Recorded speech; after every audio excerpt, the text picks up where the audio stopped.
What's going on? What's going on? Y'all let me know if y'all can hear me. The few that are on, let me know if you can hear me. Appreciate y'all, man, just coming in. Uh it's been a couple of fights. I think Kovalev has already gotten secured his victory. So I'll let you guys know who is fighting right now. When the time comes. And I do know that there'll be a panel of people that are gonna come in here and watch the fights as well. But I wanted to be able to share this with the channel. uh you know Shoot some ones in the chat for the people that are watching, man. Let me know that y'all are out there. Shoot some ones in the chat. Also, man, hit that like button. Currency is free.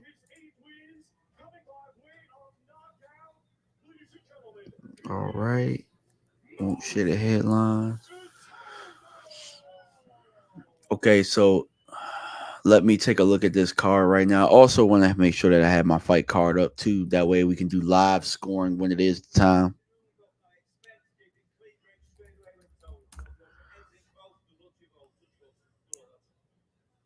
Let's see, boxing scorecards.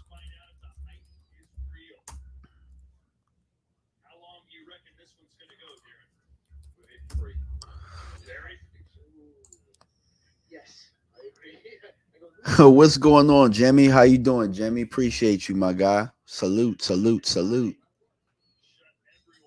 salute, salute, salute.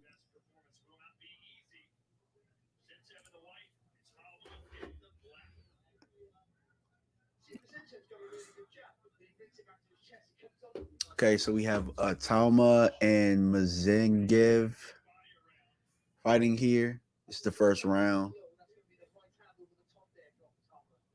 So as you guys know, the preliminaries are always kind of dead a little bit, but it's a chance to really get to know fighters that you don't really know.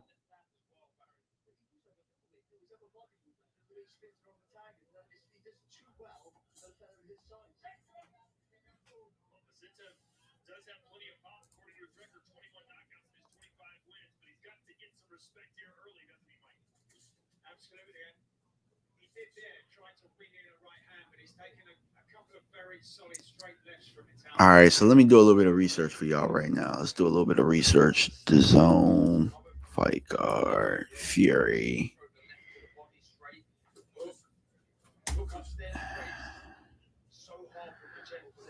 Let's take a look at who the fights are. Full fight card.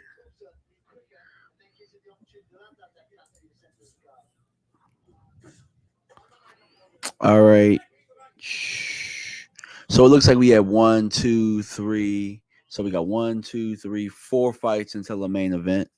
I I heard that Sergey Kovalev was in a war earlier.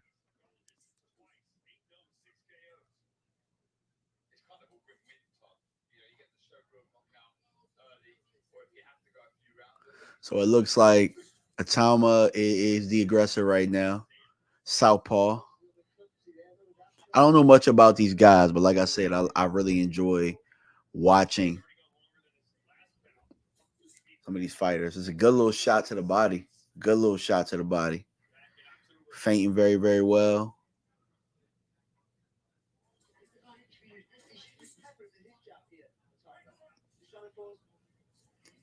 If I'm being honest, both of these guys are pretty flat footed from what I see. It's not gonna be very much movement. Like I think like Mazengev, if that's how you say his name, doing a whole bunch of bouncing for no reason.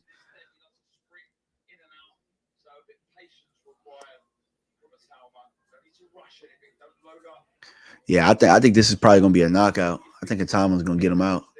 Personally. What's going on, Lola? How you doing? Oh, yep. I almost called it. Straight left. He's got him hurt. Got him hurt. Oh, he went down, but the ref called that a push. Yeah, I could kind of see it. Mazengev is stumbling back to the corner. They don't even sit him down. They got him standing up right now. They put the towel on his face. Yeah, he's hurt.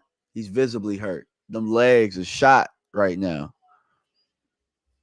Them legs are shot.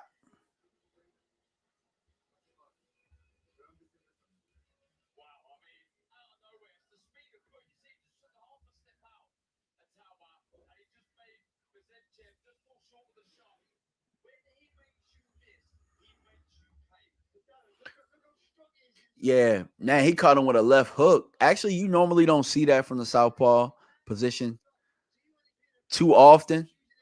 But what happened is Mazengev got caught off balance and he ran right into that left hook. Like it was a perfectly timed shot. Ran right into it. We'll see if he's still hurt though. One thing I will say this about the zone. The zone does put together, you know what I'm saying, the undercards. We might not know who the guys are, but for the most part, they're always, you know what I'm saying, kind of banging it out. Pause. So the one thing that Atama's doing very, very well is, you know what I'm saying, controlling that outside foot for those. Oh, good straight left to the body. That might have been a low blow right there. But yeah, that was a 10-9 round. Could have almost been a 10-8 round for Atama. Oh, straight left, right hook. Down goes Mazengev. Oh, yeah, come on, ref, call it. Oh, he's stumbling. Yep, he called it. Second round knockout. Oh, my God. What a shot. What a shot. My God. Again, I didn't know anything about these fighters. I ain't know no records, no nothing. But I could kind of tell who was going to win the fight just based on temperament, based on technique. I could see one guy setting up one guy, and one guy just looked like he was in there for cardio. Just keeping it a buck.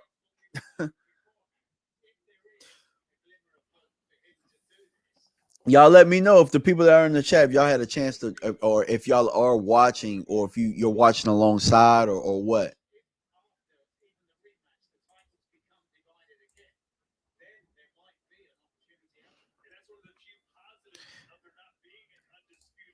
Also, man, let me know too in the chat, man, what y'all bets are for some of these fights. I know that for the main event, I know that I I bet on two things. I bet on Tyson Fury to win by points, and I also bet on Tyson Fury to win by knockout.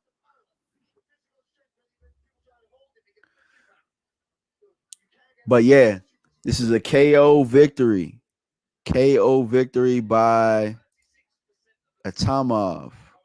If the Atama, Moses Atama, I think that's how you say his name.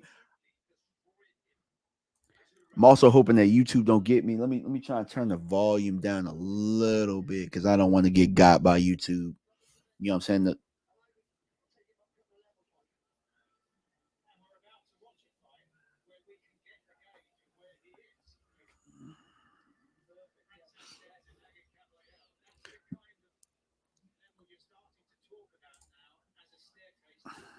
Let me take a look.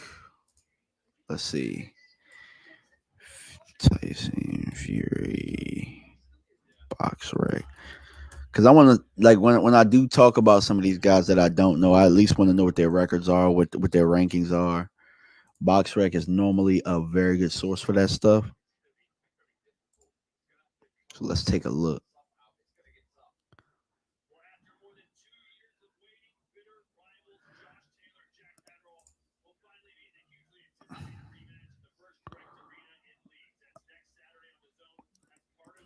All right. It looks like Atama was 8-0, and the guy that he was fighting, Mazengev, was 25-3. So that was a heavyweight fight. Those look like small heavyweights though. Small heavyweights. So apparently Moses is ranked 73rd and Mazengev is the 251st. So this is probably like probably was good matchmaking to keep him going.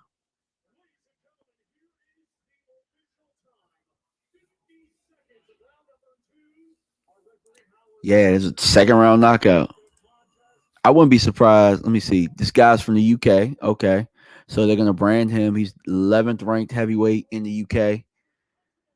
And yeah, that's it. Like he has all his one win he got from points. All the rest are from knockouts. So that's 9 wins, 9-0, 8 knockouts, or 7 knockouts. Okay. Sorry. Yeah, he got 2 fights by points. Damn, he can't. He said he can't legally drink in the United. Oh, he's 19. Oh, damn, this a young boy. This a young bull. Okay, this a young bull right here. All right, so yeah, okay, so he might be the next big thing that they're trying to market up here. And as you know, sometimes they do that with these undercards, and I'm okay with that. You know, and sometimes you got to build the fighter up, and sometimes the fighter eventually, as they get up and as they get up in their fights and stuff, you start getting them tougher opponents so they can start getting rounds in. So I ain't mad at that at all.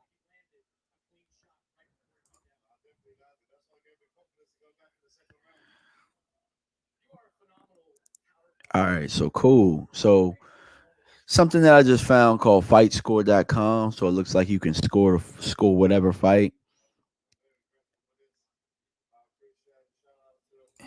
Let's see, DMV. Start scoring. Gotcha. Okay, so this is what I use for the Ryan Garcia and Devin Haney fight. Cool, cool, cool. Bet. Hopefully we get some of this panel to jump in here too. And some other guys that are watching these fights out here. Also, let me see if my guy Jeff, if I can email Jeff.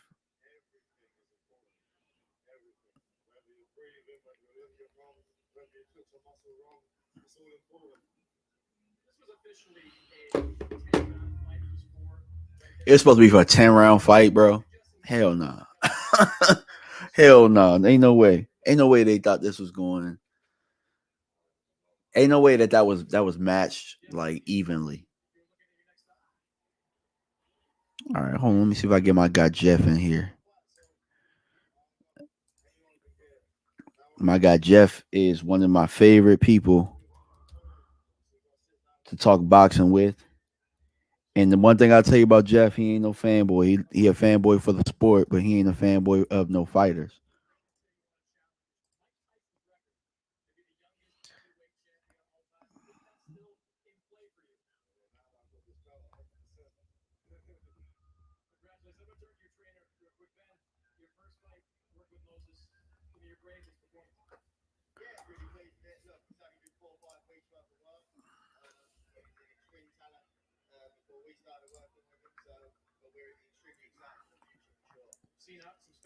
Oh, this looks like is this one of Ben Davis's fighters right here?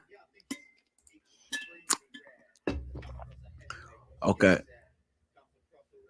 All right, cool. So that means I think that's the trainer that trains with Anthony Joshua. That's Anthony Joshua, but he did have Tyson Fury at one point. So, highly regarded in the UK, one of the best UK trainers out there. For the people that don't know,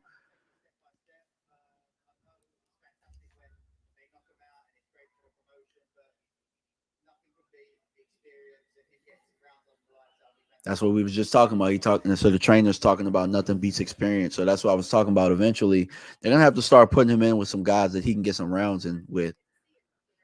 9-0, 19 years old. Look, they're gonna build him probably similar to how they built Anthony Joshua up.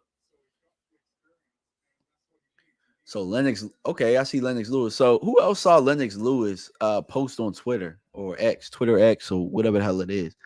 Look like Lennox Lewis gonna be getting in some exhibition work as well, which I'm excited about. I'm really excited about these older fighters going out there and putting on the show.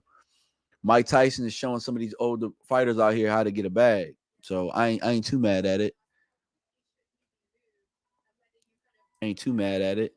And also, man, look, I got some new sounds for y'all, for the people that, you know what I'm saying, for the people that do super chat, or if you put out a good comment or something like that. I got some sounds for y'all, baby. Got some sounds for y'all. Also got birds for y'all, man. Look, I'm gonna update the channel a little bit for you. Trying to update things. Trying to make sure that my people, y'all make sure y'all grab a drink, go grab something to eat, man. Look, I love these fights in the middle of the day because then the fights can get going and I can be on. I can be on with my time, you know. I could be on. I could be on my day. I can go out at night, or I can go do whatever the heck it is I want. If I want to go watch the game tonight, the NBA playoffs, I can go ahead and do that as well. That's probably something we should probably start doing. Me and Tuck, we probably should start streaming these damn NBA playoffs. We missing out. I hope Tuck is watching.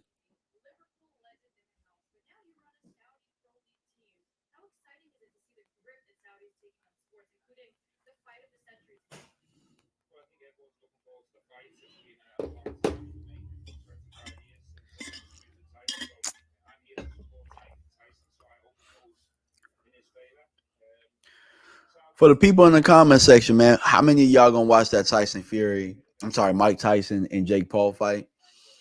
And who do y'all got winning?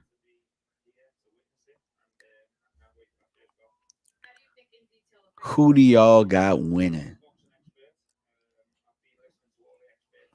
I'll tell y'all straight up. I think Jake Paul is gonna knock Mike Tyson out. There you go. I said it. Gonna knock him out. Cold. I think it's gonna look.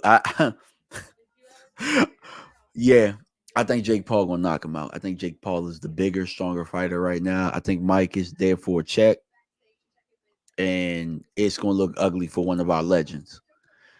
They have every incentive to build Jake Paul up right now, and for the people that do think that some of this stuff is scripted, I mean, guess what? Wrestling is scripted, and we still pay to see it. We still pay to see it.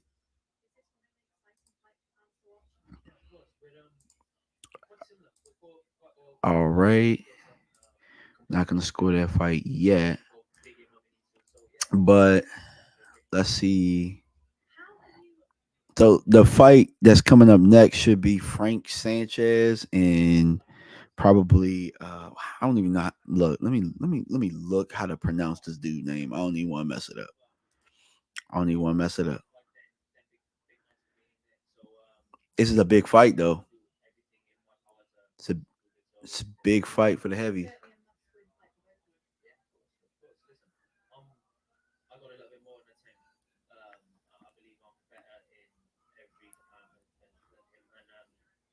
Let me see if I can say his name because oh man, do they have a pronunciation? Whoever this cat is ranked number 5 as far as he's from Germany. It might be Ajik Kabayel. I don't. Yeah, again, I'm not the best at pronouncing names or whatever, but looks like over in Germany he's been able to stack that record a little bit. He is 24-0 with 16 knockouts. And then Frank Sanchez, 24-0. For the people that don't know Frank, I know I've seen Frank fight a couple times on the PBC. So he's Cuban. They say he's 31, but he looked like he about 42 years old. No lie. No lie. Your boy ain't gonna lie to you. He looked like he about let me see if I could share my screen with y'all so that y'all can see exactly what it is that I'm seeing. Share screen.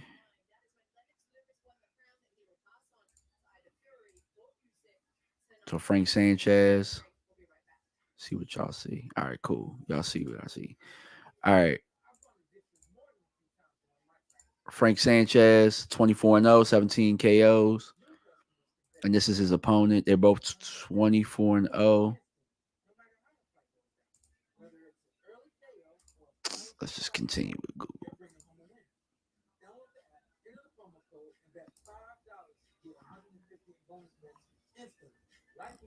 I hate when you got to do this. You got to do all this stuff.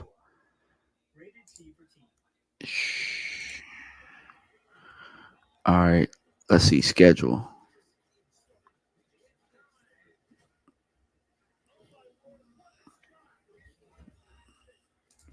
This is normally how I do it. Tyson Fury.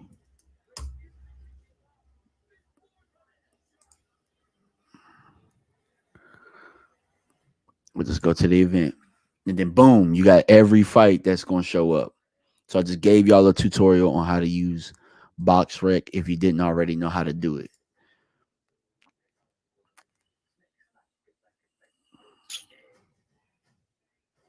All right. So we got one, no, I'm sorry, 1, 2, 3 more fights until the main event, which I know everybody can't wait for. But let's go back to that fight. Let's go back to this fight of these two fighters that's about to pop up. So we're looking at the number 5 and number 9th ranked folks right here, and they're showcasing two of these guys because, in all honesty, maybe one of these guys is next. Maybe one of these guys is next in line to fight one of these guys.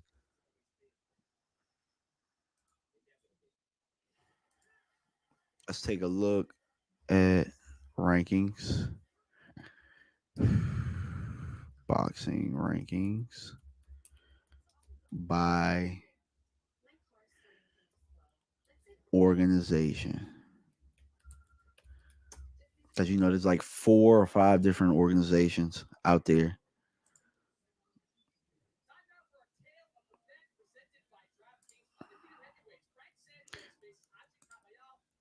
Okay, Kabayel. That's how you say his name. Kabayel.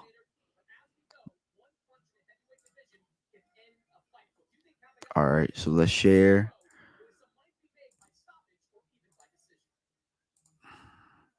Let's look at the rankings too. We'll take a look at the rankings by organization. So Frank Sanchez is number 2 with the WBC. So, and then yeah, he's number 3. So this is probably a fight really to line up for the winner of tonight. So it's actually good that they're showcasing these guys right now. The only thing is they're a couple fights down, so I don't know if it's as marketable. If it would have been maybe 2 fights from it, which or maybe like maybe it was the fight that's below this one, you might be able to tell us a little bit better. But if you're looking right now, you got 2 and 3. Both of these guys are 2 and 3 in the WBC. You see Frank Sanchez, number 4 in the WBA. He's number 6 in the IBF. Okay. He's number 9. So this could be a sanctioned fight right here. So these are some of the things that you should look for when you're looking at matchmaking down the line, and also when you're looking on undercard. So look, for the IBF, you're looking at 6 and 7. The WBO, we're looking at number 8 and number 3. So yeah, that these guys right here, the winner is definitely in line for a title shot. And looking at all 4 organizations, you can definitely sanction that, and it will be very, very easy for all of the organizations to come together and say, okay, we can make this fight. And that will probably be that'll probably be the next mandatory for whoever the winner is, assuming that it's not close, and assuming that there's not a rematch or something like that. Because logic says rematch to the loser.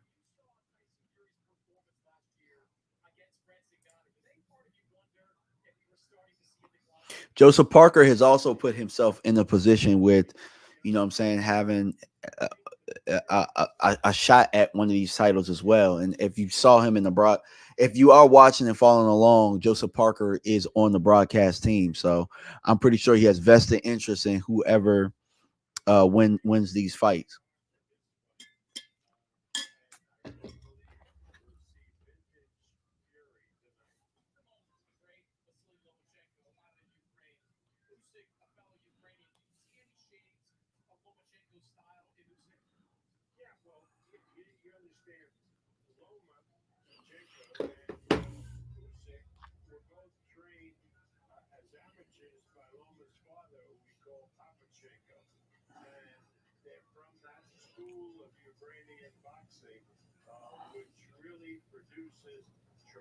Okay, Bob Arum is out here blowing hot air. Bob Arum always talking.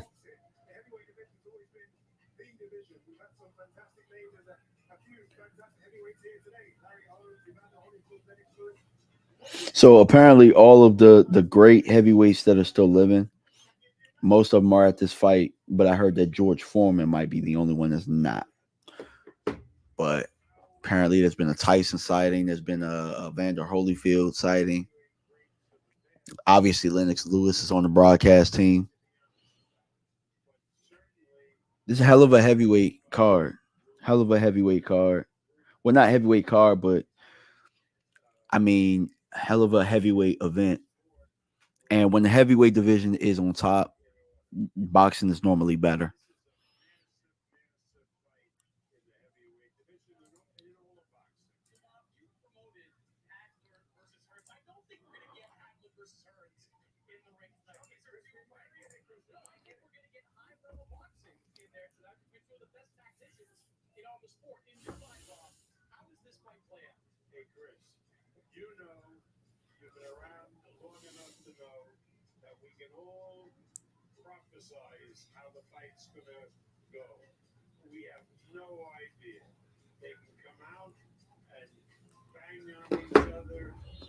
Pause. You want to listen to Bob?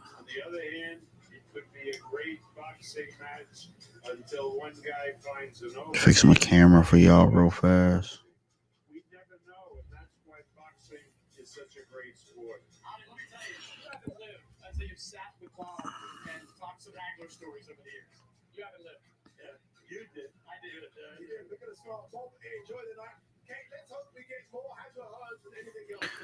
Hey, I'm sitting here trying to send this thumbnail to myself, and it's not working. Let's talk about the next fight that we have coming up for you, which is Frank Sanchez against Kabayel in October. Joe Parker and Lennox Lewis here.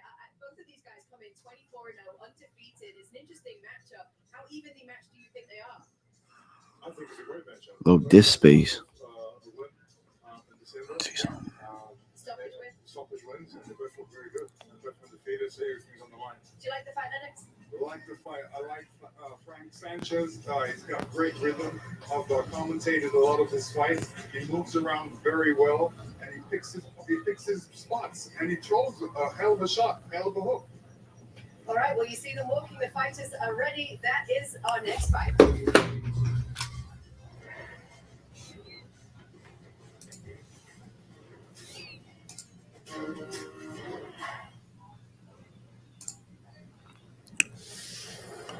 All right, the fighters are about to come out. Fighters are about to come out.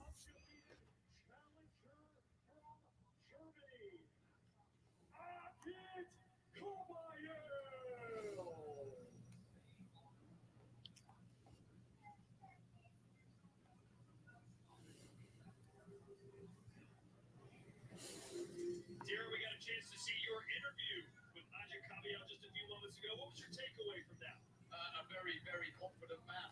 I see the same sort of energy from him when he fought Magmedov. Supremely confident when everyone was right in the box. Everyone was close to the line of Udo was getting the job done. All right, give me 1 second, guys. Trying to send this thumbnail to myself. Same body language as he did in the build-up to that fight. That makes it interesting. I still have Frank Sanchez favourite, but with the same sort of energy he carries, you never know. In the Magmedov fight, he showed a real intelligence for tactics because it seemed Magmedov's fight previously that even though he won, he tired very quickly. So he circled the ring, didn't engage too much, and once he see his engine slow, he went for it. And I thought that was just so good clever. You try to engage with a big fella early, they can end his tank. And you see the fan zone. I feel like this is a 50-50 fight. I know a lot of others do, including those watching now on the DAZN app. And my favorite moment for that interview is where he said, listen, I tamed the lion, and now they call me the lion tamer. Mike, do you like his chances here against Sanchez? I do, and I like the way he tamed the lion because I was talking to Sergio Mora in commentary at ringside, and we were saying how it's actually quite unusual that you see a heavyweight concentrate so much on the body as he did that.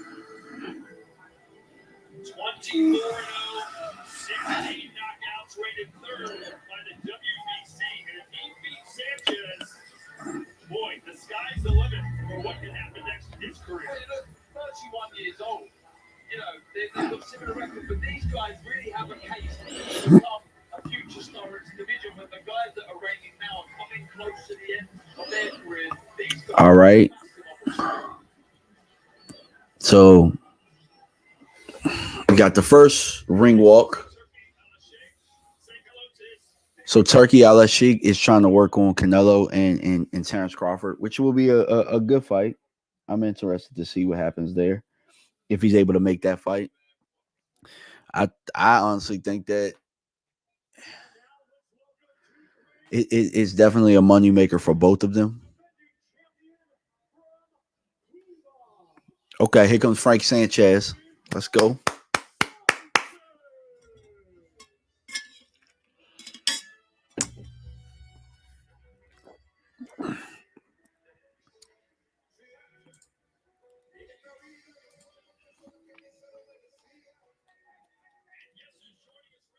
So the odds are Kabayel by knockout plus 600, Kabayel decision 330 plus 330, Sanchez KO plus 185, Sanchez decision plus 160.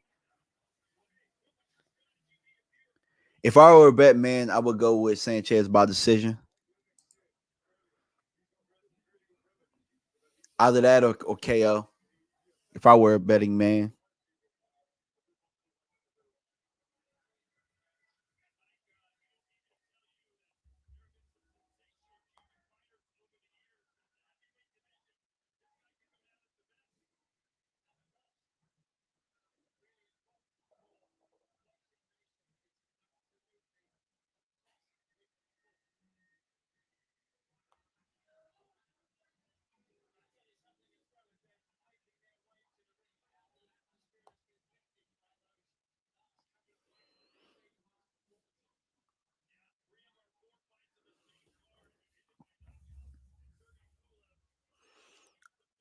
Man, long ass ring walks when it's the prelims and nobody really cares. Like you trying to get to that trying to get to the main event.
We almost ready, everybody. We almost ready. We're almost ready for like the fourth fight from the title match. Let's get it.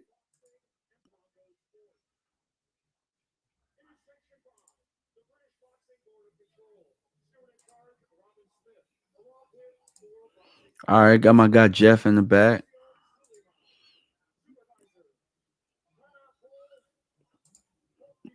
All right, y'all, give me 1 second. Get everything right for my guy Jeff.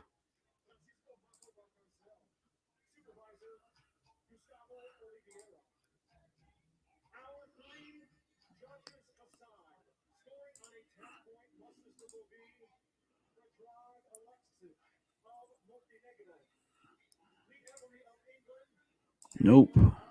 Wrong one. Think we right here. What's going on, man? Chilling. What's going on, bro? We live. Ain't much going on right now, man. Couple people. Well, I don't know. I'm excited for the Sanchez Kabayel fight. Yeah. I'm actually that's excited for this one. I'm excited. Fight, man. That's a solid fight. I'm excited for this one, bro. Yeah, I'm excited for a lot of these fights, man. This has been a good card. I'm excited to see what else this Sheik can bring to the United States. Absolutely. I just read earlier that the Canelo fight versus Crawford is not happening.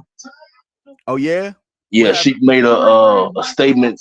He said there's no amount of money that Canelo will accept to take the Crawford fight. So it's starting to look like to me like Canelo just wants to finish off his career, taking money from whoever would give it to him. 50 million a pop, 30, 40, 50 million a pop for fighting these guys that we all know that he's gonna beat, like Berlanga, who's looking like he's gonna be in September. So nothing really to get excited about this guy, in my opinion. You think that he'll ever fight? You think that Hold on, he'll ever hold on fight one second. Benavidez? Let me turn this down so I can hear you. All right, now say Okay, that again. gotcha. You think that he'll ever fight Benavidez at the end at least? No, no. If he's Wow. not gonna fight a smaller Crawford, why would he fight a bigger Benavidez? I mean, That's on the that's the way way I out, see it, man. yeah, Huh? yeah. On the way out, you might be able to get that money. You know what I'm saying? Nobody's Like, gonna pay him $200 million for that, man. He's about to go through a bunch of guys that nobody wants to see him fight, and you know what I'm saying? yeah. So in Yeah, other words, the allure for that fight is gonna. I'm thinking Benavidez's best bet is gonna be to stay at 175 and fight the winner of should he get past Govchik, because Govchik is a good fighter, man. yeah. So if you're Benavidez and you know that Canelo probably not interested, do you think he should start moving and start his campaign to start getting his body ready for heavyweight? Well, I wouldn't say heavyweight right now. I think that Not he right should. now, but I mean, like probably about 3-4 years down the line, maybe. Well, I mean, as a kid, he was 200 and some pounds, so that's not going to be a problem, I don't think.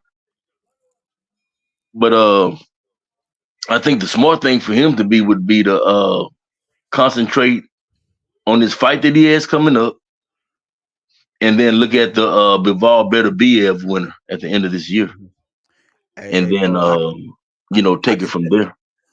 I could tell from the first like 15 seconds of this fight that this gonna end in a knockout. This gonna end in a knockout. Oh yeah, no, this is most definitely going to be ending in a knockout. You might be a few seconds above me because I'm at 2 minutes and 50 seconds right now. Okay, yeah, I got you by about 25 seconds. Yeah, but I was impressed by Kabayel's last fight when he knocked out Arslan Makdamadev, or whatever his name is. Okay. Arslan Makdamadev, Yeah, the see, big look, bro, gigantic heavyweight. I gotta start watching more DAZN cards because look, I'm learning more of these fighters as I'm going along, and DAZN, as we know, has been putting on events. Yeah, that was on that last Riyadh fight card where Parker beat Wilder. It was on that undercard. Gotcha. Yeah, Man, Sheik out here doing some work, bro. man, Sheik working. Sheik working like Absolutely. he's working, man. Sheik is what the sport needs. Sheik is probably about as close to Don King to in the 90s as we've been talking about. Man, We need hey, that, bro.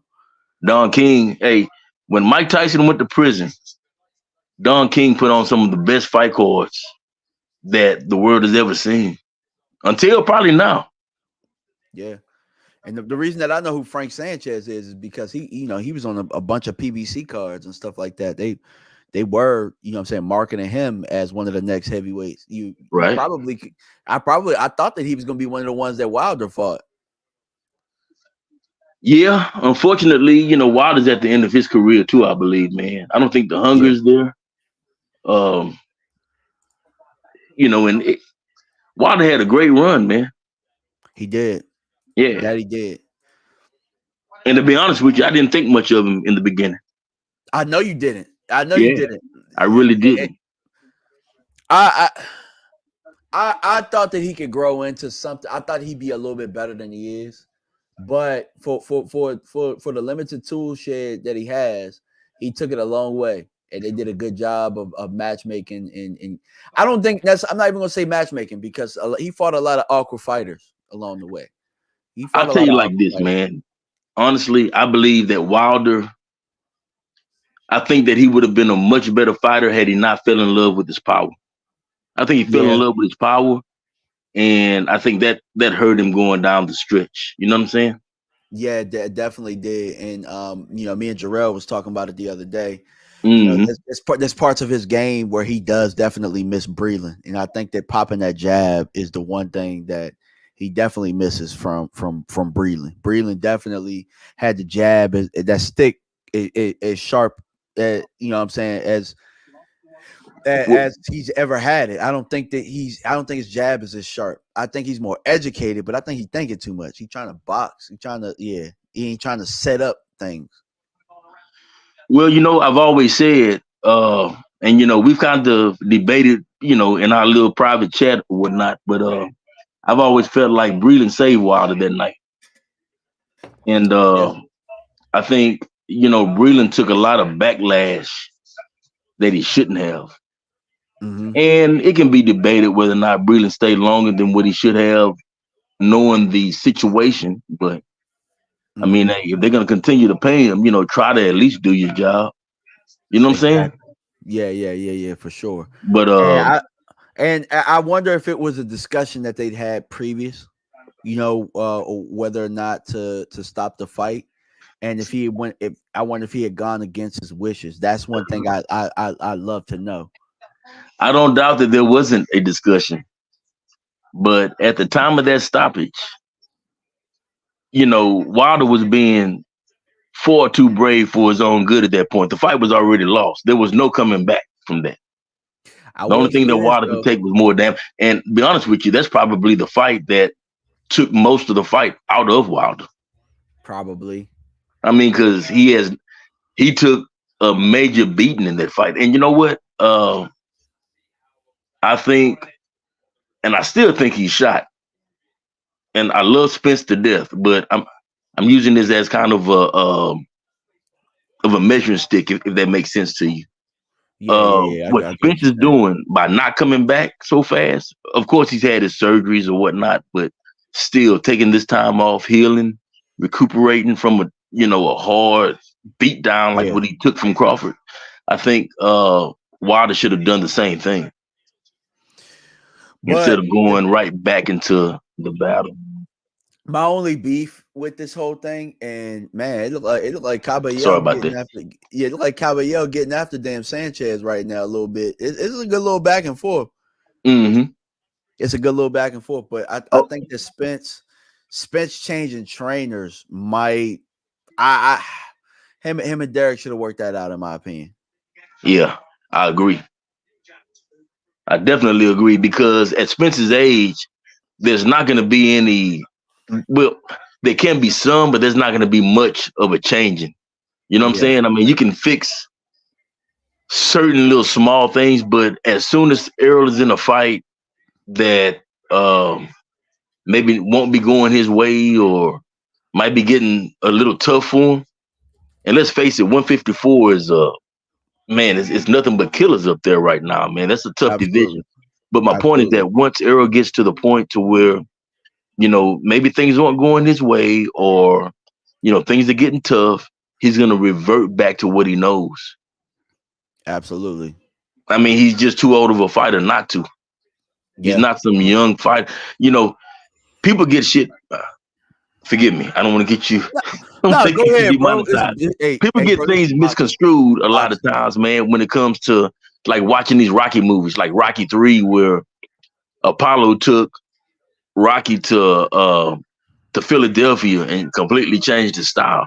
That's not how this sport works, man. Not at all. No, that's just not how the sport works. Especially if you've been boxing since you was young. You know what Yeah, I'm saying? The habits that you've learned, you got to kind of unbreak some of the other things because everybody right. has different philosophies. Yeah, Everybody has different ways to doing things. That's the thing about boxing. Like, for example, like there are some people that know defense from from the shell. You know what I'm saying? right. There are some people that know the high guard. I mean, there's so many different styles. There's some people that I don't know what it's called when what I'm saying, you kind of I forget what it's called, but like blocking punches is different depending on your demographic, depending on your teacher. So if you go to somebody that's completely different that you've never worked with, mitt work is even different. You know what I'm Were you talking saying? about parrying punches? Where you actually catching the punches? Yeah, well, yeah. I mean, that's all part of it. I mean, I think that a lot of defensive strategy, defensive styles have different ways of parrying punches, but like I mean, I'm just talking about the different styles. You know what I'm saying? Oh And yeah, then yeah. Well, and go ahead. I think a major problem with boxing in our country today, not other countries, well, not some other countries, but just here, man, we don't have a lot of teachers anymore, man. Mm, That's really teaching the little small nuances of the sport. absolutely. That's Yeah. really I showing how to, properly do things, how to yeah. properly throw a jab. And there's a lot of things like parrying punches that's just becoming a lost art in the sport. Because we don't have the closest thing to an old school trainer, excuse me, in my opinion, that I could think of would be like a Sugar Hill. I was just Somebody like about to him. say that.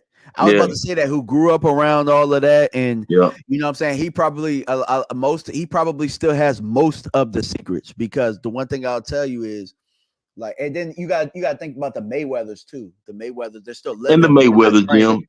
The Yeah, yeah, Mayweather gym is packed with a lot of knowledge, man. That goes yeah, back some decades. Yeah. yeah, for certain. So I think that if you're a young fighter in my eyes, and you're kind of similar, like I wouldn't. I think Roach has some too, though, bro. I think Roach has a little bit. I think Roach does. You know what I'm saying? He's still more modern, but he still has, some of the old, what I'm saying, Yeah. I some of don't the think old. Roach knows how to teach it though. And nothing against Roach, but man, outside of a Manny Pacquiao, his fighters have a lot of offense and hardly no defense. But Speaking of then he which, was the same type of fighter back when he was fighting.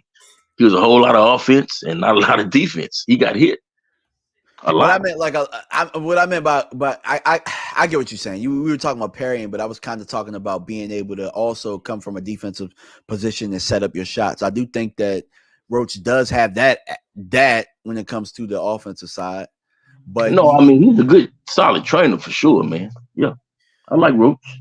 and you got to think about it, like with Roach, with some of these trainers, a lot of what they're teaching is probably getting ready to die off.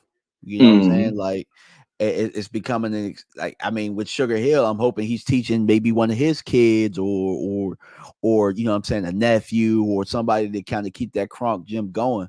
Because I Right. mean, at one point it was getting ready to die off with the Klitschko's before Fury came back and saved it. To be honest, Yep. which I would have liked Wilder to do that.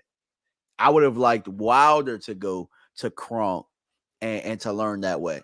Like if you felt like Breland was an issue, even though Tyson Fury went over there, you know what I'm saying? Try and figure out what it is to be a longer fighter, to use a jab and be able to set up things and do defense that way. I thought about that earlier, man. Imagine had Emmanuel Stewart really been able to get his hands on Wilder, effectively. Because there's an Yeah. old interview where Emmanuel Stewart speaks on the heavyweights of the future, and he gave two names.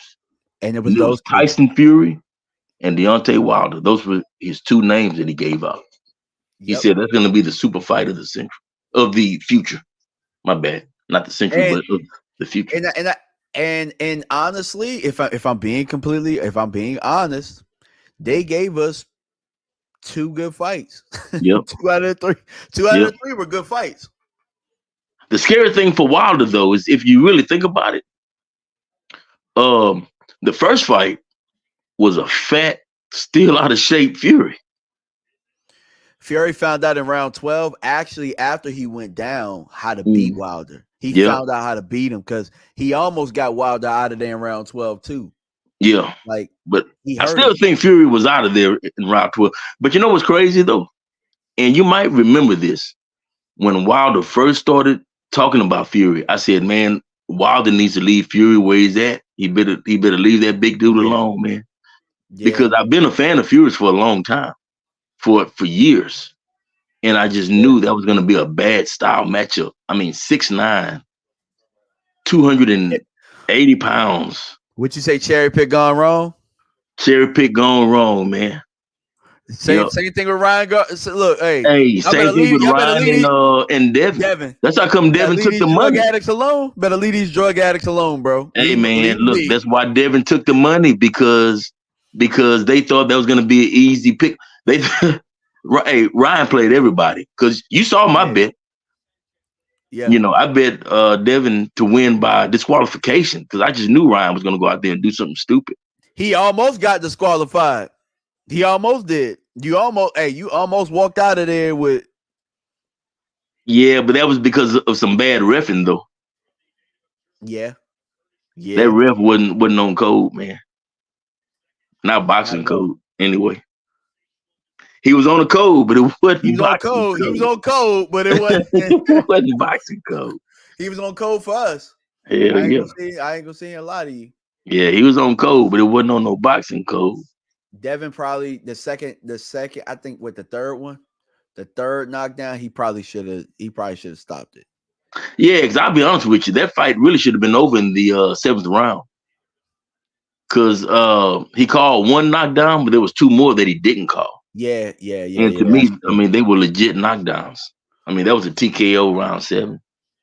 Yeah. But it doesn't matter because we still would have been in this same type of thing that we're waiting on now for drug tests to come back and all that kind of stuff. Hey, want to come back today? So ain't like aren't they supposed to test the B sample today? So The 27th. What's today's date? 26th. 27th? today's the 18th. I thought they were testing it on the 18th. I thought I read like the 20 something, but I could be wrong. I don't know. But I mean, you know what? It's almost better for Ryan for the B sample to come back positive so that he can prove some type of contamination. I think that if he's able to prove that, I think that this makes Devin Haney look. I think it makes Devin Haney look really bad. I mean, Haney already looks bad because He does because he went on anybody that ESPN. knows boxing knows that. I mean, it wasn't anything that Ryan was doing overly aggressive. It was just that he was hitting Devin with the same damn punch all night. Yep, that's it. I mean, That's it really is that simple. And you know what? Look, here's another thing. I hate to bring up these Rocky movies again, but boxing isn't Rocky 4, where you take these steroids, these anabolic steroids, like what Drago was taking in Rocky 4, and all of a sudden, just you go out there and kill a dude. Look at the Oscar De La Hoya Fernando Vargas fight. Fernando Vargas, after that fight, tested positive for all type of stuff, and Oscar beat the living breaks off that dude, man. I ain't gonna say and hold you. That was a classic fight. It was, but I'm just saying though, at the end of the day, skills pay the bills. Yeah, you're right. You're absolutely right. You're absolutely right. Fury. I tell you what though, Fury got himself in some shape for this fight though. He did. Hey, look, Jeff, I've been saying this, bro. This is why I picked Fury to win. This is why, I put my little $5 bets on Fury. Mm-hmm. I feel like he went back to his old nutritionist. So he had a nutritionist that he was going to, I think, for the last 4 years. This is the nutritionist that got him down for the Wilder fight. Right. So he went back to this nutritionist after the cut. Mm-hmm. After the Wallin fight. Yeah. So in my mind, bro, look, I said this yesterday. My guy John Herndon was on my show. I said, look, Tyson Fury always got some shit with him when it comes to postponing these fights. I wouldn't be surprised if I said I wouldn't be surprised if he cut himself to be able to cycle off some shit.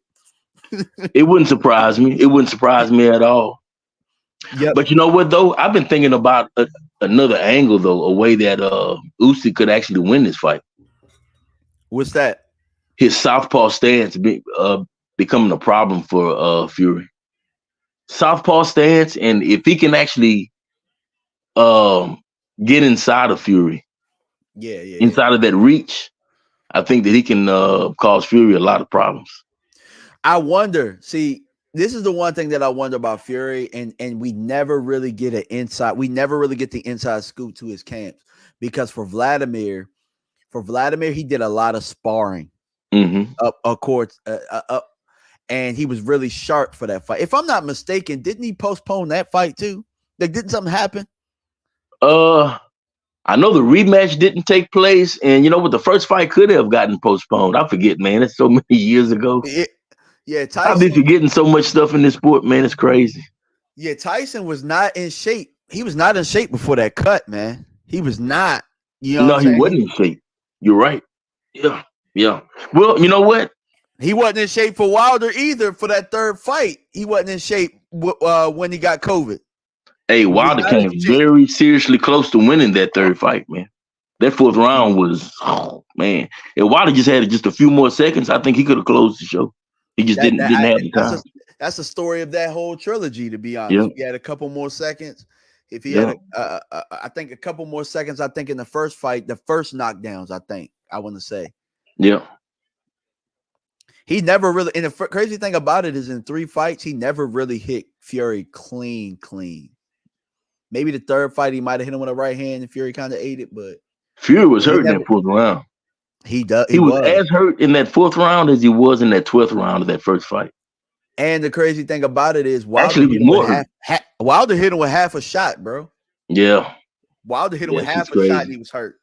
Yeah, yeah. Wilder had to actually grow on me, man. Because I'll be honest with you, when Wilder was like coming up through the early ranks, 14, 15, 16 and 0, I looked at him. I was like, man, this dude is trash, man. This dude is garbage. I really did, man. I didn't think a lot of him at all, man. Really didn't. Man, But look, then, he started growing on me, man. Then that right hand started producing. But I still personally believe that the best thing that ever happened to Wilder was Mark Breland. Mark Breland took that jab out of Wilder. yeah, It he wasn't did. JD's, man. JD's wasn't nothing but an amateur coach. Same thing. Same thing. Like kind of like Devin Haney, if you think about it. Oh, his dad is trash, man. His dad don't have. I mean, you know what? And I like Devin, and we've had this conversation. I'm not going to get deeper in it on your show, but I like Devin. It's his dad, I think, that turns people off from Devin. Nah, go And his ahead. dad, I believe, personally, need to take the background, let Devin do the talking as the fighter. But that's just my opinion. No. I was just gonna be like, keep talking, because I mean, at the end of the day, I think that his father's doing great business for him, but as a trainer, I do think he needs to kind of step back, because Yeah, I didn't really see no adjustments, really. Well, not even adjustments. I'm just gonna say this: the fact that he was not ready for that left hook, he wasn't ready for the variations. He didn't know how to get out of the way. Inside the clinches, I was expecting him to be the one to be better out of the clinches. The fact that right. those little things didn't all add up lets me know that it was definitely some trainer issues, in my opinion.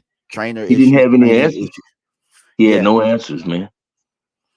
Now I will say he had answers for Lomachenko, because I mean, you could hear in the corner Devin was able to kind of adjust to some of the things once he kind of settled down a little bit after Lomachenko went on the run. He started going back to the body, firing up under the left and stuff like that. But Yeah. and also, I don't think in the Linares fight, I don't think he was listening to Bill. So I think sometimes he listens to him, sometimes he doesn't. And when you have a fighter that's not going to hang on to your every word, it's time. I think that it's run its course. Yeah. Yeah. Nah, I just, thing is, man, Bill was never a boxer. To my knowledge, has never really been into boxing like that. How can you train a guy like that, man? That's a good question. And I mean, the thing is, I think Devin has gotten a lot of.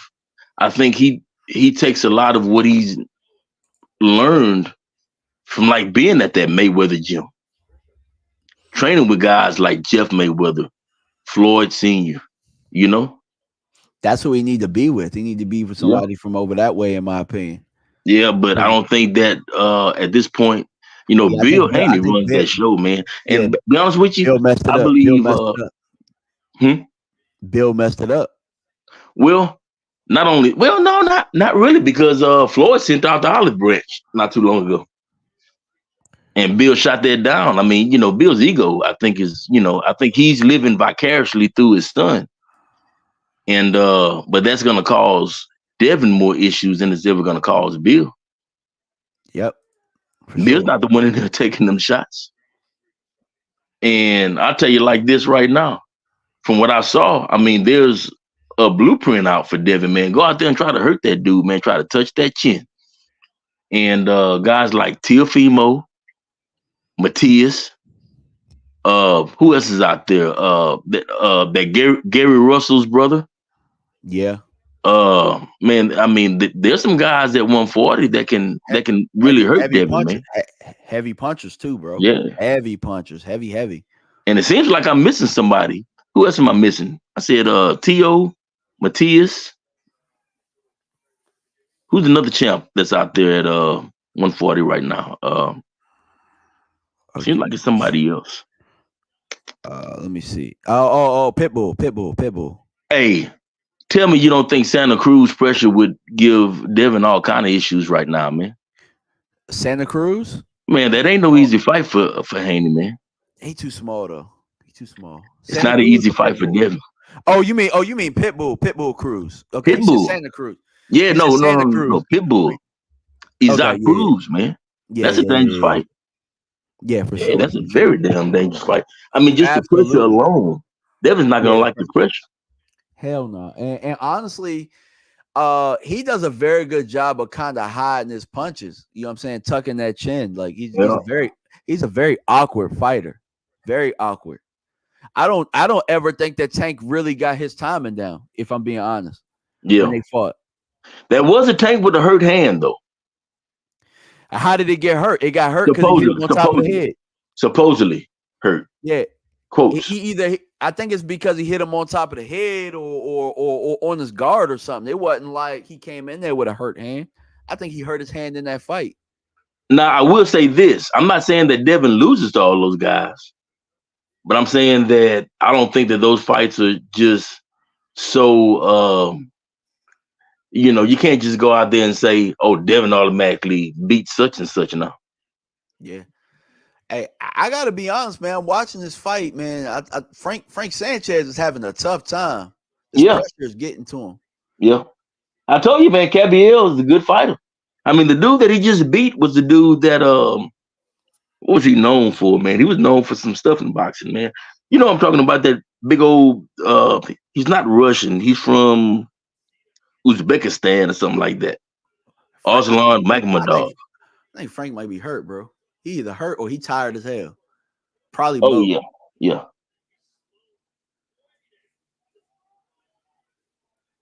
I mean, he trying to fire in between shots, but this pressure is just too much for him. Oh, he dropped him. My bad. I know I'm ahead of you. I told you, Kabayel is a good fighter. I told you, the dude that he beat in his last fight, man, was supposed to be like he bleeding out his mouth, bro. Oh yeah, Kabayel probably gonna beat him. He got him on the run. He got him. I just caught up to it. Yeah, that was a body shot. Yeah, this fight might be over with. I told you, man, Kabayel's a good fighter. And you know what? I didn't know nothing about Kabayel 6 months ago. And it's like, you would see his name and like the ranking. Oh, he down again. That body, bro. He broke something. But you know what? That's the same way he beat Makhmudov. It was a body shot. He done. That's it. Knockout victory. Hey, wow. No, it was a jab. It was a jab to the sternum too. Really? Yeah. So whatever he's doing to these guys' bodies is killing them, man. Because there it goes right there. Okay, that's the body shot. Yeah, you got me by about 20 seconds, which is fine. But he's becoming a serious contender in boxing, man. Kabayel, legit Kabayel. Yeah, and I was looking at it too. I was sharing with the people that are watching out there. I was saying like this fight actually sets up for a mandatory down the road for somebody like for the WBC. Kabayel was number 3. Frank Sanchez was number 2. So obviously that's going to change. Frank Sanchez was number 4 on the WBA. and he was number 9. And on the IBF, Frank Sanchez was number 6. He was number 7 on the IBF, and then the WBO, Frank Sanchez was number 3, and he was number 8. So by all, they're both ranked by all 4 organizations, and so now Kabayel is going to move up that thing. He's Right. on this card. You have an opportunity as this being one of the mandatories. Now, John Tradamus, I got to bring something up to you, John Tradamus. Go ahead. You were the one who called the Parker versus Wilder fight, Yeah. and you gave a pretty interesting outlook of how that fight could look, and that came to fruition. It did. Yeah. It did. It did. All right, John Tradamus. We got some fights to talk about now. Okay. Upcoming. Turkey Al Sheik heavyweight fights. Wilder versus Zhang. What you got? I think Zane gonna stop him, dog. I think Zane gonna stop him. I think so too. I think he's gonna stop him. Like, I seen on Instagram Wilder making peanut butter and jelly sandwiches and smiling and doing too, like, I think he's too happy, dog. And Silk I think he's sheets, too man. happy. Yeah, He's sleeping in the silk sheets. yeah. And if you've ever seen his compound, which I'm sure that you have out there in Alabama, It look that boy nice. got some money, man. He's invested well. But this is what's crazy though. It's almost like the Sheik is looking at Wilder like he's an opponent now. Have you noticed that? I mean, he is. Well, no, but check this out though. What I'm saying is that win or lose, the Sheik says that he wants Wilder in there with Big Baby Anderson next. Win or lose. I know. That sounds like an opponent to me. Like, that almost sounds like he doesn't even expect for Wilder to beat Shane. But nobody does. Nobody really expects for Wilder to win that fight. And the reason that, like, if Wilder was a little bit better over 12 rounds, I would pick him to win that fight. Both of these dudes' gas tanks are trash. Yeah. If I'm being honest, Wilder is a little bit more efficient with his punches and his punch output. Either that or he's shot and he can't really throw anymore. And Zhang, his volume allows him to gas out himself. Right. So it's gonna be. I think it's gonna be a quick fight. Yeah. I'm going with a quick fight. But I will say this about Wilder: his power does carry over 12 rounds. It does. But I was just gonna say, the only way I can see Wilder winning this is he should have the speed advantage over Zhang.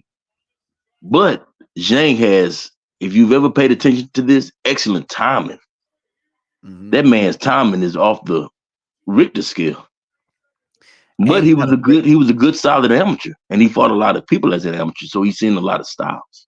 And he's not afraid. And I think that's what makes him so dangerous. He's not afraid of anything, so I don't think he's gonna be afraid of Wilder's right hand. I don't think he's gonna be afraid of it. And what he did to Joyce, like the first fight, you remember I made money off that first fight with Zhang. But the second fight, I was thinking to myself, man, Joyce is gonna come back. Man, he cleaned him. He cleaned him the second fight. Yeah, he did. I mean, it wasn't even that competitive. He cleaned Joyce that second fight. Wow, man. The Parker fight was a good one too, from what I hear. I still haven't watched it, but I listened. Was that Wilder versus Parker? No, I was talking about Parker and Zhang. Yeah, that was a good fight. And actually, Zhang could have won that fight several times early. Just Parker outlasted him. Parker won that fight late, in my opinion. Parker been doing that with everybody. You know what I'm saying? As of late, you know what I'm saying? And I think that he's learned a lot being around Tyson Fury. Learned a lot. And honestly, I think that you could possibly say that if he gets Anthony Joshua again, because Anthony Joshua, that was a close fight. You know, where that was a good fight. I thought Joshua won, and I thought that he outpointed him. But Parker, I thought it was going to be an easier fight for him than it was, and I don't think Parker was as good in as sharp as he is right now. Right. Parker was very, very raw when he started, when he had that championship. Yeah. But you know what, though? I will say this, though. I did think Andy Ruiz beat him in their fight. A lot of people say that. I thought Andy Ruiz beat him, man. I really did. And if I go back and if I'm thinking about watching it, if I think about it, I think I had him winning too. I think I did. I think I had Andy Ruiz winning that fight when I went back and watched it. But it was so long ago. Right. Yeah, so many years. But you know what, though, man? Let me say this. This is prime example why, boxing, people who watch boxing needs to get off that Floyd Mayweather undefeated SH. You know what I'm saying? Yeah. And we need to get back. It's okay to lose a fight if you learn from it. Yep.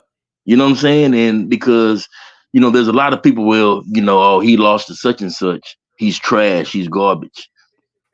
I mean, there used to be an old saying, back when I was coming up in the sport, as a kid, you hadn't fought nobody till you took your first loss. I understand that. Yep. And undefeated, I mean, yeah, that's cool and all, but man, that's very rare. You take somebody like Rocky Marciano, man. Okay, well, yeah, he retired undefeated, but you can look at his resume and you can really, I don't want to say SH on it, but you can look at the names that he beat. And I mean, they were all older guys, kind of like Canelo with his little run with like the Mosleys and, Cottos and, those older guys that he fought back then, except for these guys were even older than that in boxing years back then, because, they didn't have the sports medicines and stuff that we have now. You're right. So, and he retired, at a time when I don't think he really even wanted to retire, because he was talking about coming back, which means that, he would have had to fight like the Floyd Pattersons, the Sonny Listons, the Alis. And I don't think he beats any of those three. Maybe Patterson, maybe. But I doubt that he beats a Patterson. Probably not. But he's definitely not going to beat that Sonny Liston. And he definitely wasn't going to touch Ali. Nope. Because Sonny Liston, he was kind of like these Cubans. He was mafia ran. And a lot of people think that he was older than what he was advertised as back then. But real talk. You said something and I got to go back to it, where you talked about you not really, you don't really learn too much until, what I'm saying, you get that loss and you don't become a fighter until then. Ali became a fighter when he lost to Joe Frazier, in my opinion. Yeah. I mean, he was already a fighter, but I think. Oh, yeah, he was already a fighter. He had learned a lot. He had learned a lot from that. And you know what I'm saying? We got 3 really good fights out of that. 3 really good fights. Well, but keep this in mind, though. When Ali came back from those 3 years of exile that he didn't fight, wasn't training much, wasn't doing much of nothing but like, doing speeches at like colleges and things of this nature, making movies, doing little things to, earn his money. When he came back, he was a little bit different fighter, man. He was heavier. He wasn't that, you got to kind of think about it, man. If Ali was never exiled from the sport for those 3 years, it's quite possible that heavyweight history is completely rewritten. Does Joe Frazier ever win a championship? Does George Foreman ever win a championship? Does Norton ever win a championship? True. You have to bring this, like, Ali very well could have reigned from the 60s into the 80s. I mean, he was literally that good. Yeah. And when he came back, I mean, because you got to kind of think about it. Yeah, a few people touched him back in his early days. Doug Jones, was able to put in, but Doug Jones, not a lot of people are going to know about him if you're not a diehard fan, but was a good fighter. And Henry Cooper was able to knock him down, but, he came back and sliced him up and stopped him. But outside of those two, I'm trying to think about if there was ever any other, nobody else ever really came close to touching him. And that was probably because he was taking those guys for granted more than anything else. But what he did to Sonny Liston was I mean, at the time it was like even the That first was fight. I'm not even talking that about was the second fight. The that first was like fight. Dave. That was like David versus Goliath. You know what I'm Yeah. saying? Because I remember. Look, I'm young enough to remember when HBO did a documentary on Sonny Liston, and at the time, I didn't like. I knew who Muhammad Ali was, but I was so young that I didn't know Muhammad Ali was Cassius Clay Right. until he changed his name because he beat him the first time. Wasn't he Cassius Clay the first It's time? Cassius Clay. It was Well, Cassius technically Clay he the was first. Muhammad Ali, but he wasn't introduced as Muhammad Ali until the second fight. Yeah, exactly. So I'm just thinking like, oh, I think that's Muhammad Ali. And so I'm rooting, like not knowing anything, I'm rooting for Sonny Liston because I don't know anything. I'm probably Right. about maybe 8 years old watching Right. that documentary. Right. And so I'm just like, damn, Sonny Liston lost. I hate that Cassius Clay. That dude is talking so much trash. Like, Mm. and come to find out it's Muhammad Ali and how the story went. And then you find out all of the, all the mob ties, all the gambling addictions, Yeah. and them saying they thought he threw that second fight and all that stuff. So, was a fan at a very young age of boxing. But yeah, it's just interesting to think about the other side of those things where Yeah. people don't really hear those things. Like, how were you introduced to boxing? Just curious. Say that again. How were you introduced to boxing? My grandfather. I was Okay. going to fights at a very early age, man, with my grandfather. He was already a boxing fan. Think he did some smokers back during the depression, Okay. just to make, money for his family or whatnot. But he was always a boxing fan. I just kind of, I was born into, I didn't have my dad, so I had my mother and my grandfather. And Gotcha. I was born into the sport. I came up watching it. And you hear me talk about like Larry Holmes all the time because I watched a lot of Larry Holmes. I was going to fights back in 78, 79, 80. I remember me and my grandfather. I'm a little kid sitting at the Beaumont Civic Center. Wasn't a lot of people there, but it was a big screen TV set up. And we were watching, was it Leonard versus Hearns Uh-huh. on closed circuit TV? It wouldn't even pay, it was closed circuit. Leonard Gotcha. Hearns. That was 1978. Gotcha. Man, look. 78. I wasn't even born yet, bro. I wasn't even Yeah. twinkling my father's eye yet. But not only that though, I was at the Alexis, and you can look this up. Alexis Arguello versus James Bubba Buscemi. You can box record. Beaumont Okay. Civic Center, 1982. I was at that fight. I was ringside at that fight. Wow. Me and my Oh, grandfather. Yep. So you really got a taste of being ringside, being, what I'm saying, Early. being able to Very see early. Yeah. seeing the spit bucket, the what I'm saying, the blood, all Way the early. yeah. Way early. Yeah. Matter of fact, man, like I say, my grandfather, he was security guard. So he got me into all that, man. I got to meet the Harlem Globetrotters. I went to Disney on Ice. I went to all the wrestling events, concerts. Like I saw, me and my cousin went to go see, what was that concert? It was New Edition. New Edition. This is probably like 83 or 84 now. It was New Okay. Edition, the Gap Band, and the Zap Band. And it could have been some Okay. other bands, but those are the three that I remember. And I remember New Edition because they sang Popcorn Love. And, I love that song. Man, look, so I told you this story, I'm but I telling have my to tell age to the people that's going to watch this, but you know what I'm saying? Yeah. I was born in 1975. Hey man, look. I hang out with I hang out with the older generation all the time. For the most part, I get along well with people that are about 10 years older than me. Just about 10 Yeah. years older. Yeah, so you right in that age range. Some of my favorite cousins are 10 years older than me, like 10, 11 years older than me. So Matter of fact, after my grandfather passed in 95, all of his old friends, I stayed in contact with all of them till, I watched them all die. Damn. Yeah, all the ones that were left, yeah. Mm-hmm. I mean, I got a lot of wisdom from them old dudes, man. Yeah, I mean, yeah, that's the one thing, man. I remember sitting around the barbershop with my grandfather. He used to take me to the barbershop, and man, I probably saw my first pair of jugs at the barbershop because you know what Yeah, I'm saying, they had all yeah, the dirty magazines, all that stuff. So yeah, I hope my mom ain't watching. I hope my mom don't get too mad. But my granddad, God rest. Rest in peace. You know what I'm saying? yeah, It's not like she could do anything about it now. yeah. You know, I was talking to one of my young coworkers yesterday, as a matter of fact, and his granddad is in early stages of dementia, Okay. but he takes very good care of him. And I was just telling him, I was like, man, continue doing what you're doing and love on that dude, man.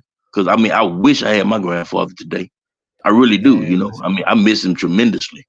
Yeah, I feel you, You bro. know, I'm and I still try to emulate him, to be honest with you. You know, because it's a lot of things that you see me do, like in chat, good and bad. I got that from my grandfather.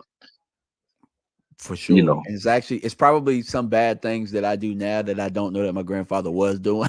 yeah, You know how they say certain things skip a generation. So uh-huh. yeah, yeah. But the things that I saw a lot of good. And the way that I got into boxing, it wasn't my grandfather, it was actually my father. Hmm. My father, I told you this, but I haven't told everybody else this. My father had that little black box, bro. Oh You yeah, remember? I had the black box. Oh yeah, Yeah. I So was look, pissed. I was everybody, pissed when cable went to digital, man. Hey, yeah, Luke's peep shows back in the days, man. I had them all on VHS. yeah. Matter of fact, matter of fact, I'm about to put them to DVD because I just ordered. Because I think I was telling you that my DVD recorder went out. I think I told Okay. you that. I'm not sure, No, but you didn't man, tell me that. I just ordered two of them. I ordered one that has the VHS, and then I ordered another one that's just a recorder, so I can Okay. have the two backups. I got one in the attic. I'm just being lazy. I don't feel like going to get it. But yeah, I just ordered me two of them. They both gonna be here next week, so I'm not recording this today, but I'm gonna go back and record it.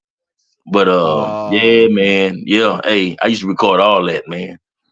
I got so much stuff on VHS, man. It's not even funny. I got Like all the all of the Luke's Peep movies. shows. So you was the dude at the barber shop selling the DVD. I was selling No, the no, no, VHS tape, no, bro. man. That wasn't me. Yeah, Nah. nah, bro. Like so my dad had the black box, and everybody would come over the house. All of my family, everybody would watch the Tyson fights. So Tyson was the one who got me hooked on boxing. Like I Right. just thought boxing was one round. You know what I'm saying? Like oh, fall asleep, wake up, fight be over. Or somebody would go to the bathroom, fight be over. I Yeah. mean, But the that's way that that I 90s Tyson, though, right? yeah, 90s Tyson, yeah, Yeah, yeah. see, hey, that's not the real Tyson. See, and that's what you know what? And I'm about to talk to Jarrell about this one of these days, and Mike and a few of the Smooth Cat, and because Yeah. they saw the '90s Tyson, and I try to explain to him, man, that's not the Mike Tyson that people talk about. I mean, he was okay in the '90s, but that wasn't the true killer. The true killer comes out the '80s. Mike The, Tyson the, from '85 to like '88, '89. Man, he would destroy the Tyson from the '90s. That dude there was another monster, complete another. He was dedicated to the sport. Well, he was dedicated up until about the Michael Spinks fight, I say. okay. Michael Spinks was the last time we saw like a truly great Mike Tyson. Now there was glimpses of him after that, but it wasn't the same. It just was not. I mean, Mike Tyson was a dude, man. I mean, he had defense, offense, hit like Sonny Liston, and could go He also 15 rounds, because Mike was actually scheduled for some 15-round fights sheesh. in his early heavyweight championship days.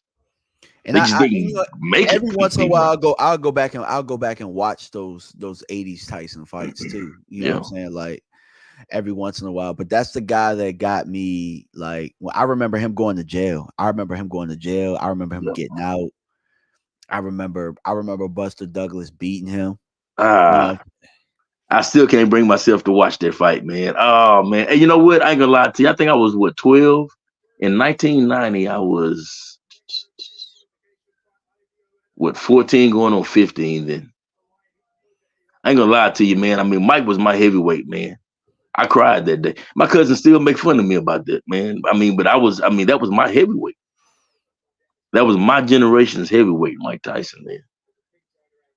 I ain't gonna lie. I almost cried when Wilder got destroyed by Fury in that second fight. I mean, but you know what though? That's how it is, though. I mean, if you're a fight fan, you know, you can have these other fighters, but if you have a great dominant heavyweight of your generation when you're coming up, I mean, as a fight fan, shit, man. I mean, he's better than any great quarterback, any great basketball player that's playing at the time. I mean, that's my dude. You know, I got a cup. Hold on, I'll show it to you. Hold on. Oh, let me show you what this cup says, man. What this cup say? The money team. Goddamn right. Hold on. Can't get it right. There it is. Yeah, the money team. Absolutely. Yes, sir. Sir. I think that that's about as close to what Tyson was. Yeah, because to me, you know, you got to understand something, man. It's like, you know, yeah, I can talk about Floyd now because, you know, he's becoming nerve-wracking in his later years. But Floyd is from my generation. You know, I'm 48. What is Floyd? Like 46 going on 47, if he's not 47 already? Yeah, something like that. Yeah. Yeah, you know what I'm saying? So Floyd is like, you know, that's my generation. So, you know, yeah, you know, that was nice to see Floyd out there, you know, demonstrating his skills and, you know, representing for our generation. That shit was nice, man. Man, I'll tell you what. He's supposed to. Who's he supposed to fight? He's supposed to fight somebody. I had heard Ortiz. I heard that fight got canceled, and I'm hearing it's gonna be John Gotti III again. But I don't even care about those fights at this point, though. Hey, I care about that one. I kind of want to see that. All hell broke loose the last time, messing around getting knocked out by John Gotti III, bro. He was beating the shit out of him the first fight. I know he was, but he getting old, dog. All it take is one punch in the back of the head, bro. That's all it take. Yeah, he was beating the hell out of John Gotti, man. To me, you know, Floyd needs to find something else better to do with his time. Like, you know, go help Camille Moten do some things, man. You know what I'm saying? Help these young guys in your gym. Yeah, because I could definitely see Moten. I think he's a really good fighter. Some of the things that I see, I could see where I think he likes getting in a firefight too early right now. Right. Where I think he should be a little bit more composed. Like it's not amateur. Right. It's not amateur fights right now. You get what I'm saying? Right. Maybe I'm tripping, but I think he's trying too fast to get it started. You know, amateurs with them 3-round fights or 4-round fights or whatever. Like you got to go out there and get yours. You got to throw a whole bunch of punches and you got to try and score that way. And I know that they changed the amateur scoring and stuff like that, but I still think he's a little too aggressive right now. Right. And well, that last fight was a good one that he was in. He was getting I was about to bring that up. I was about to say I hadn't seen it, but I've heard a lot about it, and I've heard that it was becoming very interesting at points. Yeah. So I think I put it this way, if they tried to give him the Lomachenko route and he had gotten in the world championship fight that early or something like that, he probably would have got knocked out. Yeah. You know? So he needs some rounds and he's still pretty young. I mean, you know. Yeah. Well, he's still a kid. Yeah, for sure. But remember, at one point, Devin was a kid, and and right now, we're to the point now where we're questioning whether or not Devin can go back to the basics. Right. Yeah. You get what I'm saying? When you're a child, when you're a prodigy, and it's not saying that Devin's resume isn't a good one because it is a good resume. And I don't want to trash his resume at all. Right. I still think Devin has the tools. It's more so to me, can he go back to the basics? Because he's not a puncher. I don't know if he'll ever become a puncher, but your defense can't look like that if you're not a puncher. Well, you know what? I think that Regis Prograis fight fooled a lot of people. It fooled Include me. myself. And Include the thing, myself. Yeah. okay, look, you know what? Here's the thing. I'm glad that you bring up Devin again because you got my mind thinking again. And what I'm looking at is okay.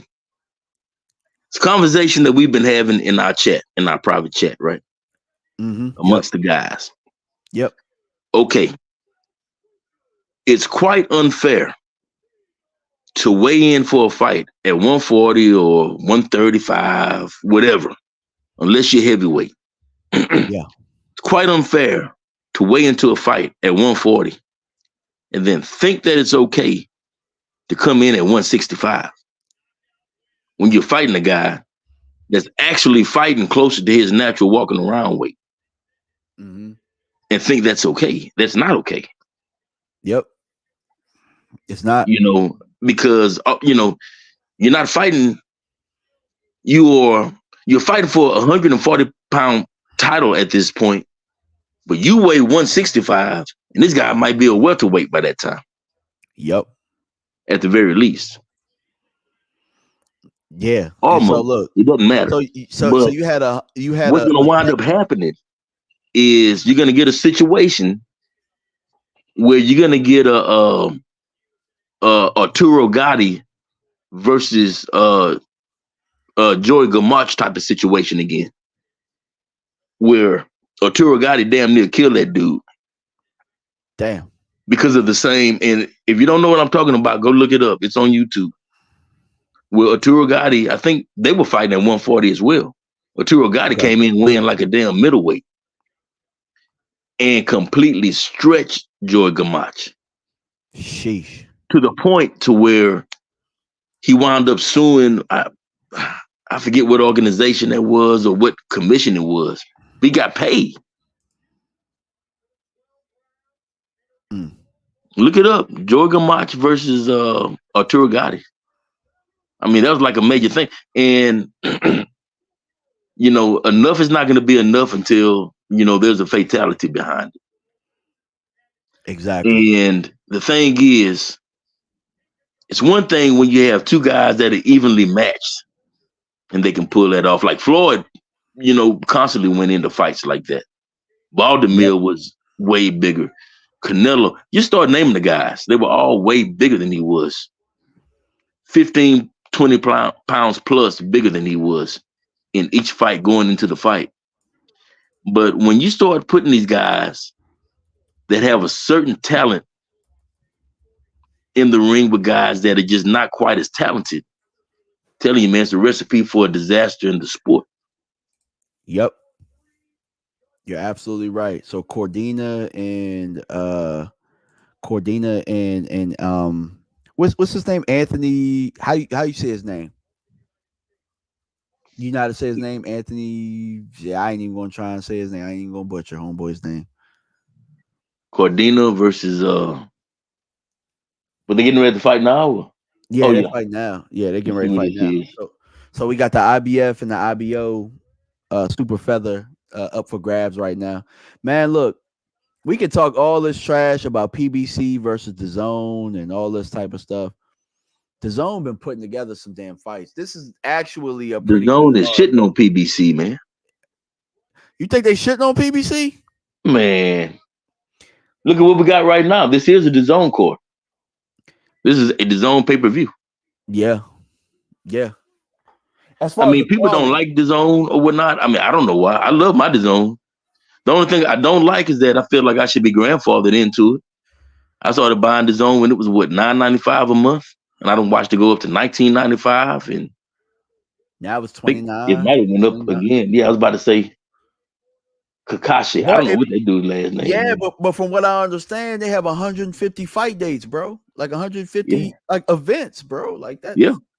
And that's good. That's good for us fight fans. You know what? One thing is for certain. We know whether we know the fighters or not, we're gonna have at least some kind of boxing to watch on the weekends. Yeah. I actually wish that Al Heyman got with the zone. It's a Because no-brainer. they have so many fight dates, they have so much money, bro. I'm starting to scratch my head on Al Heyman's decisions, man. And I want to like the PBC. I do like the PBC. I don't want to say I want to like them. I do like them. Yeah, But because I man, mean, some of the decisions that they make, oh my goodness, man. It just it's had me not scratching my not head. the main fighters. It's the guys that are in the middle of the road where like look at this card right here. Like we're about to watch a unification match right here. Mm-hmm. Like we don't like, and this ain't even like we still got two fights. We still got two fights before the main event, Yeah. and we got a unification match right now. But that's what I'm saying, though. Look at PBC. It's not just the middle of the road guys. It's a lot of their top guys Yeah, that are fighting once a year. yeah, because there's no way in hell that Danny Garcia should still be calling some damn shots, bro. There's no way in hell, no way. And No I how. see it like this. If PBC is not a promotional entity, contract these guys out to these different promoters. Yeah, Easy peasy, man. and what you're starting to see too is when we're getting these cross promotion fights and stuff like that, and we get like PBC getting their ass whooped. Yeah. PBC getting their ass whooped when we get. But The you have to ask yourself why, though. Because they're not fighting enough, and they're not fighting the type of opponents that are going to prepare them for those moments. That's why. Hey, I'm trying to tell you, man, this sport is not rocket science, man. Yeah, it's not rocket science. Like think about what happened to Cool Boy Steph when he stepped over the Inoue. Yeah, I mean, it didn't even look close, bro. But you know what's crazy though? It's a lot of so-called fight fans that think that they know boxing. They should have known, kind of at least had an idea of what was going to happen over there. That boy Inoue. And I'm gonna tell you why. Because anybody that really knows the sport, and the sport doesn't start at 135. You know what I'm saying? Yeah. Yeah, it starts way down there. What 108, some shit like that, 105 now? Yeah. But the thing is that, if you really knew who and what Inoue is as a fighter, and Cool Boy Fulton wasn't fighting regularly like he should be, that dude is over there in Japan fighting. You know that he's gonna fight at least 3 times a year. He probably got a fight lined up right now. Of course he does. He's getting ready to fight. Oh, what's the guy's name? They're talking about a couple of fights. Matter of fact, Sheik is talking about him fighting, trying to make a fight with him and Davis at 130. I don't know if you've seen that or not, but yeah, he's brought that up. Man, that's a topic. Man. Yeah. Look. Man. And Davis already said that he can make 130. I don't know if that's what he want, bro. I don't know if that's what he wants neither. But you know what though? I want it. I want to see it. Yeah, hell yeah, I want to see it too. I think the world will stop. I think the world will stop for that fight. Yep. Davis versus Inoue, shit. That's an international fight right there, man. And you know what? That's what boxing needs to get back to, man. I mean, think about it. When Ali was champ, Ali didn't just fight here in the States.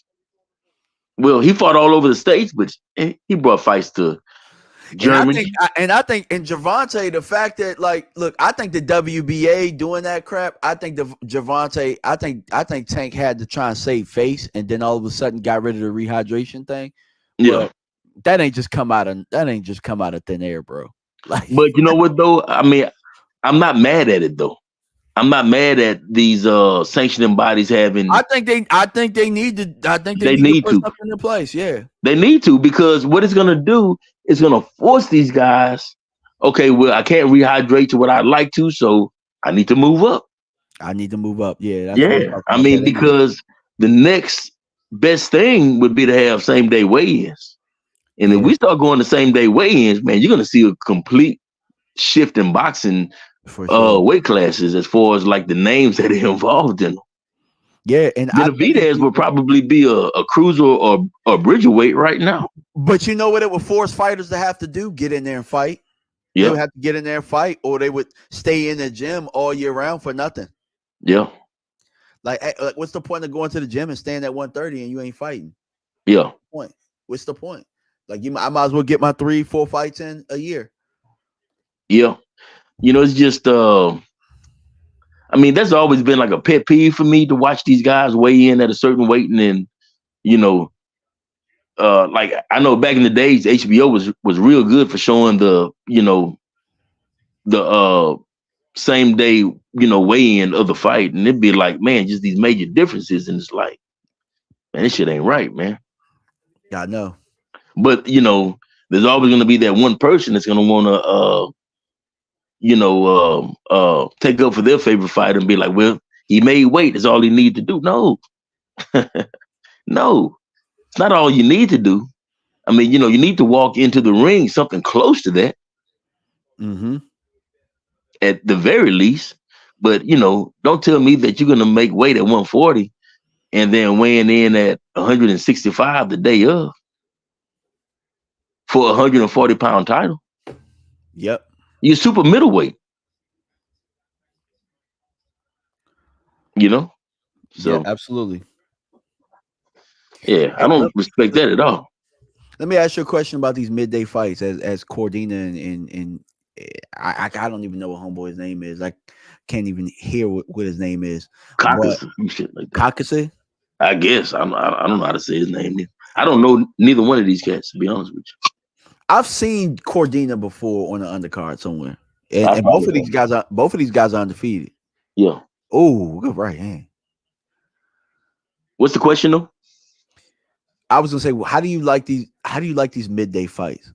Like, Look, I'm a fight fan.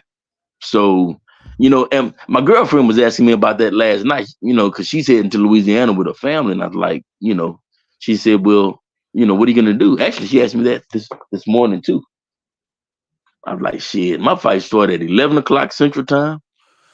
And I prefer it because after the main event, I can go on about my day. It's kind of like being on the West Coast. After the fight, you can for still me, go to there's the more club. boxing coming on. Don't we have Yeah, the too. Navarrete fight?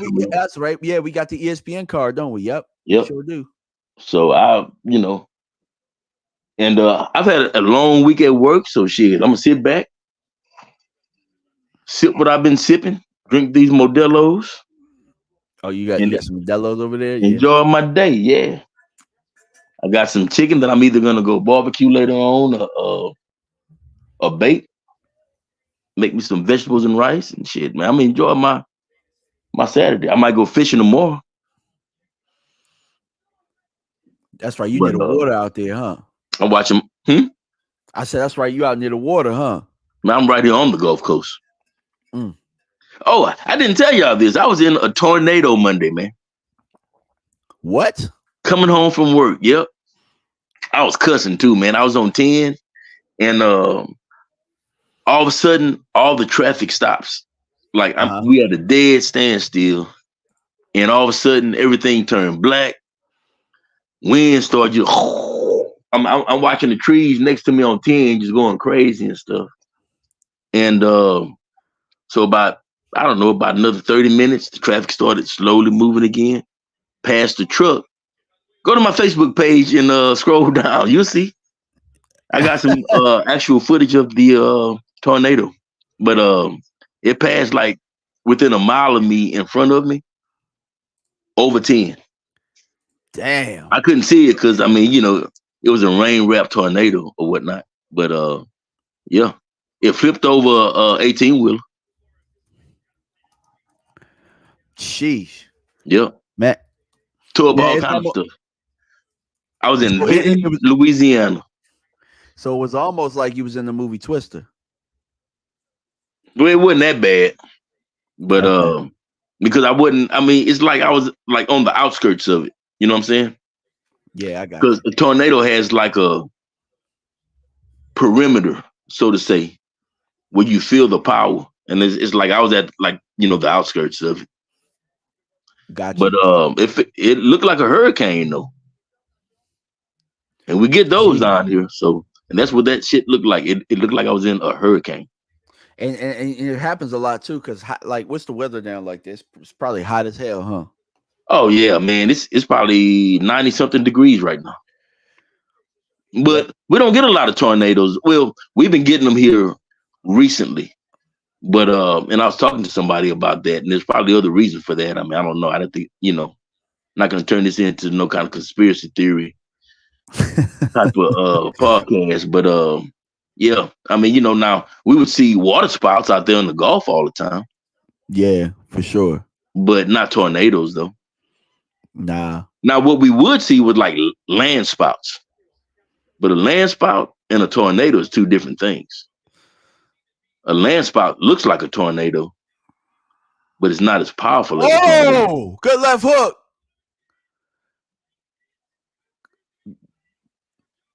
Cordina got. Oh, he in trouble, bro. Oh my God, you gonna see it? You gonna see it about 15 seconds. All right.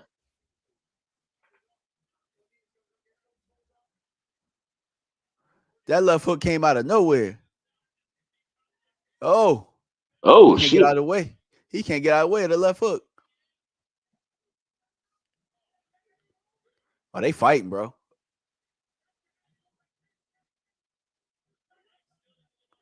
Oh, uppercut. Oh, he down. Cordina down with the right hand. Oh, he hurt. He on HBC. Wait, he on the alphabet street. Oh, holding on for dear life. Holding on for dear life. Shit. Okay. He holding on for dear life. Right. Oh, more punishment on the ropes. He might jump in and stop it. Oh, he finally with the clinch. He got about 20 seconds, bro. See, he got to make it out. I'm at 40 seconds right now. Yeah. He in trouble, bro. Hey, you get that text that I sent you earlier, or that inbox? Oh yeah, I did. I got it. Yeah. Okay, I got you. You need to call him, man. Okay. Trust me. Trust and believe. Oh, he made it out the round. Oh my God. Woo! Things heating up. All right. I got a question for you. Go ahead. Jaron Boots Ennis. Okay. Do you think he should stick around at welterweight? No. Or move up? I've been saying that for the longest time. I thought he should have moved up. I thought he should have been moved up. He should have moved up to 154 before and beat them guys to the punch. Yep. I've been saying that. Yeah. We in agreement. Yeah. I say the same thing, man. He should have moved up. Because it's nothing there. I mean, he gains nothing out of fighting Cody Crowley. No, what he could have gotten at 154, even though he was Showtime and he wasn't PBC, he could have gotten some of those other guys. Like he might have been able to get like a Erickson Lubin or you know what I'm saying, a J-Rock or somebody to build his profile up to make people want to fight him. Problem is he hasn't fought anybody that has built his profile up. Right. Now, we know he's really good, but there's levels to this thing. And all those guys that you mentioned, I want to say are PBC fighters. They are PBC fighters, but those are throwaway fighters that PBC. Yeah, well, yes, J-Rock maybe more so than Lubin, because even though Lubin lost from far the way he did, man, Lubin is still a top 154 pounder. Well, I just threw that name out there. Maybe hell, he ain't even making that weight no more. I was gonna say, me at least, I don't know, man. I still think Lubin is dangerous. Who's homeboy that had the title that Jermell beat? Banana. What's his name? Oh, Cordina hit him with a right hand. Wobbled him. Yeah, I'm just saying Boots probably could get that. It could have got that fight. Yeah. You know who I'd like to see come back at 154 is it's the Argentine dude that fought Jamel to the draw the first time. That's what I was talking about. Oh, okay. No. Okay. I thought you was talking about the dude that he knocked out and made him spasm. Nah, I was talking about God, I can't think of his name. Oh, Starts can't with a think of his C, name. don't it? What's his name? Castano. Castano. Castano. Yeah, Castano. Yeah. Castano's a damn good fighter, man. I was hoping to have seen Castano versus Zoo. Yeah. Castano is a good fighter. Man, this is a fight right here, bro. These dudes Yeah, doing yes, a some fight. leather. It's crazy how Cordina was like super hurt. Now it seemed like he got his legs back. Man, I can't believe a Jit done beat 2 contenders in a row. Mm-hmm. Cause I'm gonna tell you, 3 fights ago, I didn't think shit of that dude, man. Well, yeah, hey, that's why. Look, that's how the fights have to happen, Jeff. Yeah, That's why they why gotta fights need to happen, happen. bro. Yeah. But Hey, I you say see, that because I didn't know nothing about him. But now he's done knocked out the guy that they were saying was gonna be the next dude coming up in Magmadov. And then he just took out Frank Sanchez. yeah. Hey, let me tell you something. And then That's nasty, man. Hey, Turk Al-Sheikh put together that card that Crawford on too, right? Yep. Crawford better be careful, bro. That's a hell of a card, though. It is. Yeah. He better be careful. I Yeah. almost thought about not going to Vegas and going to that one in LA, but I don't really. Not that, I mean, Vegas is Vegas and LA is LA. I just think that there's more stuff to do in Vegas. I mean, there's stuff to do in LA, but you got to be But are you going there for the stuff to do, or you going there for the fights, though? both. See, because I know for me, like, if I had to choose between, okay, I say it like this. Let's say there was let's say this fight is signed and sealed. I had 2 fights to go to in Dallas. I'm going there for Errol Spence versus Ryan Garcia, Yeah. or Jake Paul versus Tyson. You know why? You know which fight I'm going to. You going to the I think you going to the Spence one. I say you I'm going to the Spence Tyson fight. Oh, you want to? Okay, that's right. Because that would be my time to see him, fight. And you know what's crazy is, man, I can make these fights in Dallas. I just don't feel like making the drive. Man, you better make that damn drive. I would have to like get on the plane to go. But And you know what? I thought about that today, man. When you brought that up, I thought about it. I was like, man, I can go to the airport, and we got these little red eyes that fly from Beaumont to Dallas. They don't even go to Houston anymore. They go straight to Dallas. Oh man, so real? I could probably do that, man. I might look into it. I just don't feel like driving. Get you a car and drive around Dallas. Shoot. Yeah. Man, look, I love that. Look, I told Dwight. I said, Dwight, get the guest room ready, baby. I saw you. Ready. I saw you. I'm on the way. I saw it. Yeah. I saw you post that earlier.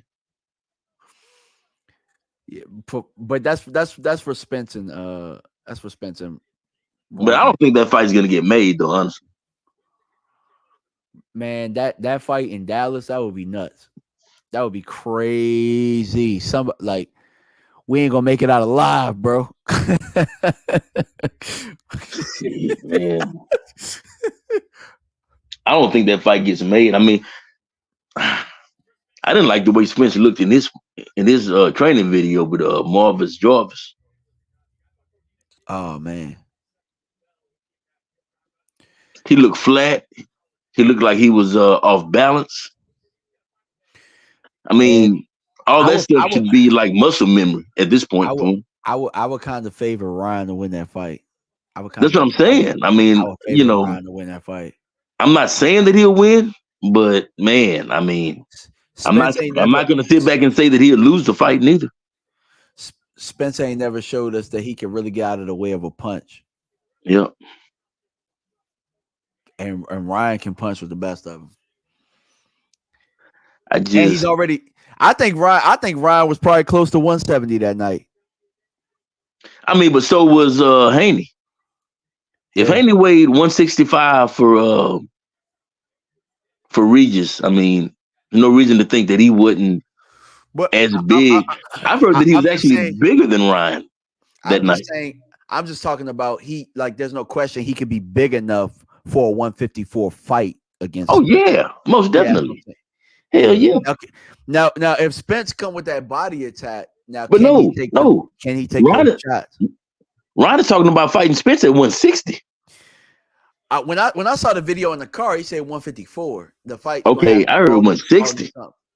He I said heard him say August that. something. I heard him say that he would fight him at 160. I think he said August 10th at AT&T Stadium. I saw that video. Yeah, I saw that one. But I don't know on how true Twitter that he said is. 160, and then in the video he said 154. Yeah, I don't know. Could be either, because if you see Spence is big, man. I was trying to tell. Look, he looked about 190 to me. Man, 180, Spence is 190. big. That boy is big, man. Oh, man, these mugs is throwing some leather right here. I don't know who winning. I don't know who winning right now. I've been talking to you, so I mean, I'm only halfway watching it, so it's hard for me to say. Yeah, my bad, bro. Shoot, go Nah, ahead and shoot, watch man, the you fight. good. We can talk about this fight. Yeah, they fighting though. Oh,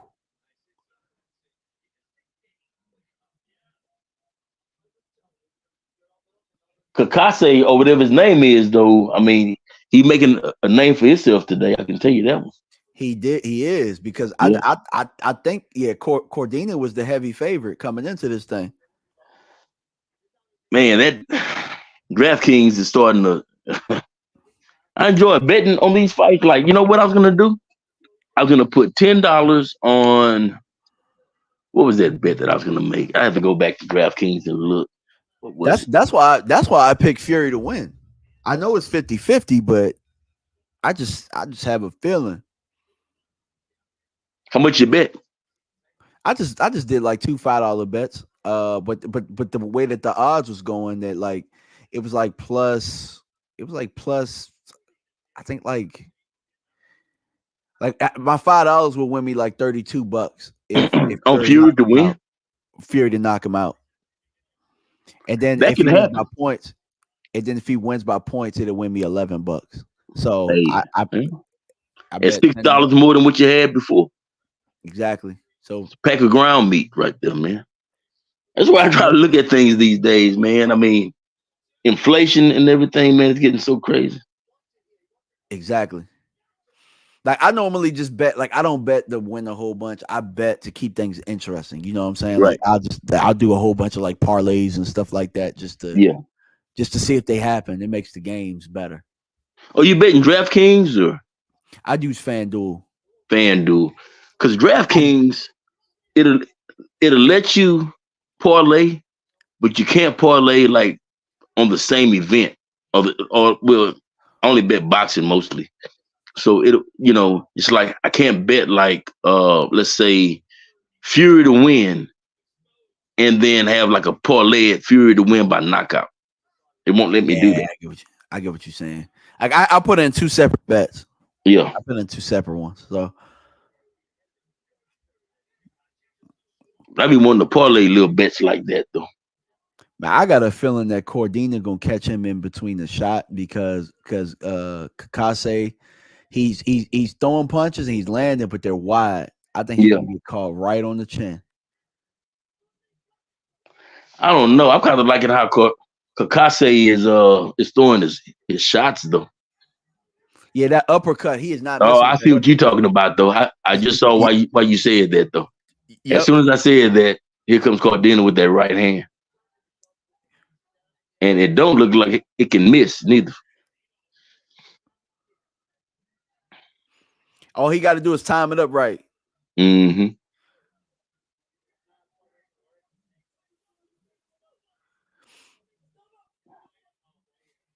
These boys beating the hell out of each other, though. I can tell you that. It's a hell of a fight right here.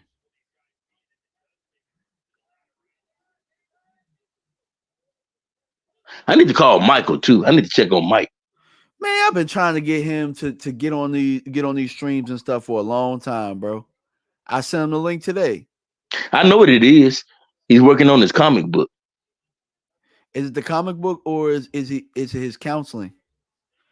Damn, could be both. Oh. He finished the round, bro. He hit Cordina with about 5 straight uppercuts. I told you, man. I'm liking the way he's throwing his shots. He Yeah, just that if he can uppercut, get the him a trainer, uppercut is the uppercut. He's hiding the uppercut very, very well. Like, yeah. I mean, he's Okay, blinding I'm there now. Cordina. I'm there now. Yeah. Yeah, That was some nasty uppercuts, man. God damn. He started going to work at the end of that round. he did. Man, look, he probably should stop playing with him and just keep them uppercuts because he can't block. He can't stop the uppercuts. But Cordina when tough though. he is, but when he wing them shots, Cacace or whatever, when he wing them shots, like Cordina gonna try and set that right hand up and catch him right in between. Can you imagine how much money is in this arena? Because it's not too many like just regular fans, man. It's a bunch of sheiks in this Joker, man. You see that, huh? Yeah, what is it? Something Like Redai billions, season or there's something? billions of dollars in there, man. Man,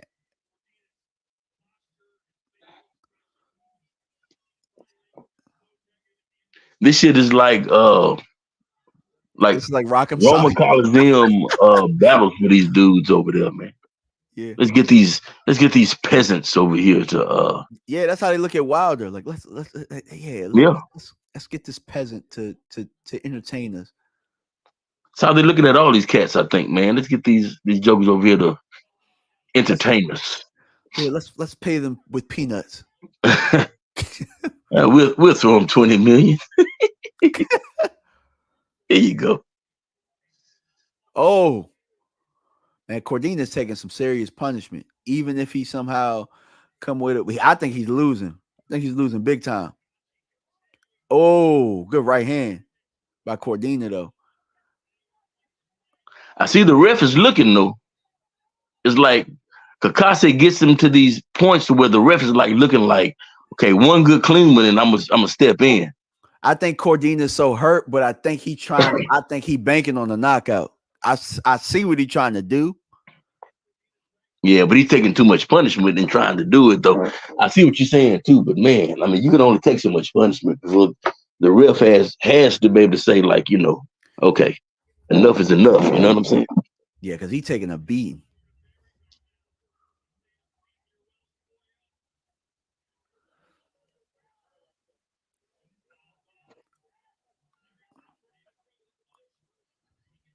Oh, good left hook by Cordina. But hey, Cacace eating them joints though. He probably they probably like all arm punches because he ain't got no legs. What's the next fight up? The next fight up is Jai Opetai and Maris Briedis. Opetai. Okay, all right, Opetai. Hey, that's the best cruiserweight today, right there. Opetai. Okay, so we in for a treat then. Opetai, bad boy, man. Yeah. So that's the I don't want to call it the co-main event because ain't nothing colder. Fury versus Usyk. Yeah, that's like the next fight up. Okay. Man, a Jit Kabayel. I'm glad I didn't put no money on that. But you know what though? What was I thinking yesterday? I'm gonna be able to find the odds now. I want to say I was gonna put some money on him. I forgot. Because I'm actually working in Louisiana right now. Okay. So I can either make bets on my phone or I work right by the Golden Nugget.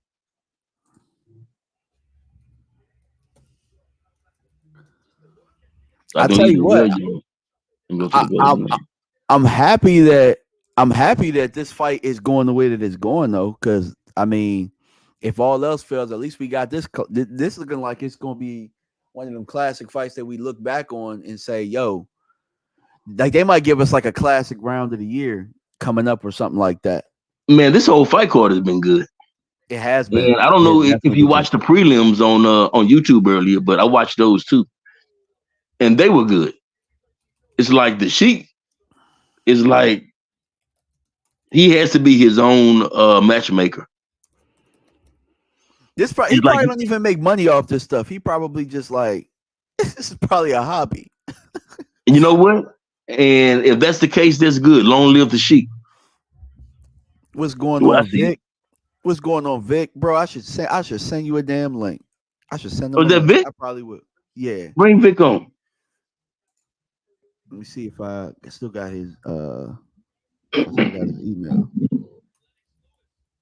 He in the chat or Yeah. Hey Vic, message me your email address, bro. Facebook message me your email address because I somehow don't have it. I know I had him on here before, but yeah. They stopped the fight, bro. they stopped it? They stopped it. Cacace won that, huh? Yeah. I looked down for 1 second to try and get Vic. Trying to see why they. Okay, well, I still got a few seconds left. Let me see why they stopped it. I mean, I know why he was taking a beating. Oh, I see why. Okay, it started with that right hand. I don't know though. That was a little bit premature though. I don't know, man. It's been the night of upsets, bro. It's been the Yeah. night of upsets. I'm trying to tell y'all, whatever the plus has been for the knockout of the other guy, that's been the bigger bet. Cacace was the underdog, Yeah. but how much? It wasn't, but I can't remember what it was. I read it when they came up, but You know what we need to do? Seriously, man.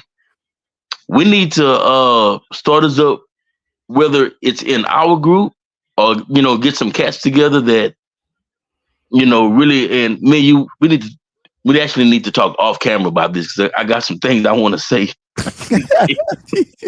You know where I'm going with it, right? Yeah, I do. Okay. All right. Well, anyway, we need to get us some cats together. That's two fights we didn't missed out on. I'm trying to tell you, man. Hey, we could be making some money with this, man. That's two fights we didn't missed out on. John, I'm trying to tell you something. Hey, we need to set us up something, man, where we can start. You know what I'm saying? Yeah. Yeah. And what's happening is, like, you gotta think, like the odds are off because these aren't normal opponents that we're used to seeing getting in there with each other. Right. So that's exactly. that's why the odds are off. Yeah, I mean, if he's not matchmaking himself, he's putting some good ass match. He has a good ass matchmaker, man. But I think it's him.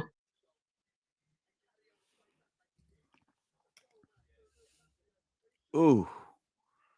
But I gotta go back to the Crawford and Canelo fight though.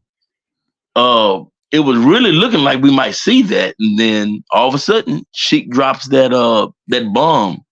Canelo don't want it. I mean, and the way he said it, he said there is no amount of money that we could offer him to take that fight. They couldn't even offer him 200 mil. He said there's no amount of money that we could offer him to take that fight. That's all he said. That's all I got to go off of. All I gotta say is this, bro, because he said he wanted 200 mil for Benavidez. Terrence Crawford is that scary, bro? God, dope. Hey, what I'm saying is that comparing the two, you would think Crawford should be the more winnable fight. I would think so too. You got to jump up 2 weight classes. But you know what though? I thought about something though. When you really put Crawford next to Canelo, they damn near the same size. Yeah, Crawford might even have a little bit better reach. I believe he probably got a better reach because he does. Yeah, because Floyd had the reach on Canelo. Yeah, and Floyd was shorter than Canelo. Crawford has an extremely long. Boxing reach. comes down to inches sometimes. Don't. I think Crawford got like a 74-inch reach or something like that.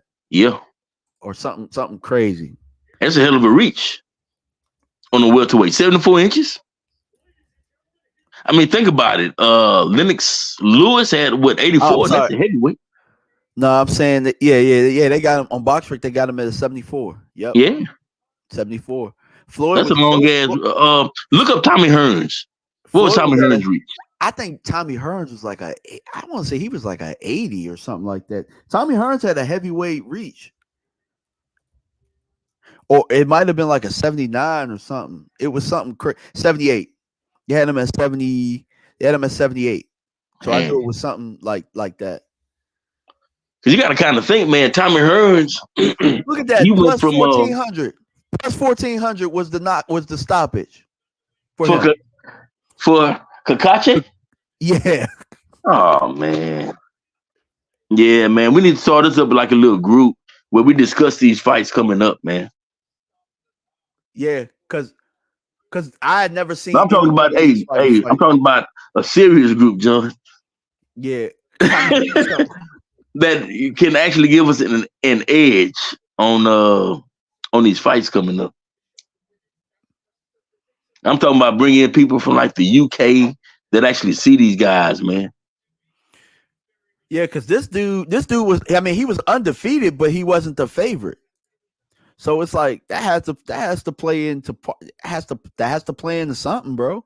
Mm-hmm. Damn. That's how them damn casinos get you too.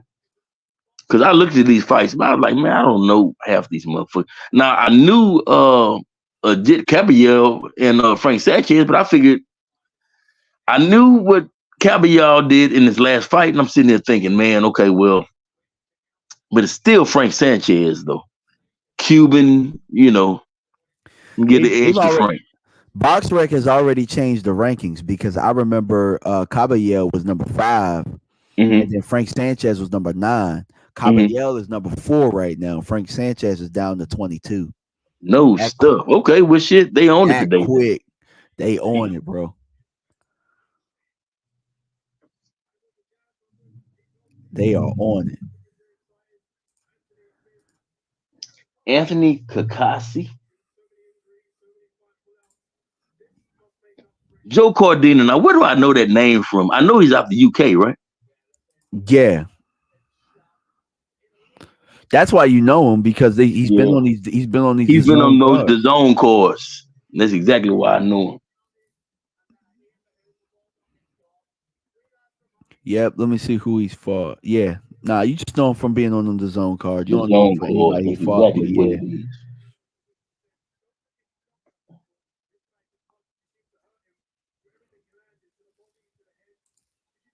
Man, that was a heck of a. He's 22-1. Okay, 22-1. Okay. 8 knockouts. Who knew? But you know what though? That be the dangerous guys though. It's not the guys with all the knockouts. A lot of times, it be the dudes that's like 50% KO ratio, a little bit less. You know what I'm saying? Yeah. Yep.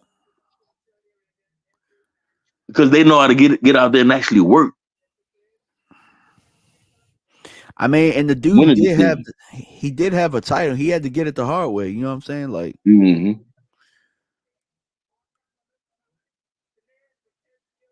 Man, I see the damn IBO strap on this dude. I hope they don't try to make that a 5th damn title. Oh, I hope they don't try to do that, man. Because I know I'm telling you, man, there was a lot of people pissed off when the WBO finally got, raised to like official title status, man. I'm with you. Like, man, we got enough. I'm with you. Man, you need to go start this off a little belt, man. Get somebody with a name to hold it for a while. Hold on real fast. I'm about to get Elton on this thing. I see Elton in the waiting room. Let's get my guy on. Tell Elton he needs to get the zone. Hey, boy, you better go get you some goddamn DAZN, Elton. Yeah. You missing some good fights, big dog. Yeah, you sure are, bro. Yeah. Hey, that was a burner that we just watched. That was a burner.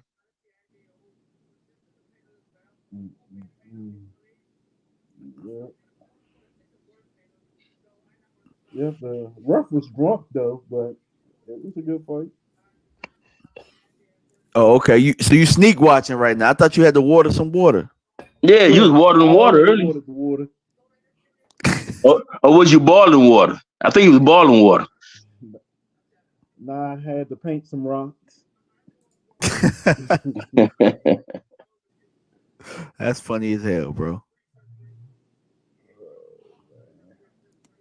Yeah, it's been a good card. I mean, it's been some good fights.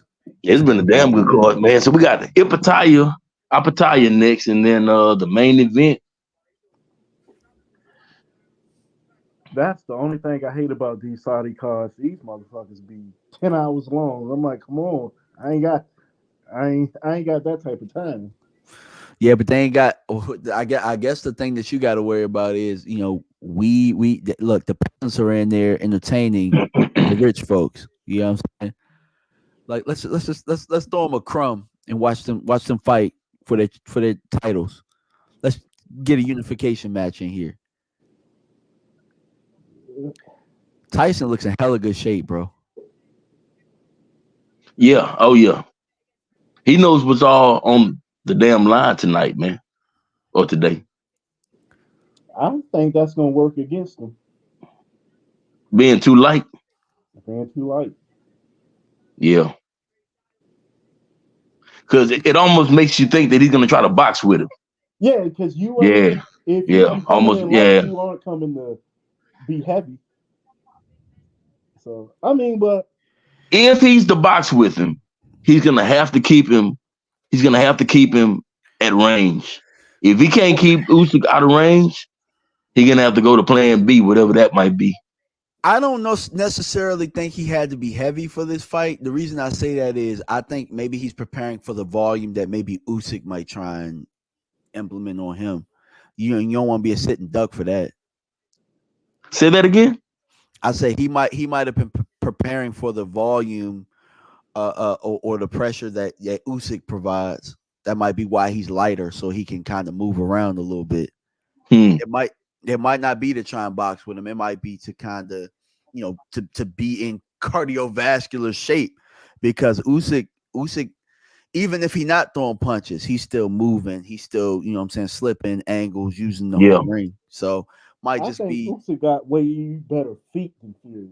Fury is good um upper body movement, but I think Usyk feet is gonna win him the fight if he wins. Yeah. But the thing about Tyson Fury, and this is the thing this is why I got him. I think he gonna faint a ton, and his feints are really good. That's probably the best thing that he do. Yeah, His feints are good, but versus orthodox fighters, I'm thinking. I don't know why. Otto Wallen was a southpaw, right? I think. Yeah.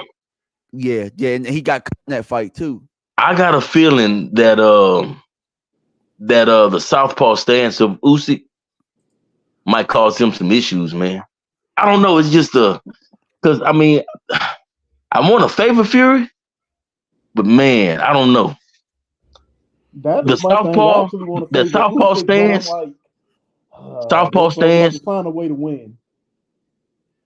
I'm looking at that southpaw stance, and if Usyk can get on the inside or even mid range to the inside, Fury might find himself having some major issues today. It just depends, because I think where Fury's still heavier than him. He's still heavier, and he know how to fight on the inside. So I Mm-hmm. think that's where he can kind of drain him a little bit. For Yeah, some odd reason, he's always done. Even with Steve Cunningham, was whooping his ass. All of a sudden, he started laying on him for a little bit. Started doing Yeah. things like little crafty things. Next thing you know, you're a lot more tired than you were in the beginning, and then he finds a way. You're a sitting duck at that point. You don't want to be a sitting duck for Tyson Fury. He'll hit you in the back Leaning of on him, the head. He'll, what I'm saying, he'll hit you with some elbows. Like, I mean, yeah, he'll do a whole bunch of those things. putting all that extra heavy weight on top of him. Yeah, and then he'll lay on you on the ropes, and then your Mm-hmm. back is up against the ropes. Then sometimes you might fall down and then pick yourself up, and that takes a lot of energy as well. Yeah. like Fury would have never came in this light versus Wilder. Because he needed to be able to take the power. He needed to Yep. be able to take it. Pause. Oh, versus Wilder. Yeah. He Yeah. needed to be able to, and even with that, he But still shit, was he was hitting laying him. on Wilder too. That's That took a Especially his lot. last two That fights. helped take a lot out of Wilder. it Laying on did. him. He laid It did. Yeah. he laid on them last two fights. He actually really did in the first fight. I think that's when he knew, all right, I actually can't weigh one damn 70 versus him, and I'm just box because he's gonna eventually get me. Yeah. Absolutely. So I think with Usyk, he got lighter so he can lay on him because he's gonna be Well, harder he's to. probably, you know what? He's lighter because he wants to be able to move with him. Probably. Yeah, move with Yep. him and lay on him because he's still Yep. 260. He's still Yep. 262.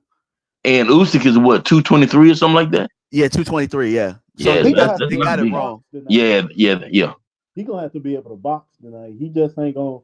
He ain't gonna be able to do what he did to Wilder to Usyk. He can No, it's box gonna be a though. different fight. He It's a can completely box different though. fight. He can The box. southpaw stance alone is gonna make that a different fight. Absolutely. And Yeah. the one thing I will say about Fury though is because like we talk about this, we talk about experience and like the advantages he had over Wilder was the fact that he'd been boxing since he was young. So it was a lot more fluid to him, a lot more he could see things coming a little bit faster, pause. You know what I'm saying? Like he could see when Wilder wanted to throw the right hand. It was easy for him to see those things. I'm sure he's been in there with southpaws, you know what I'm saying, a couple of southpaws. And just like I said, depends on how many rounds he was sparring. Depends on how many rounds he was able to get in with good, solid southpaws. If I was him, the guy I would have called into my camp, I would have called in Otto Wallen. I would have called him in because he was the one that did have success against him. Because I'm sure that that's the tape that they've been watching a lot of on that other side. Just like when Floyd brought in Zab for Manny, he brought in Zab, he brought in Corley because I'm sure he knew they had some success against him, and he was trying to figure out, okay, why did they have the success? And these are the tapes that Roach are going to bring up in order to try and change the angles on the things that I do. So The only issue that I would have with Otto Wallen bringing him in is that was a completely different Fury at that point. There was still a fat boy trying to get back his former glory. You know what I'm yeah, saying? for sure. Yeah, but Yeah, the angles still threw him off a little bit. So they did. Yeah, they you got to did. try and figure out. You got to try and figure out what he saw from his side to give him trouble, and then be able to use that to your advantage when Yeah. you get in there with another southpaw. And then obviously you have other southpaws as well. But I would say that Otto Wallen had the most recent success against Fury outside of damn Francis Ngannou. I Which damn Franklin got I it. think he was fat and out of shape for that fight. If you look at him now, he was out of shape. He didn't have Sugar Hill. He probably didn't train a lick for that fight. Barely trained. He trained at the Yeah, pub yeah. with some Guinness stout. But I tell you who did train. Shit, Joshua ain't take Hey, that fight Joshua lightly at did to all. him what a true heavyweight was supposed to. Yep. Went out there and cleaned his fucking clock. He ain't even play with him at all. Nope. Man, Look, I wish Floyd would do that. I wish Floyd would have done that to damn Conor McGregor. He damn could have. If he would have done that, there's no Jake Paul, in my opinion. There ain't no Jake Paul. There ain't none of that YouTubers trying to come over and box and do all that crap. man, I don't even want to talk about Jake Paul, man. I'm so pissed because I don't know how to call this damn Tyson fight, man. Piece of me feel like this is gonna be one of the most rigged fights that we done seen in years, man. He about to knock Mike ass out, bro. I know. I keep telling people that. People talk about Yeah, Tyson ain't got yeah, that mentality. I'm like, motherfucker, it is not 1987. yeah. Mike is 58 years old. You know what? I'm 48, and I done had my last 4 days was hard. Man, my knees killing me so bad. Right? My shit tender, man. Now, if Mike was look, Mike and Roy Jones, that was different because Roy was old and long in the tooth as well. So it's two Yeah. long in the tooth guys. Like Jake Paul, big as shit right now, bro. He Yeah, big I as think they shit and looking he at it front. though, like, okay, how much experience does Jake actually have? That type of thing. I mean, I don't know, man. If this is a real fight, it can go all kind of ways. But I something think if tells Mike want to me, beat him, he can, personally. But I But don't even think he's there for that. nah, Jake gonna turn that damn glove and Mike gonna say, okay, go ahead. Yeah. yeah, yeah, you know, Yeah, and I'm like, that's why I keep on saying, man. Mike be like, go ahead.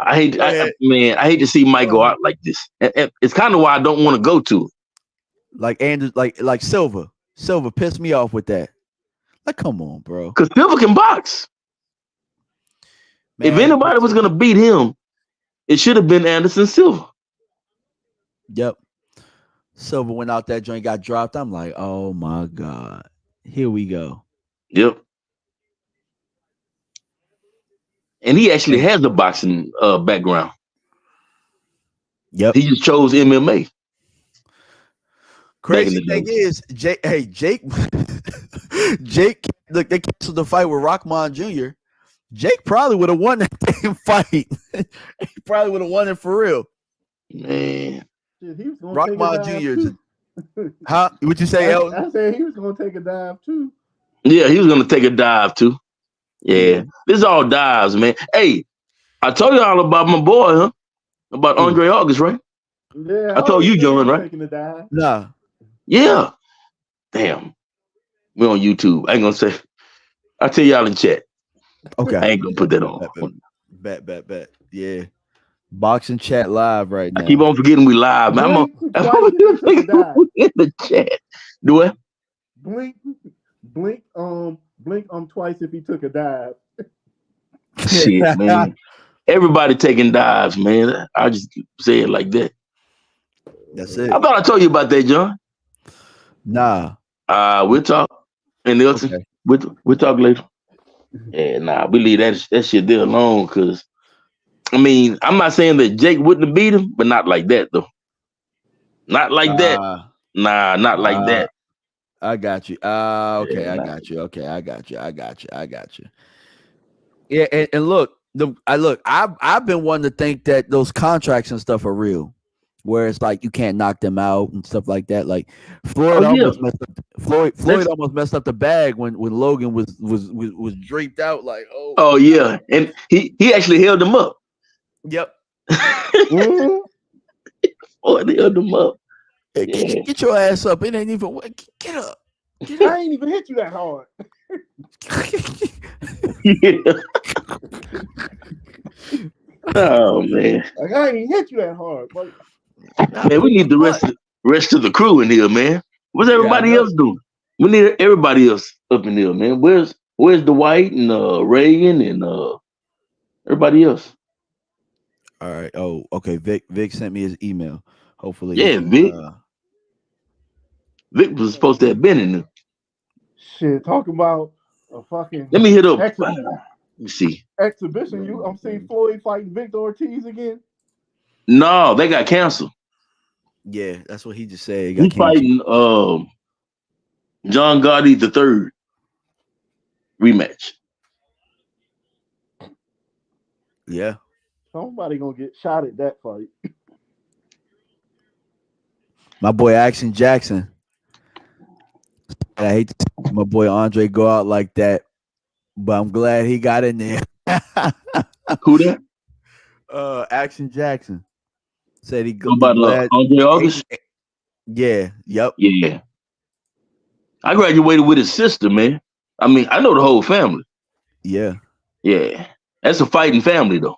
That's some bad motherfuckers, man. That whole damn family is crazy. You don't mess with that family, huh? Huh? You don't mess with that family, huh? Nope. I would advise against it. Yeah. Highly advise yeah. against it. All righty. So, guys, we are one fight away from the main event. Yeah, they go Briedis. And Briedis. Briedis is walking out now. He's probably already walked on yours, huh? Yeah. Yeah, this is gonna be a good fight right here, though. But Opetai is probably the best cruiserweight today. Yeah. So what you think, Hudson? Opetai is the man at cruiser right now, you think? I ain't even been paying attention to cruiserweight. Yeah, I think it's Opetai.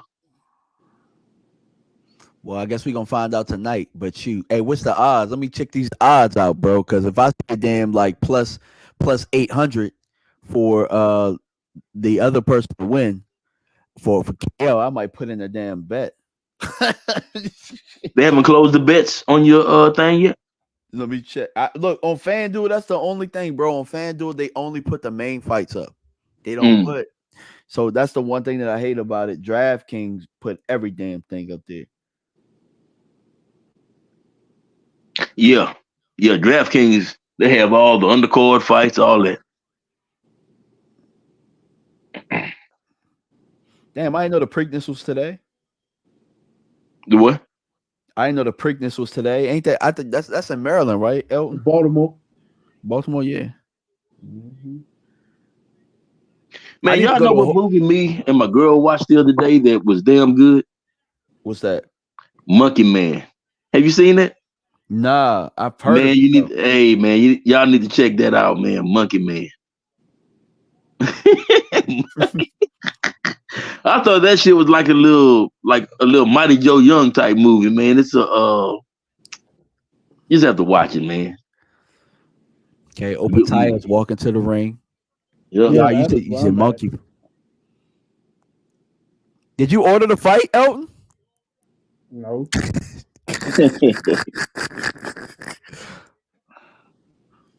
Chris damn hooked me up with the damn link site, so I'm just streaming Hey, it to my man, TV. Elton. Mhm. I told you call my boy, but you don't want to do it. So He I What, said, told you about that that how long ago? $10 a month? It's been about what 2-3 years ago. I first told y'all about that. you did. It's inflation now. Shit, $8. Shit, come on, man. Yeah, you ain't lying.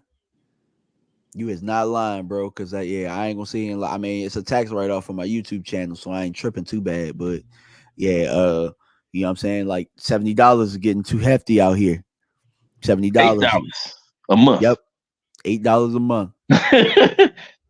And look, I'm not missing a. Hey, I've been streaming. That shit, they're going, man. Yep. Not a problem. That look clean. It look clean. I don't want to copyright you, so I can't be Yeah, yeah, too yeah, long on yeah. that. But Yeah, I shit. got you.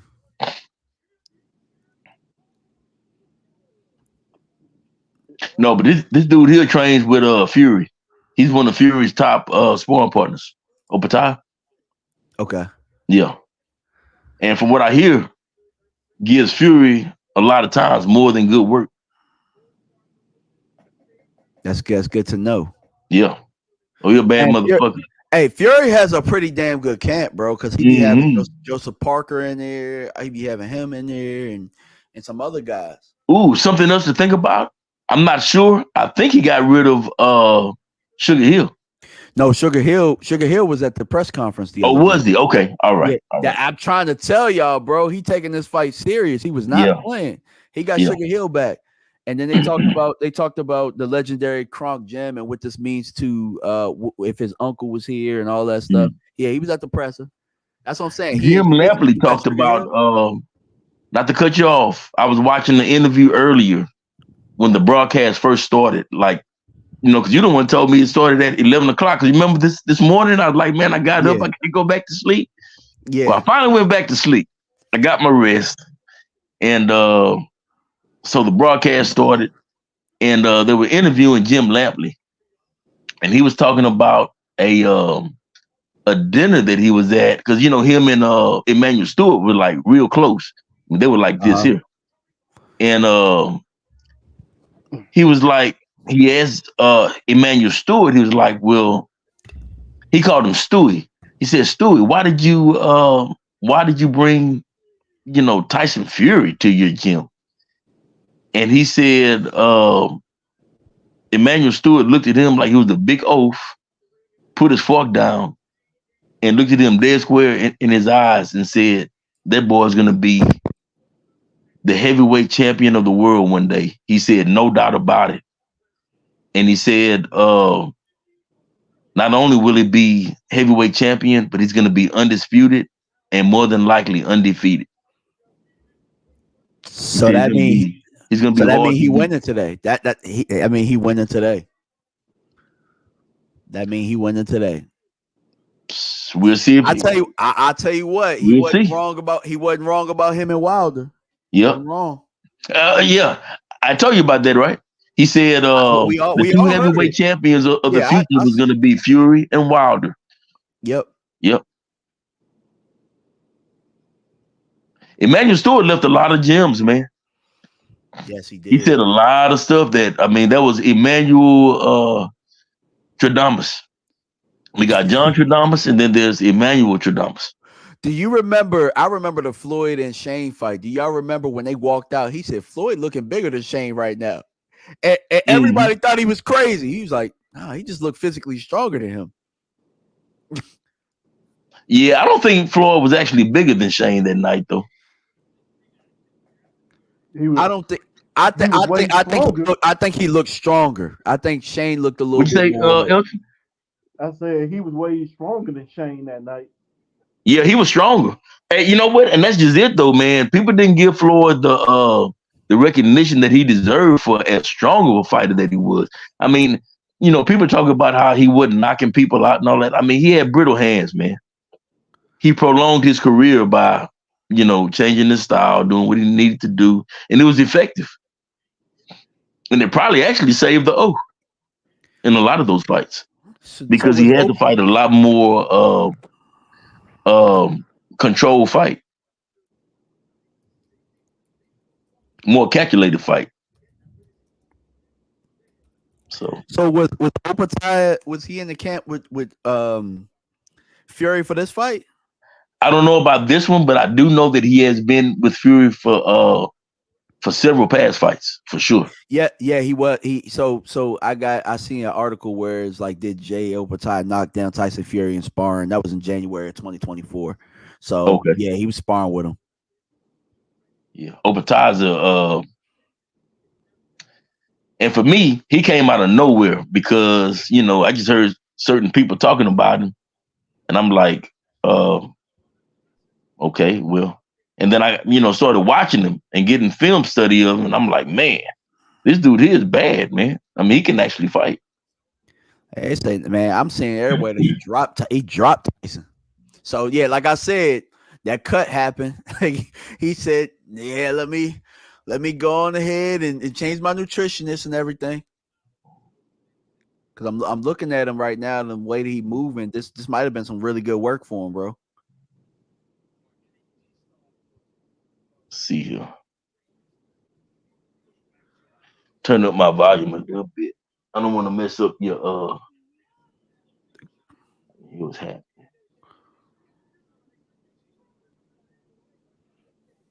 I could definitely see where sparring this guy would have given him some really good work, especially with giving looks for Usyk. Oh, what I just do? I did something. What did I do? Hope you're messing up my stream. There we go. Riyadh season.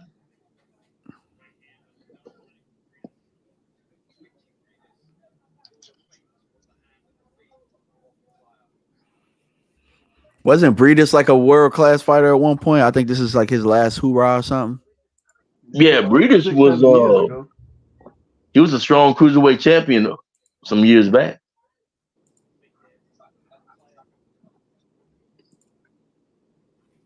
But remember, Usyk came through and cleaned up all these guys. Yeah, Briedis, you had what's that black dude's name that was knocking out everybody? Usyk came out and cleaned up all them dudes, man.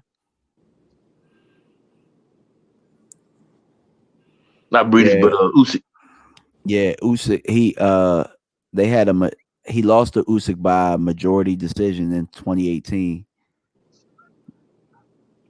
and then he lost to Opetai in the first fight. It was unanimous. Right. But from what I hear, it was a really good fight. From what I understand,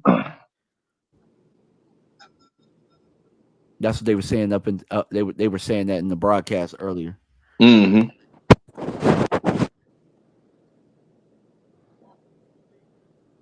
Yeah, Elton, bro. Mark your calendar. I mean, you already know, bro. But I'm out there. In a couple weeks, baby. I can't wait. What actually day you get here? That Thursday or the Friday? I get in on Thursday. Late Thursday night. So I'll be out there in the streets. Yeah, I'm taking off that Friday.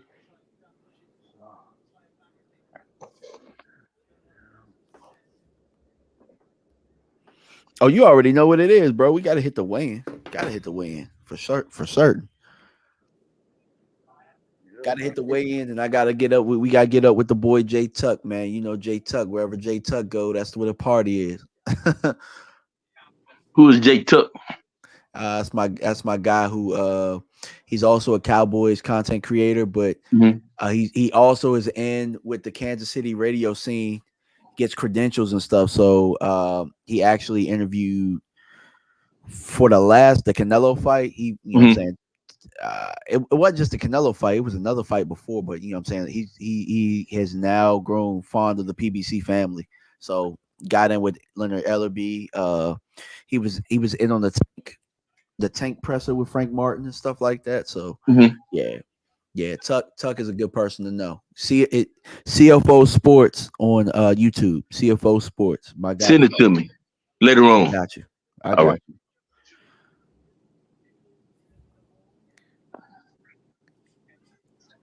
Yeah, actually he caught, so he got a ticket to the fight, the Rolly and Pitbull. Mhm. And so my man put a video up that Pitbull punishes Rolly. And that joint did crazy numbers, but YouTube blocked that joint because I think they really thought it was like a pit bull. Why they They block it? thought it. I, oh, I don't know, but Opetai is opening up on Briedis right now a I'm little bit. telling you, I'm seconds behind you, and I'm watching that come. I'm at 123 right now. Well, yeah. 55 seconds. Okay, yeah. So we're about the same still. Okay.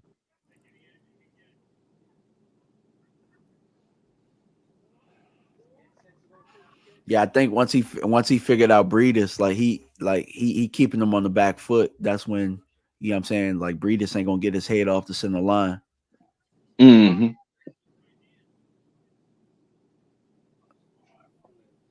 I could see the trap that Opetai is trying to set on him.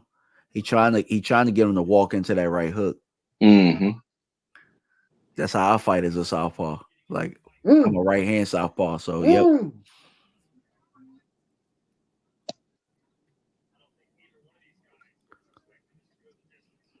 yep. He trying to slide to the right off of the jab. He trying to catch him. He trying to catch him with that right hook. That's the punch he trying to knock him out or get him out of there with. As is it though, I don't know if he's gonna be able to knock him out.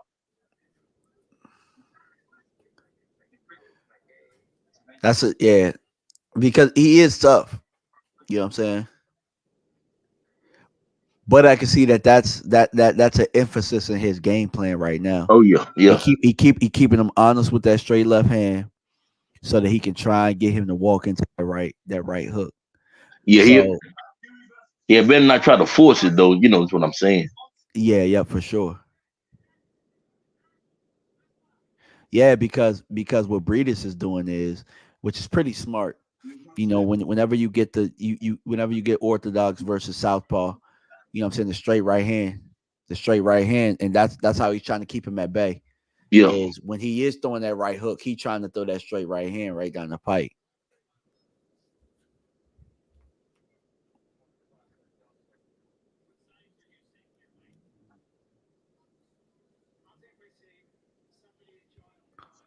Oh, man. The the one thing I don't like about both of these fighters right now is that I feel like they both bouncing for no damn reason. Huh. I hate bouncing Wasting fighters. energy, huh? Yeah, pretty much. Yeah.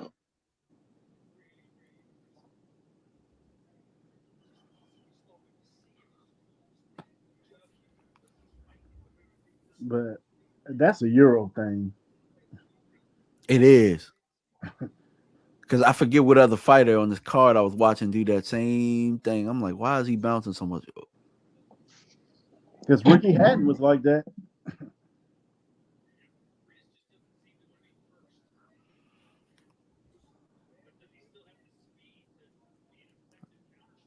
Like all that bouncing. Like, bro, you ain't in the gym.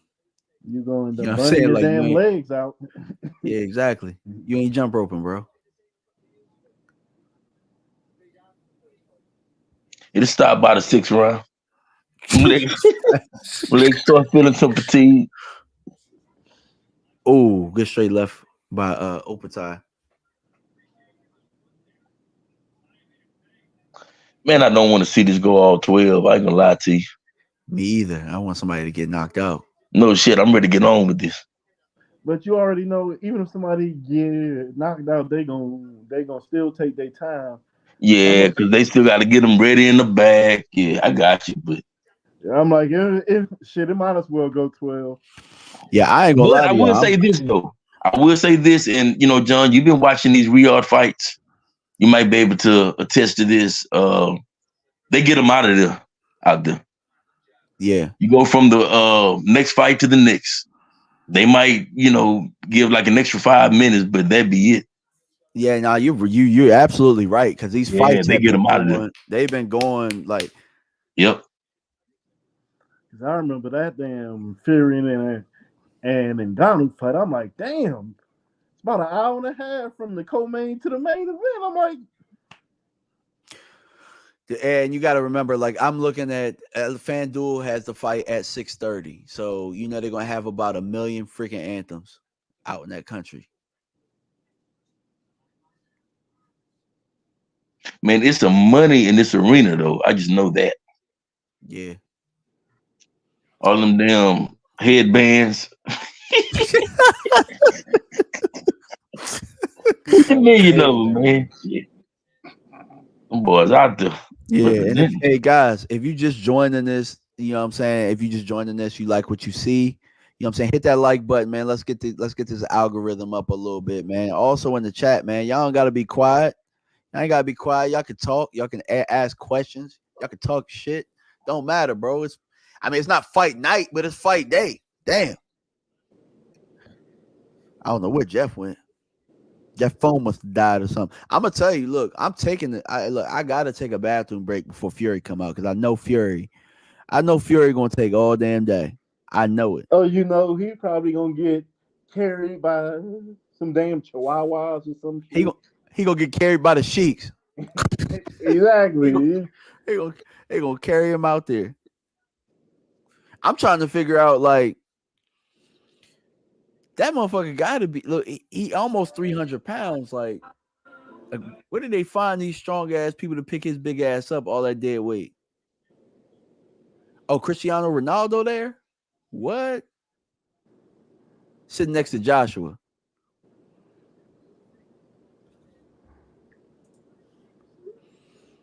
Not bad. I was like, yeah, I was like, my dog must be charging his phone or something. No, I was messing around with the chat. I was trying to see what the chat was saying. I can't see it.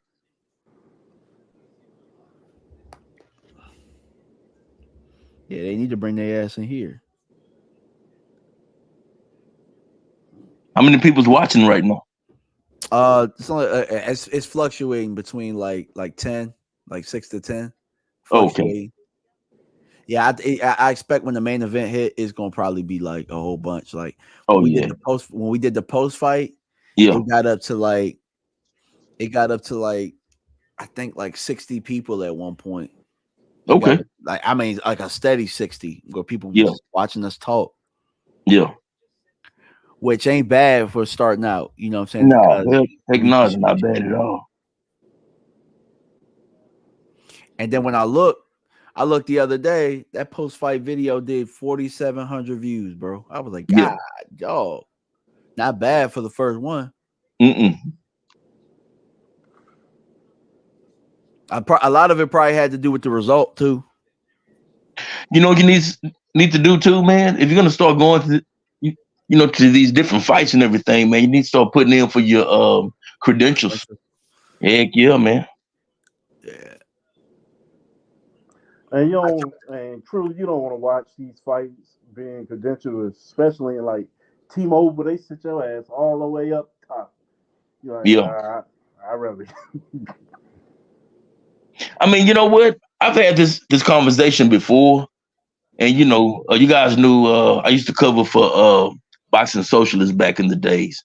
I ain't gonna lie to you. It's cool to have the credential and to be able to watch the fight, but to me, it's better watching it on TV, man. The atmosphere is better at the fight, of course, but just for the quality of the fight, man, you can't beat the damn television. That's just Yeah, me though. yeah, and that's true because look, I'll tell you that. Well, nah, I love the atmosphere of the fights, and honestly, like And when that's what I'm you were at, saying. You can't beat yeah, that. You can't beat that yeah, atmosphere of the fight.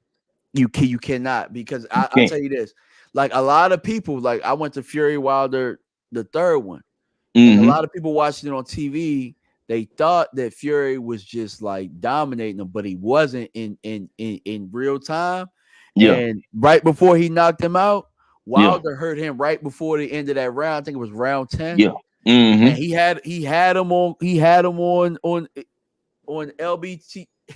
LBTQ RS Street or whatever. Yeah. Had the towel on his head. Fury Mm-hmm. like barely made it out, bro. I think he decided at that moment, I'm just gonna go for broke Yeah. because I don't know if I'm gonna make it out of this round. Right. And that's what makes him just better than Wilder, in my opinion. It's the fact that whenever he needed to like dig some fire out of himself, he was able to Yeah. do it. Yeah. Wilder just didn't have that. It's a good fight though. Well, and you got to kind of think about it though. Like you spoke on earlier, big heavy 260 to 80-pound dude leaning on you for 10 rounds, man, that's gonna take a lot out of you. Yep. I mean, that's an old school tactic, actually. I mean, I it's think Gronk tactic. Wilder messed up by he didn't put on weight also. I think that hurt him. Yeah, Putting on the it weight. did. Yeah. Because like I always say, Fury's used to being fat. Yeah. So he's used to fighting at that type of weight. Yep. Wilder ain't got the legs for it, and then all he did was get top heavy. Yep. Now you called that. You absolutely right about that. Yep. Wilder was perfectly fine at 215, whatever the hell he was weighing in at 218 at the heaviest. Yeah, because I guess my thing is laying on you at 215, laying on you at 230, you still getting laid on, bro. Like you might as well be able to just get your punches off. And he was laser. I mean, man, that right hand was like a laser at 215. Yeah, the extra weight ain't mean nothing for the right hand. Well, but what I'm saying though is that that extra weight is gonna slow you down, and at some point in time, it's gonna make you tired even quicker. So that right hand is not gonna fire as fast or even as accurate as it would have at that lighter weight. But that's just me. I mean, that's the way I would see it. Both of those last two fights, he was dead tired. And like the fifth round, I'm like, here we go. Yeah, in the 3 fights, how many knockdowns do we have total? I think like 7. I think 2 in the first fight. 2. No, Fury, not Wilder. I think it might have been 8. Might have been 8 because Wilder knocked him down 4 times total, and I think that I know he knocked him down twice in the second fight, and then twice in the last fight. Fury 8 knockdowns in 3 fights. Yeah, that's a lot of action, bro. But like I always said, though, he should have left Fury where it was. Never should have jacked that dude, man. If y'all remember, I was saying that back in the days. I said, man, he need to leave that dude alone. You did. That you did. Yep. Let him stay where he's at. Because I knew that was a dangerous fight for him. I about to say it wasn't just you. I had a homeboy that said that as well. My boy Top Shelf. He was like, yo, he said that's the toughest fight for him. He thought Joshua was the easiest one. I'm not sure that Joshua was easy for him, but I still think if he able to touch Joshua's chin a little bit, Joshua going down. Yeah. Because that first fight, man, that 12th round, to watch that dude sit up like the Undertaker, man, like Michael Myers, just sit right up.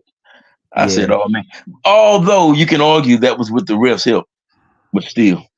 It was. Yeah. Because every other ref weighs on that off. Yeah. Especially with that being the second knockdown, especially with him being the challenger at the time, too, especially. Yeah. And the way he dropped I mean, and his eyes were closed. I mean, there was really no need to count. He opened his eyes, I think, at what, the 4 count? Something like that. Yep. Yeah. He woke up at count number 4. It's like, most refs would have wait. He was out. He was literally down there out Yeah, and he woke was up. out. He woke up. Okay, Ryan Garcia, they're interviewing him. That should be interesting.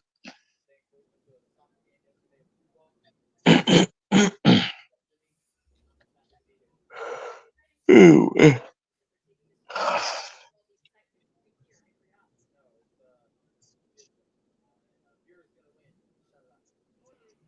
So Ryan just said Fury gonna win.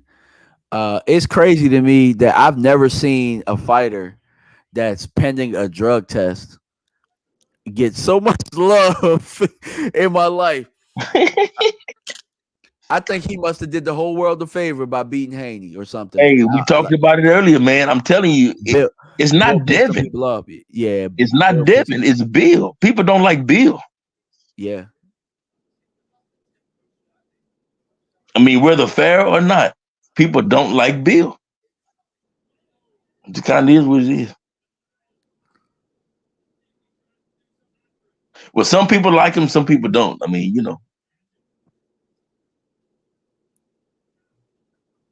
But like somebody said yesterday, you know, if you're gonna talk that shit, you need to be able to take it as well. Yeah. Kind of goes both ways, I suppose. I just think they need to take the L. And if the test turned back, whatever, it turned back, whatever. But the ESPN interview, that was a bad idea. It was a bad idea. My understanding is that the way that would work is New York Commission would just change everything to a no contest all the way around. But the I mean, thing is, I'm okay with it being a no contest. But I mean, I just feel like going on ESPN the way he did, and then saying I don't want a rematch and all that. That was just a little bit too much, bro. Sometimes the best thing you can do when you take a loss is just be quiet. Yep, and let it play be out. Quiet. Yep, exactly.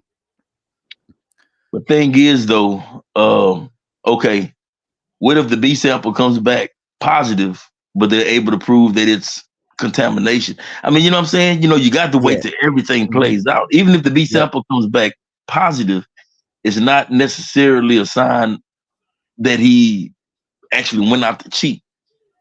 You know what I'm saying? Yeah, because now if you find out it was contamination, and you done already said you don't want a rematch, now that makes even trying to make a rematch even harder. If you and not only that though, who wouldn't want to get back? You remember when Margarito got caught? Cotto was Cotto like, wanted to shit. get back. Cotto wanted that get back. Cotto wanted that get back. Wilder wanted that get back when he felt like Fury cheated him. That's where I'm at with that, bro. It makes it seem like you're a spoiled brat at this point. Man, it makes me feel like he saw something in that fight that he knows, even if he did cheat, that there was no. Because didn't he say something to the effect of I've never been in the ring with somebody like that. He said that on ESPN. You said it in front of the world. You said I've never been manhandled like that. Trying to tell you something, man. Certain things, man, you just shut up. Yeah. It's not everything ain't for everybody. Yeah. It's a fight. Hey, which name's nose is busted big time. Briedis' nose is busted. He been hitting them. Opetai been hitting them with so many straight lefts now. So maybe the game plan was to send the straight lefts to set up the right hand hook, only to set up his straight left, or maybe he just not taking his head off the center line. But he ran right into that left. Briedis starting to look like he breaking down to me a little bit. He is. I mean, he walked straight into. I'm gonna be honest. That straight left that he landed, that you're gonna see the replay on, and that probably knocks out a lot of people. Oh man, he got hit with another straight left. He got hit with about 3 or 4 of them in that round. I mean, flush.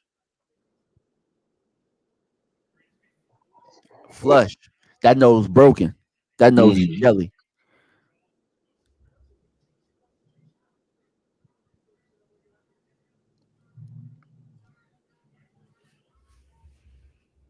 All right, so it's round 7. All right, hopefully Fury is back there warming up because we know he like to take all damn day. Yeah, Briedis starting to break down. The only thing I don't like that they haven't been showing them in the back rooms and dressers and stuff, and you know what I'm saying, warming up on the mitts and stuff. Mm-hmm.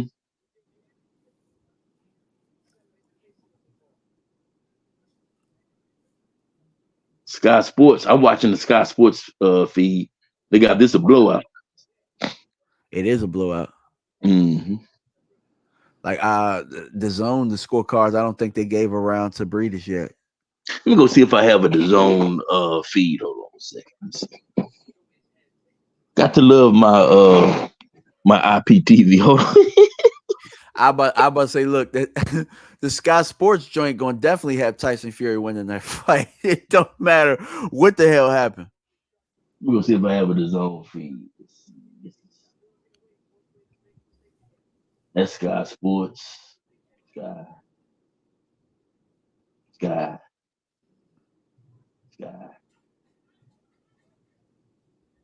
Nah, Oh, okay. actually, Here's the Sky's zone. match room. So shit, they would have Usyk winning. Is it? Yeah. Yeah, Sky is Sky's not matchroom, is it? Yeah, Sky is yeah, Yeah. Sky's match room. is it? Yeah. They were The showing other one, Yeah, ESPN is top ranked. Yeah. the other one is Frank Warren. I forgot what it's called. Frank Warren's is okay, you got matchroom and you have over there you got matchroom and goddamn. Oh well shit, fuck it. So where you at with the zone? I'm at 116 right now. I'm at 44 seconds. Okay. Oh, good body shots by Opetai. You're right. Briedis seems to be breaking down. He's Oh yeah. doing a good job. Opetai is doing a very good job of pretty much cutting off the Hold ring. on. Yeah, I saw that at the end of the last round. Hello. Looked like he was hurting. Clips at Dover.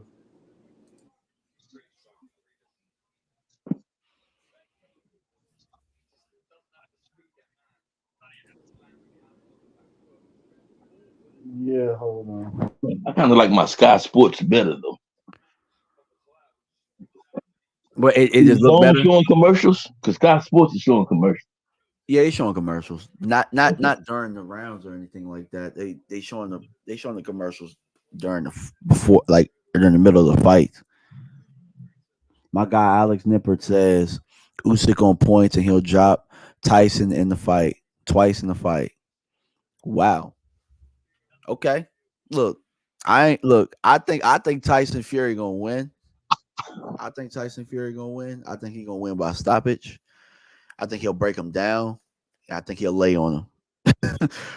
But I could see Usyk winning on points though. I could see that happening. Usyk can definitely win this fight. I mean, Yeah, that's what I'm saying. it's 50 I mean, it's 50-50. It's 50-50. that's why I didn't want to put no money on this because man, I could see a lot of stuff happening in this fight. And like I say,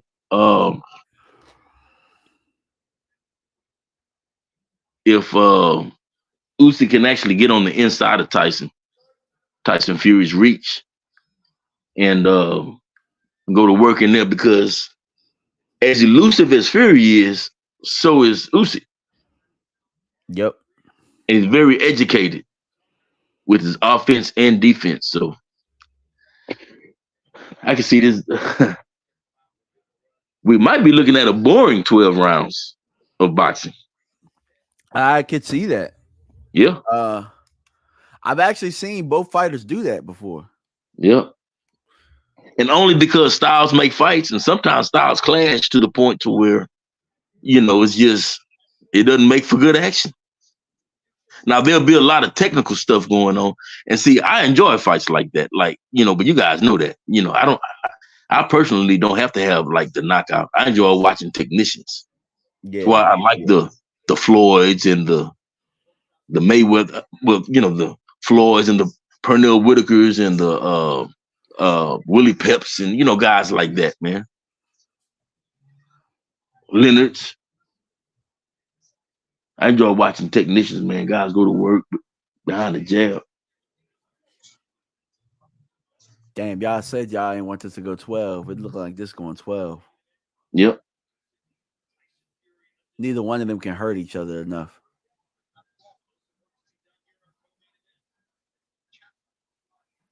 I mean, it's still not a bad fight though. It's not. I feel like Opetai could get him to walk straight into that left like that, and he wasn't able to capitalize on it. I don't think he'll get another opportunity. Yeah. But he's landing some nice stuff though. It's just, Yes. Briedis is tough. Brady's tough, yeah. yeah.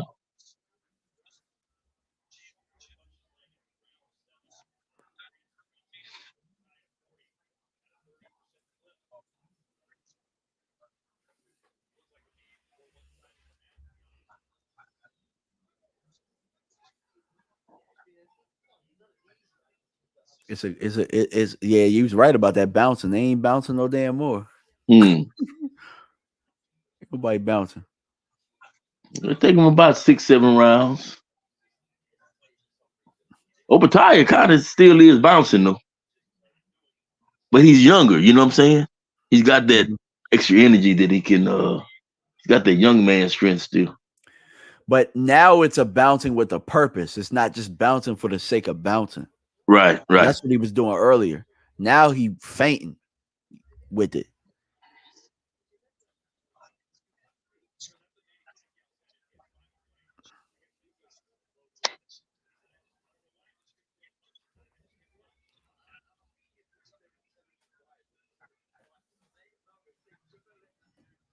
Damn, I'm trying to think of Frank Warren's promotional company now. Man, it's killing me. I should know there's Matchroom and shoot.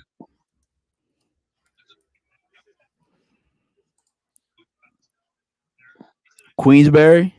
Queensberry. I think Queensberry. it is Queensberry. I think it is Queensberry.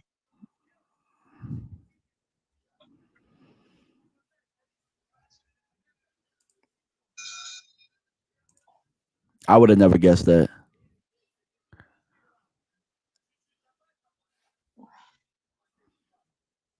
How do I look at the chat?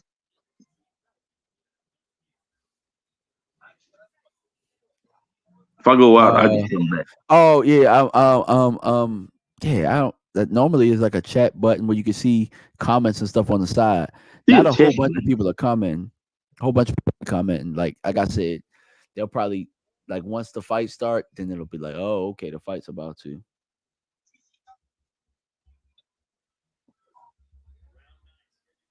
Oh, Vic gets off at 6:30. I read the chat now. Yeah. So he probably be on just in time. See, it's 6:30. He's Eastern time, right? Yeah, because he's out there like in Maine or some shit like that. No, he's in is Vic in He's out, Maine? he out here. He out this way, I think. Out in he in the DMV. Okay. It's fun. Anyway, It's funny because I've met damn near everybody. The only people I haven't met that's in our group is like Chris. I haven't met Chris and I haven't met Vic. I think they're the only two I haven't met. I think I've met everybody else.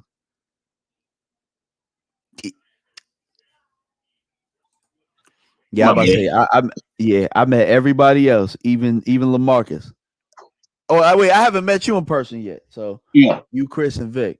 Queensberry. That's the name of it, Queensberry. It's on the mat down there. We over here trying to figure it out. It's Queensberry Promotions.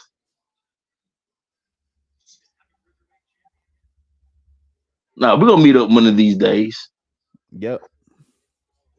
Matter of fact, speaking of LaMarcus, I'm supposed to be sending him like a package, man, with all these damn seasonings and shit, all this damn Cajun shit that we got out here. What you got? Some dry rubs and stuff? Man, we got all kind of stuff out here that you can't get nowhere else. Blackening seasonings, all kind of stuff, man. Tex Joy, which is a Tex Joy is made here to it's really an all-purpose seasoning, but it's good for like barbecues and that. Man, you put that on any and everything.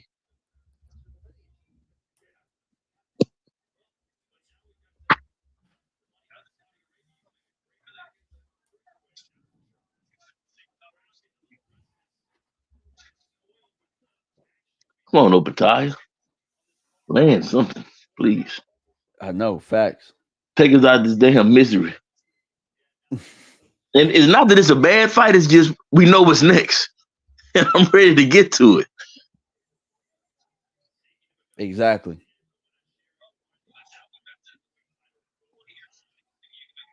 We ready. See, they even said that, the crowd's getting restless. They're like, hey, come on, let's get on with this. Yep.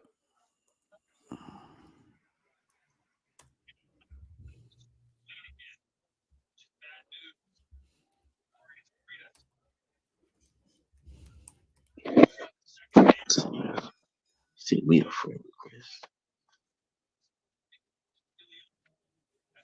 See if I can get the white. The bully. The bully.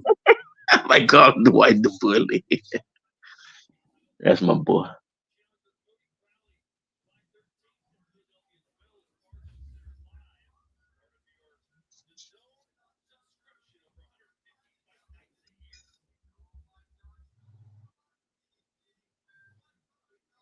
And where's Paul Reed at? I need to call him. I need to call Paul. Yeah, true. Paul be popping up every now and then. Mm-hmm. Paul be chilling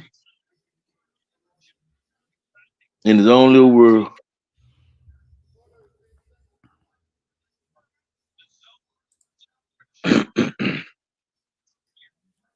Yeah, that's the only thing about the zone I don't like. I feel like I should have been grandfathered into that $9.99. Yeah, You know what I'm saying? Like, you ought to be able to pay. I bought this when they first came out here. I took a chance with them.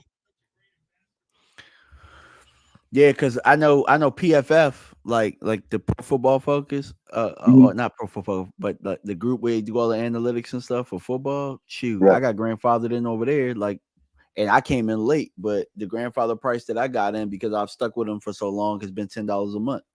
Yeah, So they moved up to like $17.99, but I'm still paying $10. Because I know a lot of people left the zone behind them, constantly going up in price. I stuck it out. I mean, fuck it, man. It is what it is. It's just But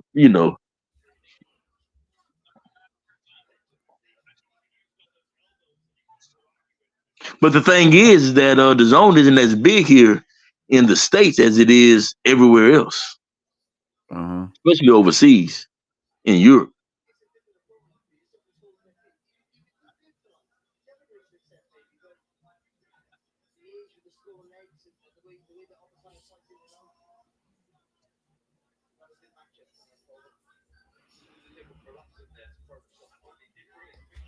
Dog, we just got two people. We just got one guy that's just a better fighter, but neither guy can hurt the other. Like they Yeah. probably should have made it. They probably should have made this one of the first fights. Yeah, no shit, huh?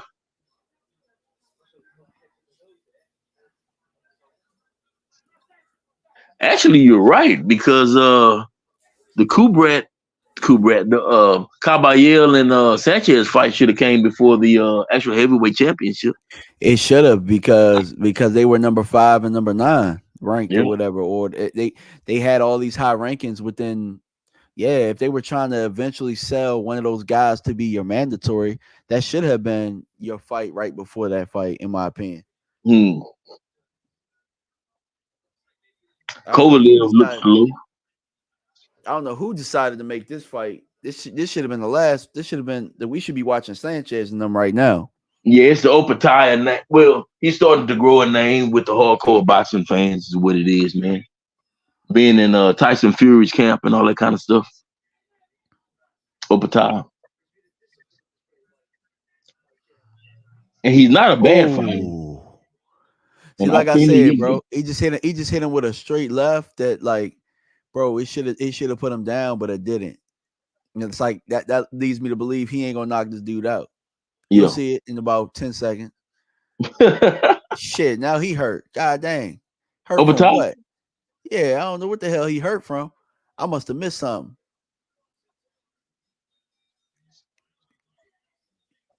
Yeah, he hurt. I don't know what hit him, But he was the one who landed the punch. He landed the left. Now all of a sudden he hurt. I got to see what he must have walked into something like on the low. Yeah. Yeah, I see him hurt. Damn near could have called that a knockdown too. You know that, no? Yeah.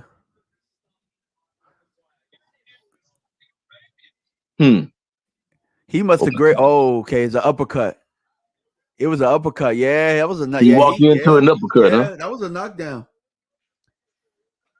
Yeah.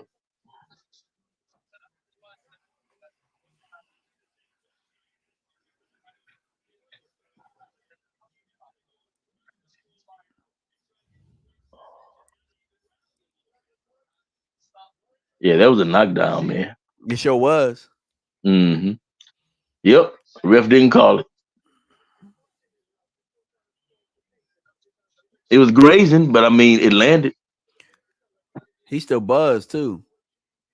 Oh, I But talked one all thing that about trash. Briedis is a finisher now. He can finish you if he gets you hurt.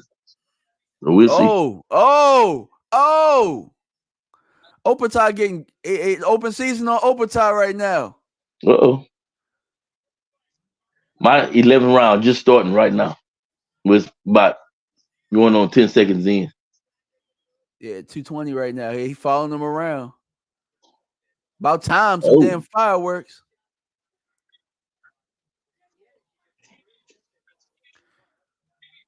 About time.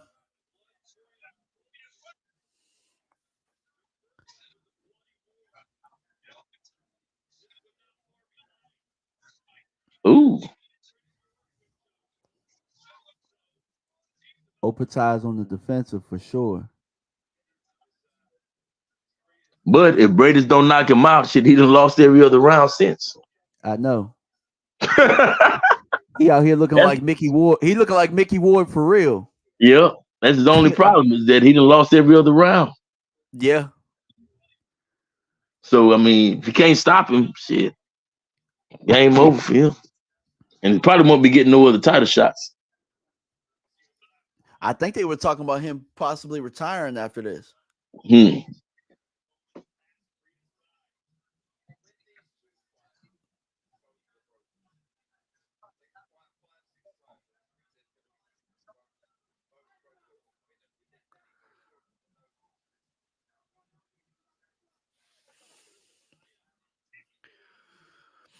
I don't know if Opetai got anything left. Well, he was looking tired at the end of the last round. Well, before the last round ended, so I saw him breathing pretty heavy.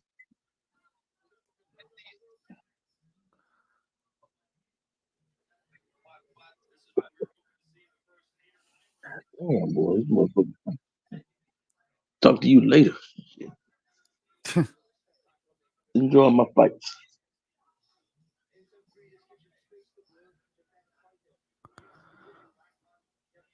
Come on, ref. Let him fight.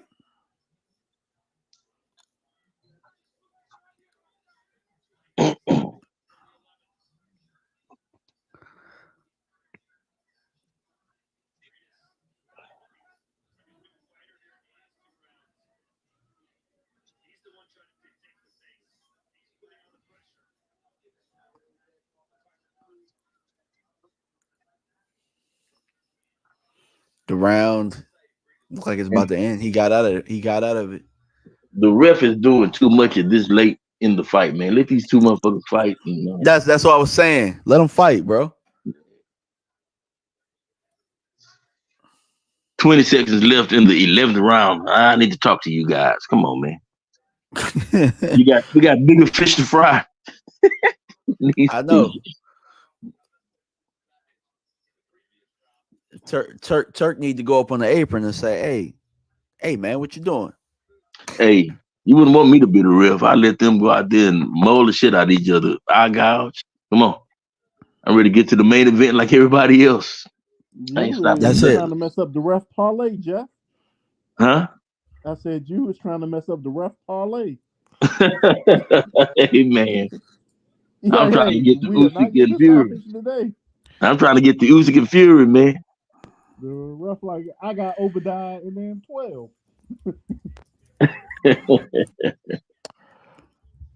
It wouldn't surprise me at all. I don't even think the refs are allowed to bet.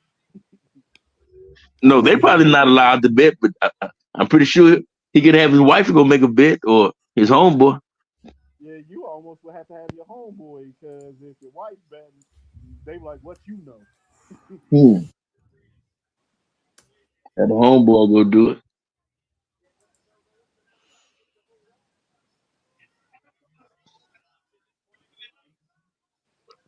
I gotta hit my boy. I gotta hit my boy Weeks up and tell him I'm gonna be in town. I gotta figure out if he probably gonna be reffing that night. Nah, he's Weeks is retired. out of Dallas. Nah, he in Vegas. Oh, Vegas. Okay. Nah, he retired. Did he retire? Oh, Him and Kenny Bayless.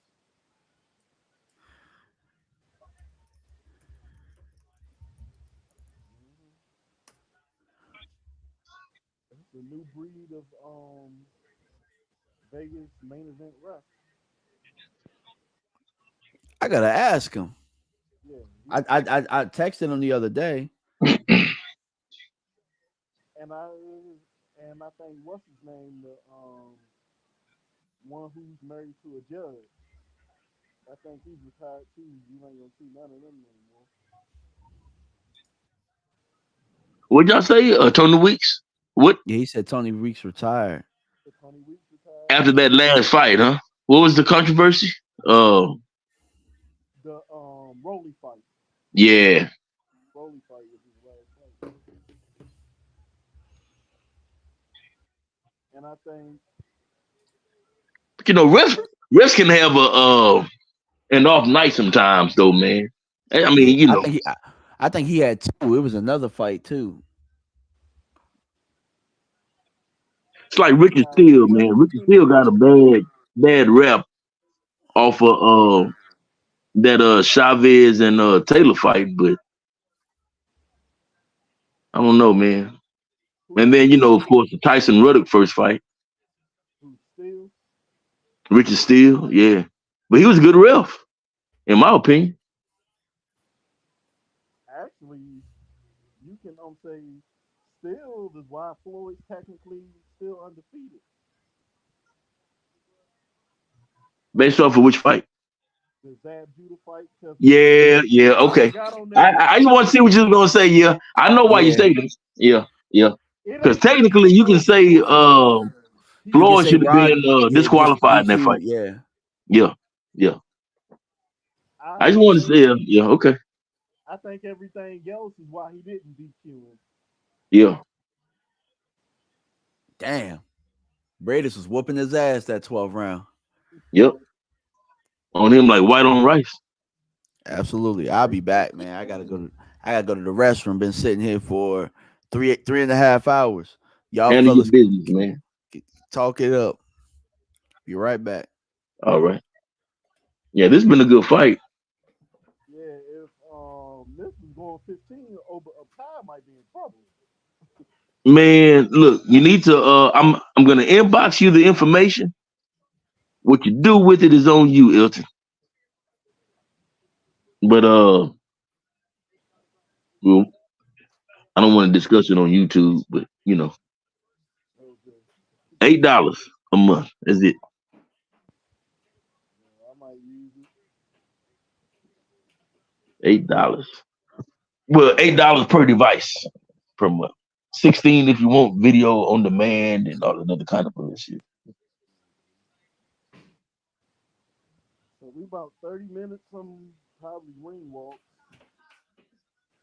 Don't say that. I mean, because they done got better with the with getting these guys out there. So hopefully it's not 30 minutes.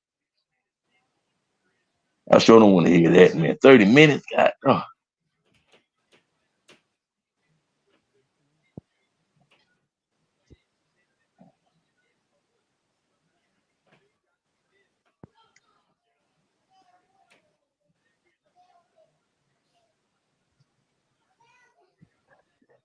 Oh man.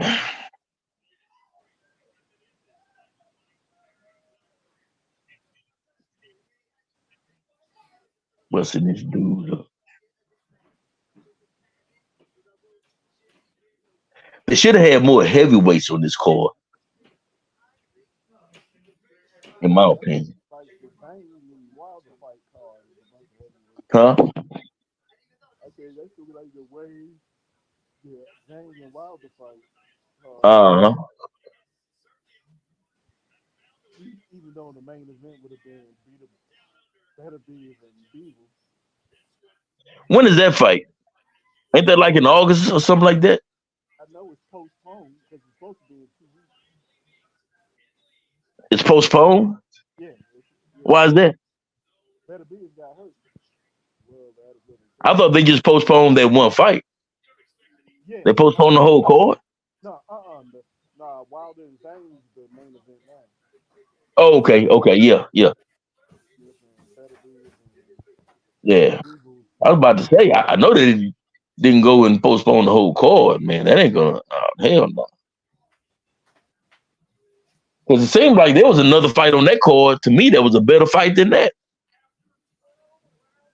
Trying to remember, I mean, that's a good fight card. That's what I was telling John earlier, because he was talking about either going to the Dallas fight or to California. I was like, shit, I go to that fight. Man, that undercard is laid out, man. Which one? In August. Oh, the Crawford fight card. Uh-huh. I like that card a lot, man. Yeah. Hell yeah. Like they keep adding on to it. I'm like, hey, give me 4 good fights. I don't need 8. Yeah, and I'm not mad at it as long as they add some quality fights, man. I don't want to, just be adding on no BS stuff. I'm watching how I talk since we're on YouTube. Yeah, they was talking about I want to give my boy a flag. Huh? Yeah, they talking because I like the card. I'm like, that's almost too many fights. Shit, man. Opetai. Unanimous decision. I can't believe him to win a decision was a plus 200. He got his ass whooped from last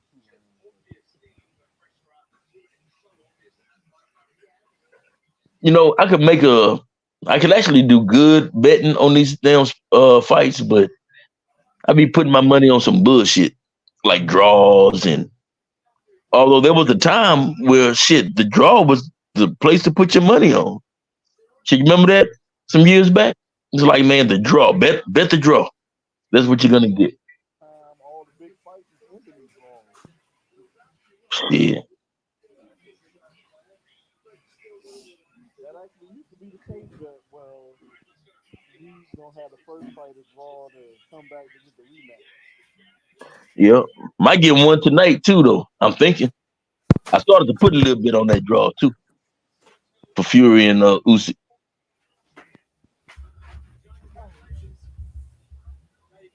I got a sneaky feeling, man. This might be one boring ass heavyweight fight, man. Or it might be boring for portions. Or early on. We'll see. We will see. If Fury would have came in heavy, I'm like, okay, he is trying to go for it. But I think he's gonna be fading and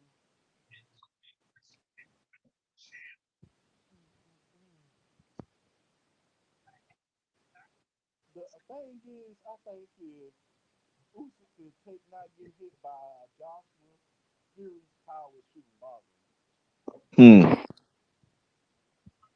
We're gonna see. And 83 out of 294. Show up to hurry up and get them to the ring. Give me 1 second, all right, Elton? I'll be right back. I gotta go. Thank you.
I'm coming.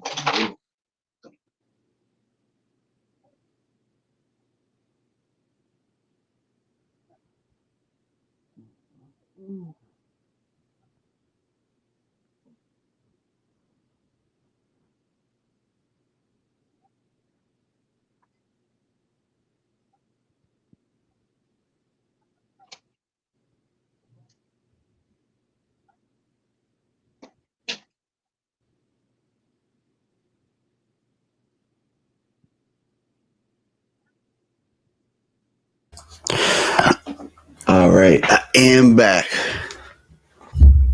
Had to deal with a minor emergency, bro. Kids, man. I swear to God. You can't leave kids alone for shit. Shit, Like, I I mean, like, I mean, it's not even the kid, not even the little ones, bro. It's the damn teenager, bro. Fuck.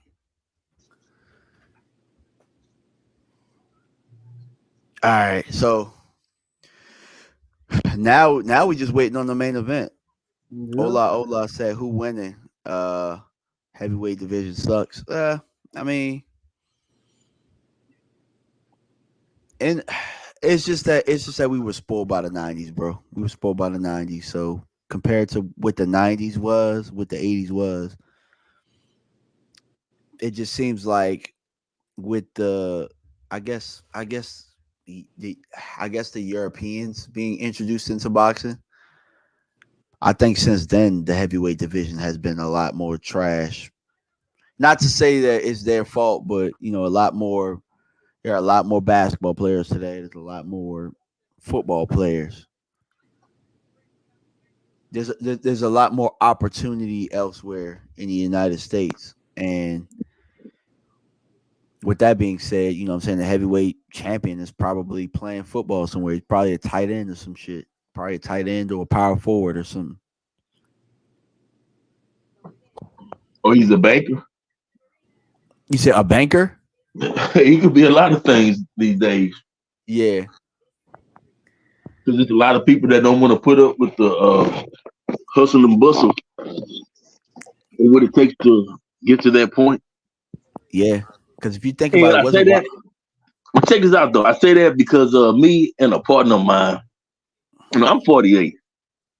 I remember, and you know, I don't know how the ghettos look on the East Coast now, but I know back in the days down here, a ghetto looked like a ghetto. yeah. Project houses look like garden homes. You know what I'm saying? Yeah, yeah, yeah, yeah, yeah. These kids don't know what it means to truly struggle, man. Mm-hmm. So a lot of these champions was, I mean, they were ghetto bred, Yep. and these You're kids, right. I mean, life is easy today, man. I mean, you damn near don't need to work, get all kinds of government assistance, and nothing against the people that really need it, but just saying, I mean, a lot of these kids they don't know what it means to actually struggle. They don't Yep. they don't know that hustle. Nope. They Or to don't. have to or to get into selling dope because not because you think it's cool, but because I mean that's the only other choice that you have to try to make some money to survive. Yeah, for sure. Not to mention, maybe it's just that the coaching just isn't as good because Jeff. We've been talking about this, bro. We were talking about weight bullying. We were talking about people like. I mean, the lower weight divisions might be better because the science has shown how to be smaller, but just weigh a whole bunch. So with the heavyweights, it's just what I'm saying. You weigh whatever it is you want to weigh. Yeah, A bunch of yeah. weight bullies today. I mean, that's why I'm not upset with the WBA's decision to put that weight cap on there, man. I mean, something needed to be done. Yeah, And, because like I said, it goes back to what you don't want is another situation where you get like a Arturo Gatti versus Joey Gamache. well, I got a question. How much is Benavidez rehydrating up to? That's one question I have. I can't tell Because you. I don't know. yeah, I yeah, know it's probably close to 200. He gets up there. He gets up there. yeah. Because if it's close to 200, that's what we talking about right there. You know what I'm Yeah. saying? Like, I'm not saying that that's the heavyweight champion of the world, but But it he could should be be. fighting. He could, yeah, fighting Yeah. that cruiser. He should be fighting that Mhm. cruiser or something. And then, yeah, I mean, that's kind of what I'm getting at. Or if he put the weight on, like, I mean, he hit hard. I'm not sure he hit hard like a heavyweight, but he definitely boxes well. He's definitely tall enough. It goes back to what we were discussing, earlier when I first got on this live, man. If we had same day weigh-ins, the divisions would drastically change, man. Except for like maybe just a few names. Yeah, and what's the weight? What's Bridger weight? Is that like what? Like it's supposed to be like 200 to what 210 or something like that? Things like 200 to 220, maybe. I don't. Yeah, 200 to 220. Because I know whatever it is, Deontay Wilder fell into a Bridger weight. Yeah, I remember thinking that, and I was like, shit, but damn. Do you have the option to either compete at Bridger weight or heavyweight at that point? But I don't like Bridger weight though, to be honest with you. Because I mean, Deontay Wilder proves. I mean, even though he didn't win those fights, Fury is somewhat of an anomaly as well mm-hmm. for a heavyweight.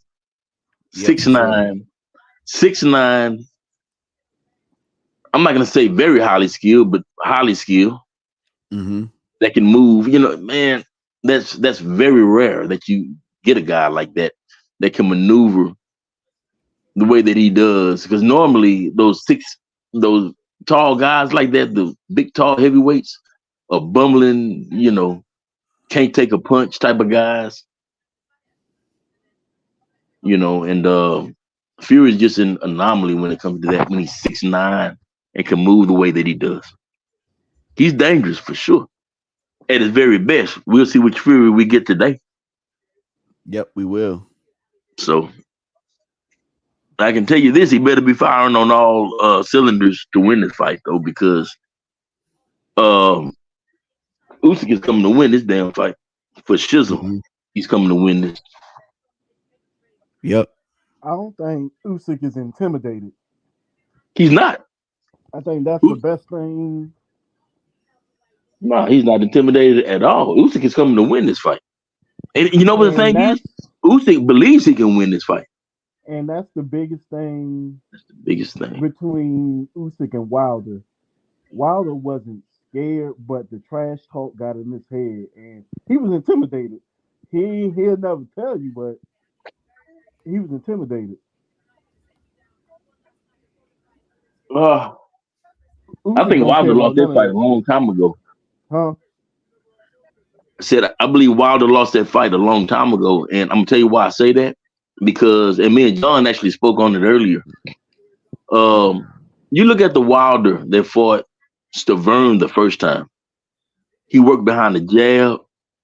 He actually had an arsenal. Now I'm not gonna say it was the best arsenal in boxing, but he had more tools than what he ended up fighting Fury with, which was you only need to be I only need to be perfect for a few seconds. You need to be perfect for a whole fight.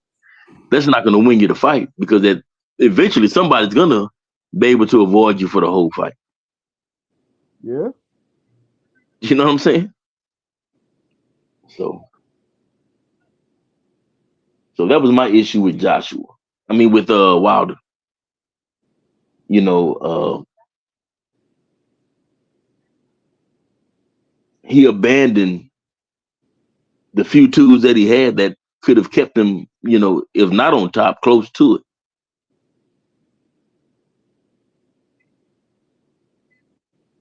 That's just my opinion on it anyway. I mean, I think by the time he got to the Ortiz 2 fight, he was way too comfortable for waiting for the perfect shot, which it yep, usually landed. it came, it came, but like I said though, and again, I got to call my boy John. When he first started talking about Fury, I told anybody that would listen, man, that's not the fight he wants. I said that, didn't I, John?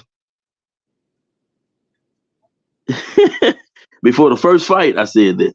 Way before the first fight. When he first started talking about Fury, I was like, man, that's not the fight he wants. He don't want that fight, man.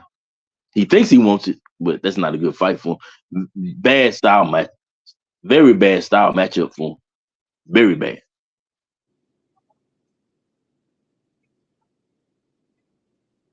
Yeah. And proved to be so. I think I knew by round 5 of the first fight. Like I said, I was there. I was like, oh shit. Yeah. Yeah. But just I mean, I knew beforehand. It's like shit. Cause I mean, it's like I told John, man, Fury was like one of my favorite heavyweights until he didn't fight. He retired, so I mean, he's inactive. So it's like, okay, well, really don't have any more dogs in the race. But I just always, I saw what he was early on. I was like, man, this dude is dangerous, man. Another dude that I thought was gonna be the goods was what's his name? The Nordic Nightmare, the dude that Wilder knocked out prior to fighting Joseph Parker. What's his Parker. name? Big old boy.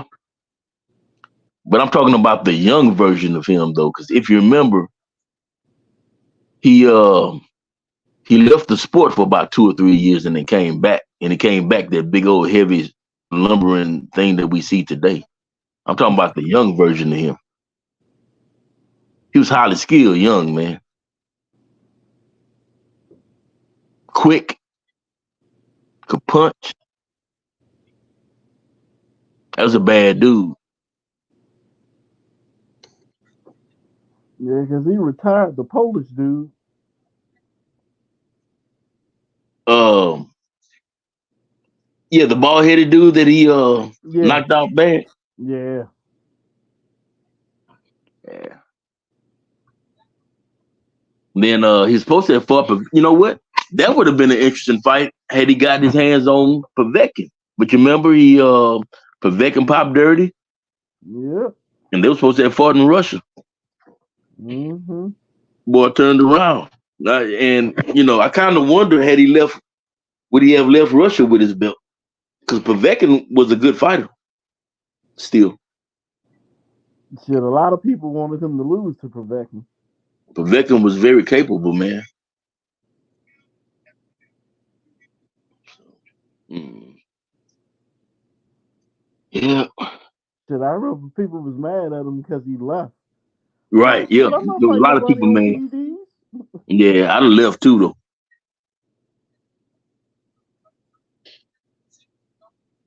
But that is when I figured out fans don't care about PEDs like that. Man, look, They only care about it when certain people get popped. But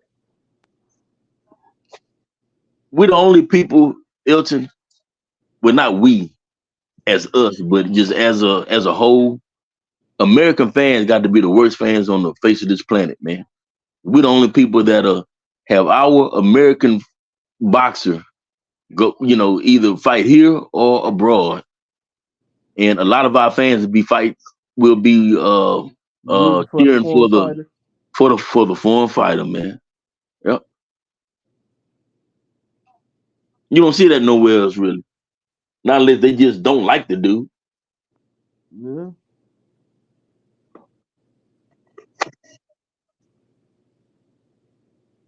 And You might see that mostly if they're fighting, within their country. But a foreign fighter goes outside of their country, man, they're gonna be rooting for they dude, man. We're the only people that have a foreign fighter come into our country, and we will be rooting against our fighter. Facts. Shit, I It's didn't crazy, realize man. Usyk was older than the damn Fury. Yeah, Usyk got some age on him, man. How old is Usyk? About what, 34, 35 now? 37. Yeah, you Damn, gotta he's older than what I thought he was. Yeah, you well, gotta you gotta remember. Shoot, he started out smaller. He was the damn Cruiserweight. cruiserweight for cruiserweight a champ. while. Yep. Yeah. The Damn only Amanda. thing to me that can hurt, even though I'm going for Usyk, but I kind of feel like Fury gonna win, is I think this training camp might have took a lot out of them getting in this kind of shape. He got in shape twice. There's such thing as overtraining. Mhm. Tyson Fury was not in shape before that cut, bro. Mm-mm. He was not in shape. Well, that's why they canceled that fight, man, because they knew he wasn't ready. I keep trying to tell, I'm like, all right, I'm trying to tell people, I think he cycled off something, bro. I think he cycled off, and now like he look now you see his body reacting, you see his body look good, and now he going, you know what I'm saying, he gonna pass all the tests and all that stuff. Are So they I got even a testing? question. Are they So even my testing? question, I don't know, but my question is this is the nutritionist that he went back to, is this the one that fed him the boar meat? See, I don't know nothing about his nutritionist. I'd be lying to you if I even commented on it. Either way, I don't know. I don't know. And here's the thing: all those PEDs is legal in the Middle East. Oh yeah, Mexico too. Like I remember I didn't go out shopping a lot when I lived in Riyadh, but when I lived in Dubai, you can go buy HGH over the counter. No shit. Yeah, you can buy HGH over the counter. We need to go to I need to go to Riyadh. hey, I be 75. Hey, I go over there, buy out the shelves, man. Be 75. Shit, acting crazy, man. 80. 80 like I'm 30. Facts. Yeah. I'm gonna go over there for like a year. Come back, like, what happened to you? Who's this rapping, man? I don't know. Let's get to the fight.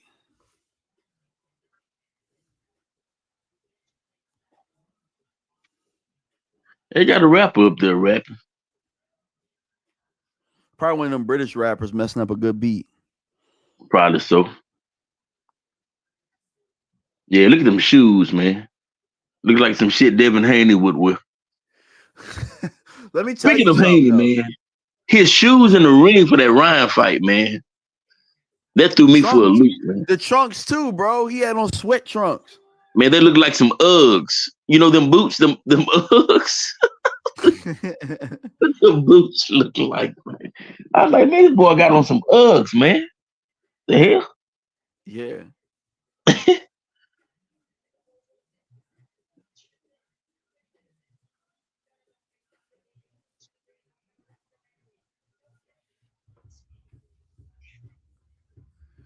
I'll tell you one thing they do overseas that and I think it's because the Vegas arenas or the arenas just don't have, I don't know if they don't have the flexibility or what, but they put on better shows than we do. Like light Oh yeah, they do. shows, Yeah, stages, all that stuff. most definitely. And they've been doing that for years. Prince Yeah. Nassim's flying carpet was epic, man. That flying carpet. Yep. Boy came to the ring on a flying carpet, man. Tyson Fury about to come out this joint with like 80 people carrying him and shit, saving his legs. It wouldn't surprise me. He came in on that chariot that one time. You remember? Yeah. I It guess wouldn't you could surprise call it a me. chariot. He should just come out driving. He should just drive a go-kart out there. Hmm. I think I'm surprised more fighters haven't figured that out. He been saving this big ass he ain't walking out there. Save my damn legs. Ride a donkey out there. Come out there on a mule. Oh man. Yeah, Action Jackson said that's I guess JID or Jid. I don't know who that is. I don't know who the hell that is. Yeah, who's that, bro? Because like it's like it's like I'm a middle child, like J. Cole say, bro. I'm stuck in the middle of this new generation and the old one. I'm 48. I don't know none of these motherfuckers. I know Earth, Wind, and Fire. I know Marvin Gaye. Gap Band. And I know the rappers out the 80s and 90s. Is it? That's it. Is it? My music ended with R. Kelly. Oh man, don't get me started on that, bro. Don't get me They started. put on some shows though, man. You know that? Yeah. Yeah.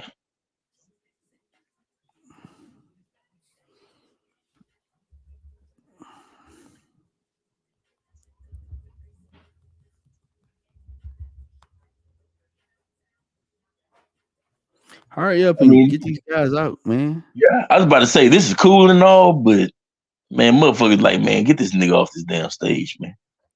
Facts. Look, my TV asked me if I'm still watching. Damn right, I'm still watching. Look, if they wanted to do all this, what they should have done was they should have just cut one of these damn fights. Yeah. They should have cut the last fight. See, Jeff, this is what I was talking about. Now they want to put on the damn concert. Yep. That shit's terrible too, man. I mean, it's cool, but it's not. Any other time, this would be all right. But man, I'm ready to get this fight, man. We done waited too long. But, hey, you know what'd be crazy? We done waited this long, and Usyk walk into the ring like trip his ankle and twist it or something. All behind this damn concert. Be like, man. Chris said, Hope them started take this dude head straight the fuck off, man. Huh? Chris was like, who is this dude rapping over the ring? I said, I think it's Booker T. Yeah. Yeah. It's Booker T. Man. Ray. I don't know. It is it says better not fall like Owen Hart. Oh man, yeah. No, like I said, they should have cut one of the fights if they wanted to do all this. Hopefully it won't last too long. At least the ring is actually lit up now. It wasn't lit up early. I wonder who's walking out first. I think it's gonna be Usyk. Usyk don't care. Yeah, he don't. Yeah, he really don't, man. That would be some shit that Fury would be clowning about. Usyk like, man, look, I walk out first. Should I walk out with you? What fight? Hey, Tyson Lewis did that, I believe, didn't he? What? Walked out at the same time? Nah. There was a heavyweight championship fight where and I want to say it was a Tyson fight back in the 90s, where they walked out at the same time. It was a dual walkout. I want to say that was Tyson Lewis, but I could be wrong. Nah,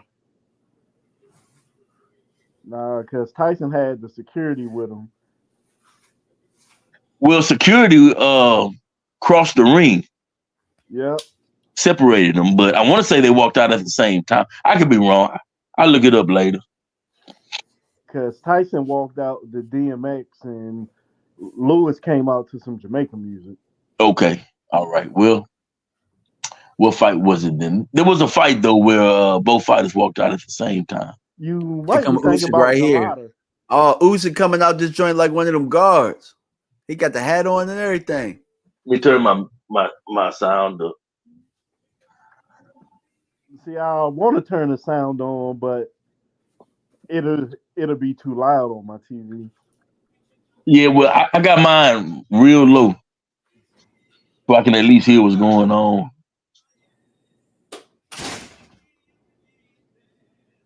Oh yeah, okay. Usyk coming out like one of them Ukrainian guards. That might be like an actual uniform. You know that, John? That's kind of sick. I kind of like it. Yeah. Like I said though, the one thing I like about them, their stages and stuff be on point. Mm-hmm. Hey, Usyk mean business though. Win or lose today, he He coming to always win. mean business. When does he He not coming to mean business? win, and that's what I respect about him. I mean, he is coming to this fight to win. He is one of the few European fighters I really respect. Yep. Because whatever we can say, he run all the smoke. Yep. Yep. He run. Can't take that away from him. Whoever, No matter what happens today. whoever's supposed to be the best in the division he fight in, that is who he go to fight. Yep. He made AJ have a temper tantrum at the end of their last fight.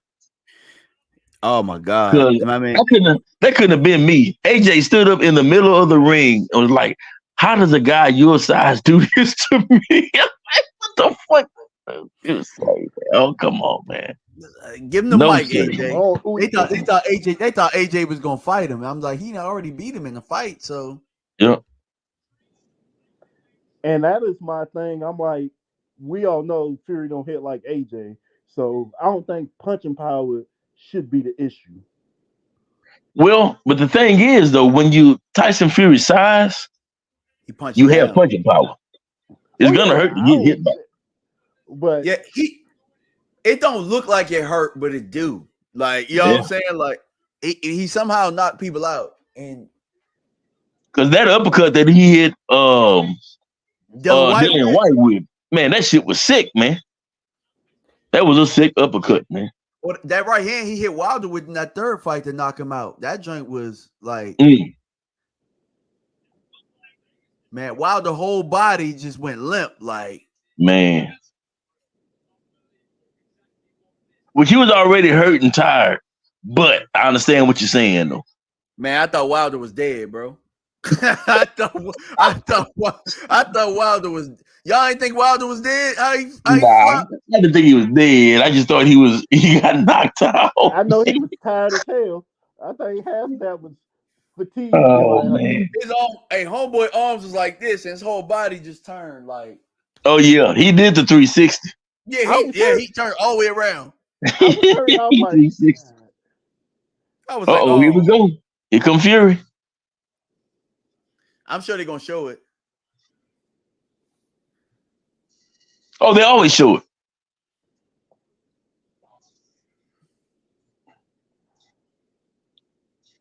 Yep. He looked completely different than he did when he was younger with hair.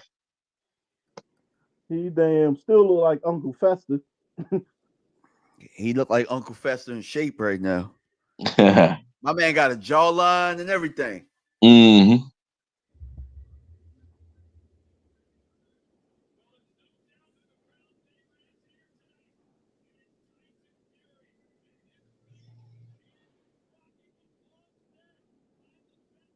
Hey y'all, I'm trying to tell y'all, Fury was shocked for Fury. What I'm telling y'all, if Fury knocked this dude out, man, that's gonna be crazy, man. You know what? I guarantee you this though. If Fury knocks out Usyk, just get yourself prepared for this. They're gonna be calling him the greatest heavyweight of all time. Be calling him the GOAT, yeah. Yep, it's coming. Or if he just wins like a decisive ass decision, they're gonna do that. I'm telling you, he gonna be sharp. Man, I'm trying to tell y'all, he fresh off that boar meat, bro. Telling y'all. Because I don't think they did any testing for this, to be honest with you, man. He got more claim to it than damn Fury. They don't have no damn VADA testing out there. Although I found out something about VADA, though. VADA, depending on where you fight at, is not necessarily recognized. Like in the state of New York, for instance. Yeah, that came up. Yeah, like, yeah. Yeah, like I was saying, before my connection went out, all that shit's legal over there. Pure legal. You can buy it over the counter. So there you go. Yeah, I don't think they did any kind of like real testing. Now they probably tested for like maybe anabolic steroids, but like I say, anabolic steroids don't win fights. It don't. It don't. Skills win fights, baby. Yeah, like I say, when Oscar fought Fernando Vargas, man, Vargas just Fernando rolled Vargas it was up so to the jacked up finish. on all kind of shit and got his ass destroyed. Mm-hmm.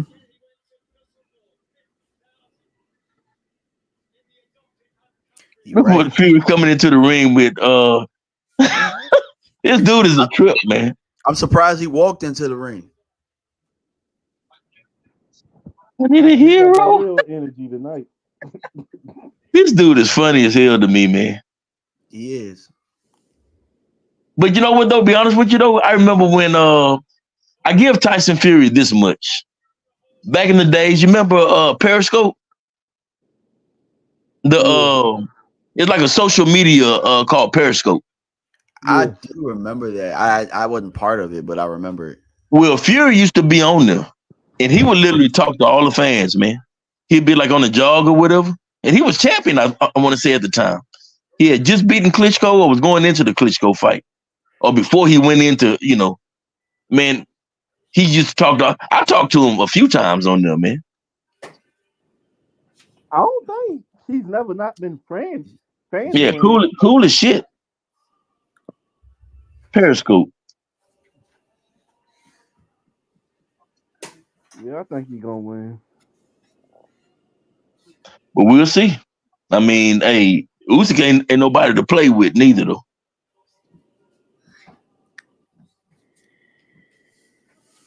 I say it like this though. My heart goes with Usyk because I just think that he would be a better fit to be a champion. You know what I'm saying?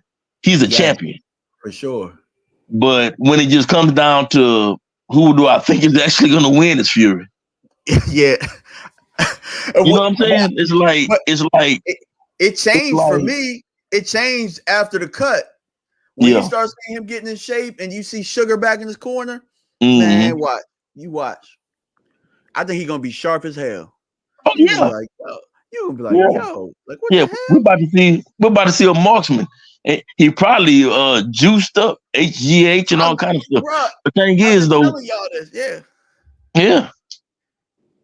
No, I was just gonna say, when you look at the both of them, Usyk has, like okay, if I wanted to say, well, let's say I had boys, which my daughter's grown and out the house and doing her thing.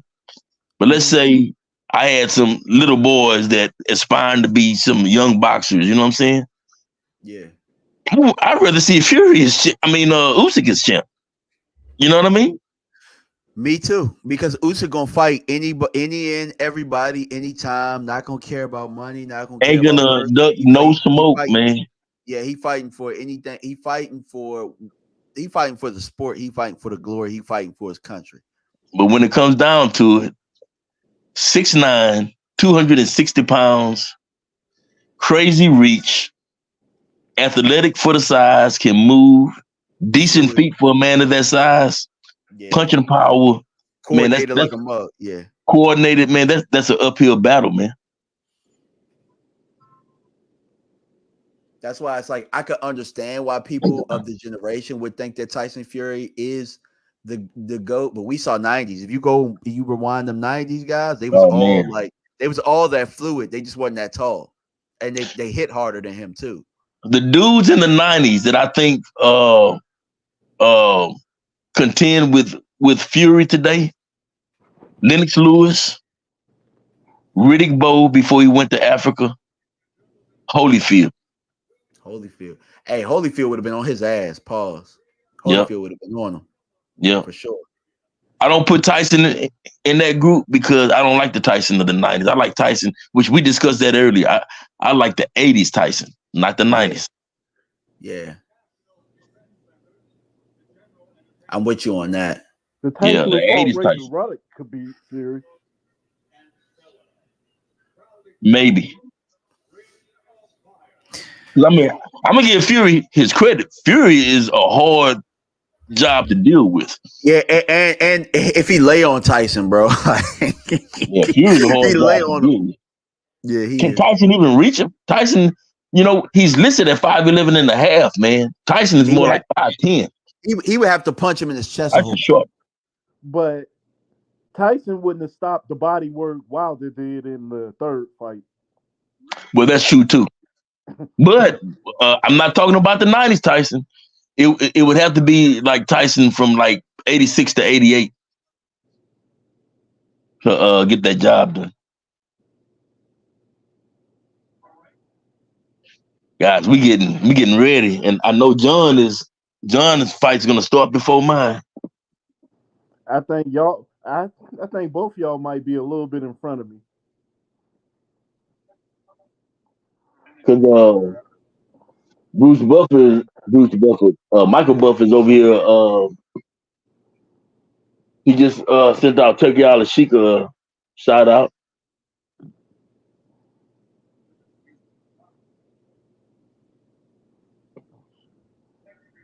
I've been seeing John 316 a lot. Did he pity his hands on Tyson? Man.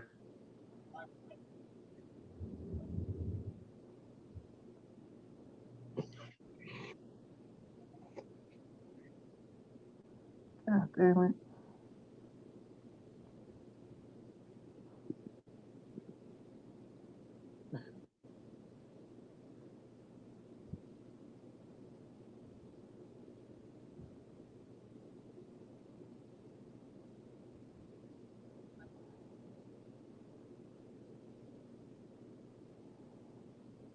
Mark Nelson. He must be out the UK, huh? That ref, Mark Nelson.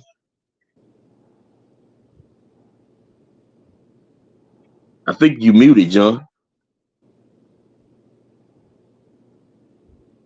You say something? Yeah, I think you muted. Yeah, he muted.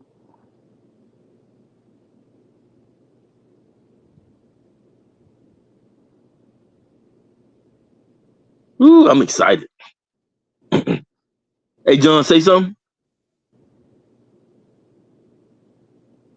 Or maybe he's talking to somebody. Maybe he's on the phone or something. I got damn. Look at the Turkey Alashika over there telling Joshua, yeah, you got the winner of this fight. You saw him over there dapping up? No.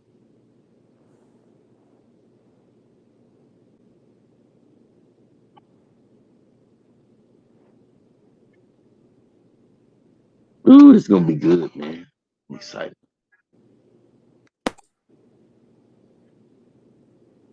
What about now? Am I good now? Yeah, Should I be. hear you, man. Cool. Sometimes the mic. Look, we've been on this. I've been on this thing for 4 hours. Sometimes the mic will time out. Yeah, I'm gonna have to get me a. I'm gonna start working on a setup because I saw one on Marketplace. I really don't know what all I need to get because I've talked about starting a channel for some years, man. Give me a channel. To be honest, man, just get a mic, a cam. I mean, you can start with you can. I mean, if you have a laptop, you really don't even need a laptop. I got so look, the things that I use, I got a laptop. Yeah. Right now, I got the laptop for the streaming, so I stream everything on the laptop. Mm-hmm. But like my videos and stuff, man, I do most of that stuff from my phone. Sometimes I have a tripod that's like $20, and I just record on the iPhone and use CapCut. Okay. Are you using a PC or you using an Apple I'm laptop? using a PC, so I got a PC for the stream. I'm not that far behind you with the fight for some reason or another. I just heard him. And that's good because I ordered it, so I got it on cable. Yeah.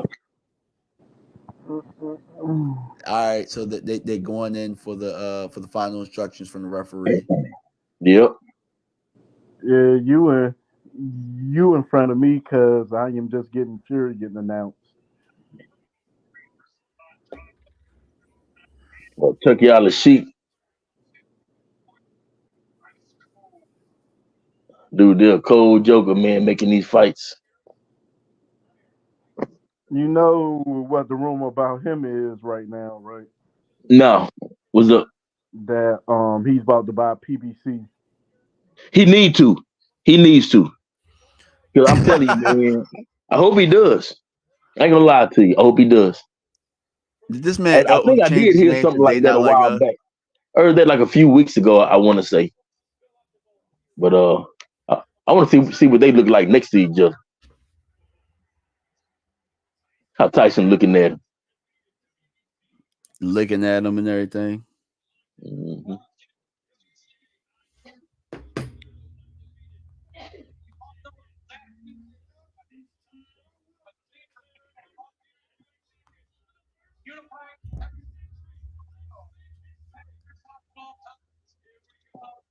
Here we go. Here we go. Been waiting on this for months. Yeah. Yeah. Yeah. Oh, Fury keeping the distance early. Usyk did throw that left hand though. He tried to test him out. That range is gonna be a bitch. He gonna have to find his way inside the range. Usyk. High pace start so far. That's what I was talking about. That's why he had to lose that weight. Mm-hmm.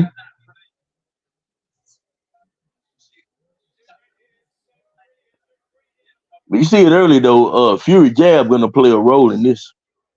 It I know better. he definitely tagged him with the jab a little earlier.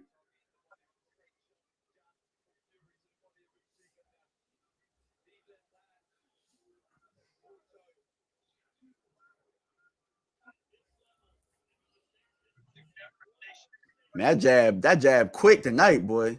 Oh yeah, it's snapping. It is. Yep. How Holyfield used to say it back in the days, that jab clicking. It Holyfield is. used to say he got his jab clicking tonight. Man, he That looked joker quick as clicking. hell. I ain't gonna lie Yep. to you. He looked quick. He looked quicker than Usyk right now. But I noticed one thing: Usyk's foot is on the outside. Yeah, that's good for him. Yep. Yep. We'll see if he turns him.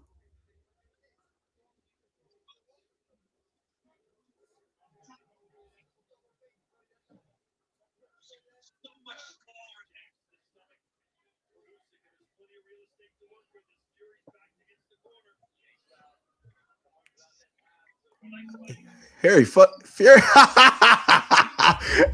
Fury messing with him, dog. This is hilarious. It'd be messed up if he get dropped. Yeah. Fucking round.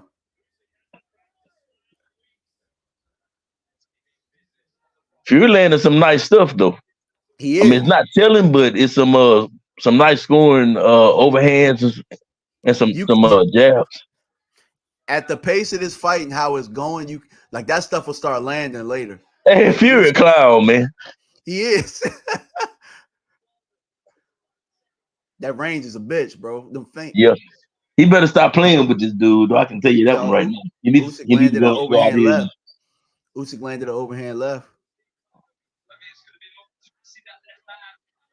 Oh my God. Tyson is sharp right now. Okay. Got about the corner. You'll see it. Yeah, he's sharp right now. Usyk did land the overhand left, but I do think Fury won that round.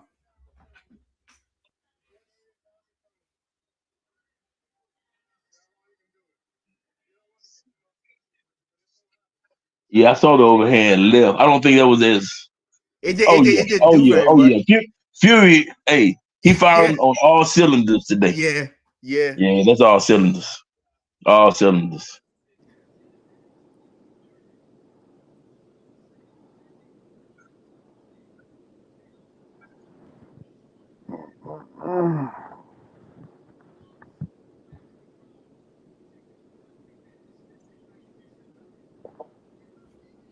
Yeah, you seen when he tried to throw that flurry and he got up out of that joint. Mm-hmm. Yeah, Yeah, that that's was how I slick. know he And on that's one why I today. say, I mean, a dude 6'9" that's moving like that, man, that's just dangerous, man. It is. But that was a good lift. Now that I'm seeing it Oh, on replay. okay. He landed a straight, a right, a jab and a overhand left again, Usyk. So that might be where he find a home for. But I mean, he gonna have to sit down on it eventually. Yep. He Yeah. gonna have to sit down. I want to see too how Usyk reacts if Fury is able to actually land something telling on him. Yeah. Oh, nice lift. Y'all a lot in front of me. But see, the thing is, he ate he ate that joint a little bit too good for me, Jeff. Yeah. You know what I'm saying? He ate Like that joint was supposed to like wobble, and I'm like, oh, it. He ate it, but I don't think that's it, something that he wants to continue to just yeah, take he don't throughout want the to fight. continue to do that. Nah, he got to land some. He got to throw some. He got to throw some punches now. Yeah. The jab is on point though.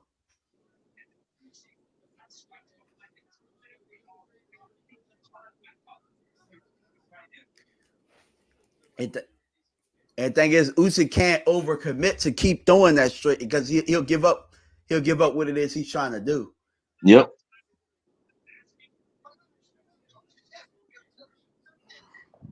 Oh man. I'm surprised he has Fury on the back foot though. Hmm.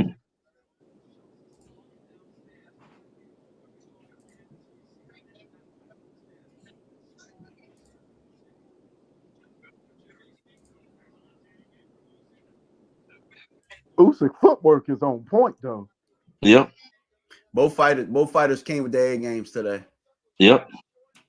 Like I think Usyk is winning this round. Yeah, I got him winning the second so far. Cause he ain't never out of place when he throw his punches. It's almost like Fury want to Ooh, clown. now Fury's starting to throw a little bit. You see that he's trying to set. I think he's trying to set up the overhand right by throwing uppercuts. Yep. Fury is calling himself setting up these little traps. Is really what he's doing. Good body shot by Fury. I see what he's doing now. Okay. Oh So yeah. yeah, Okay. I just saw it. Yeah. yep. I just Good saw little it. I body just saw shot. it. Yep. Yeah. I don't think he liked it. I don't think Usyk liked it very much either. A Usyk lot To of don't be like big honest, body dogs don't shots, like man. it to the Hey, be body. honest with you, I thought Dubois beat him to the I body. thought he did too. Yep. He got him again with another uppercut, but I think it was to the chest this time. So yeah, I'm gonna give that round to Usyk, but it was a lot closer towards the end of it. That's a swing round. Number 2 is our first swinger because that could go either way. Yeah. The only Because I'm thing I'm kind of gonna liking say is Fury's work. I did like Fury's work, and the reason that I'm gonna give it to Usyk is because I think he landed the cleaner, more effective shot. But yeah, it ended up being a really good round. I got it tied up right now, 1-1. I can But see that being a swinger, but honestly, I think I'm gonna call that 2-0 Fury. yeah, I can see that. I can see that too. And I'm not. Yes, that's why I say it's a swinger. It's a swing round for sure. Because that could go either way, depending on what you're looking for. And that's just the beauty of boxing, because you might be looking at one thing and somebody looking at something else. You know what I mean? Absolutely. But it's most definitely a swing round. Yeah, for sure. That could go either way. That's why, whenever I get these fights that are like, say, 115, 113, 15, 114, I don't trip over who wins because, I mean, that's too close. That shit can go either way, Mm-hmm.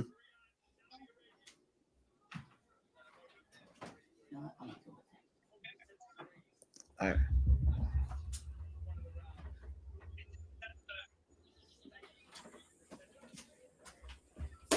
Good jabs, good jabs. Mhm. Man, I don't know why I could just see Fury just catching him with a like one of them right hands is gonna be tricky, bro. I see it. Yep. He's setting it up. I mean, you can see him setting it Yeah, up. it's different angles. Yep. They setting up what I think it's the overhand, and Usyk Yeah. can't really get close to him. The only punch he can get close with is that overhand left.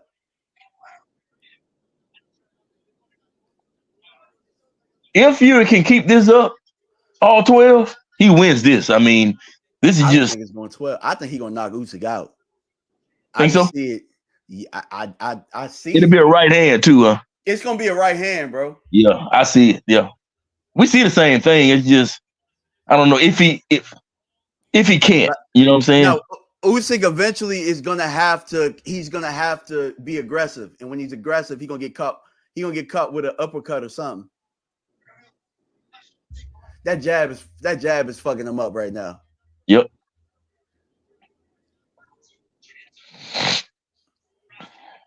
Like even when he got him in the corner, he can't get to him. Yeah, he getting out jabbed in the corner. he can't get. Yeah, he can't, That's what I said, hey, man. Hey, that's that big long reach. yeah. How long is Fury's reach, man? Like 86 inches or something like that? 85. 85.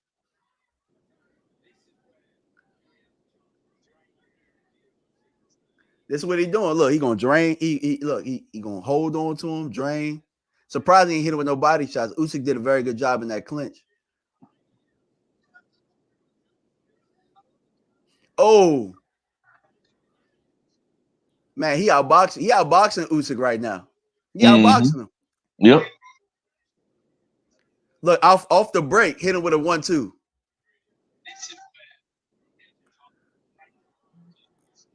Usyk can't get to him, dog. He Yep. can't get to him. I'm telling you, man, this is a 6'9" and can move the way this dude does, man. This is a bad style matchup for anybody, man. Man, he gonna knock Usyk out. Y'all gonna be like, yo, you called that shit. I'm like, man, I see it. Well, no, I mean, I can see what I see what you're saying. I'm just not sure whether he can, you know.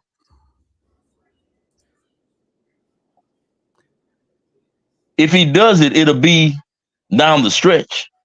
Yeah. Oh yeah, that right hand at the end of that round was nasty. He throwing it at different angles, and that's what people expected. That's what people expected to happen with the other way around. You know what I'm saying? You expected Usyk to do angles and turn. Like in all honesty, he's controlled the outside foot, but he hasn't turned him one time. The better footwork has been Fury. The better boxing has been Fury. Yep. That third round, at first I was giving it to Usyk, but then I'm like, man. Usyk changed up to good body shots. So like Usyk did a good job by doing, you know what I'm saying, the 2-1, and then Tyson Fury come back and dig deep with some body shot. He's sharp right now, bro. He's sharp. Mm-hmm. Body shots again. He is fucking with him. This is hilarious.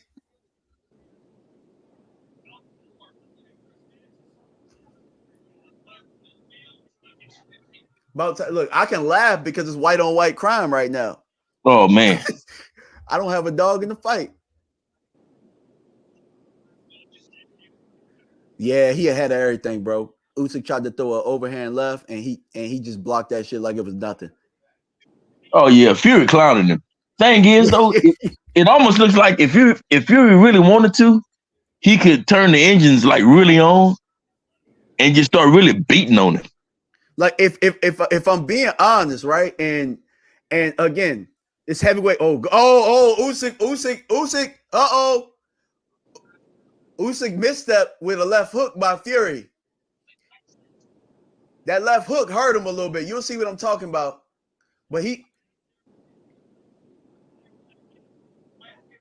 yeah. I thought he was getting ready to go down. I ain't gonna lie to y'all.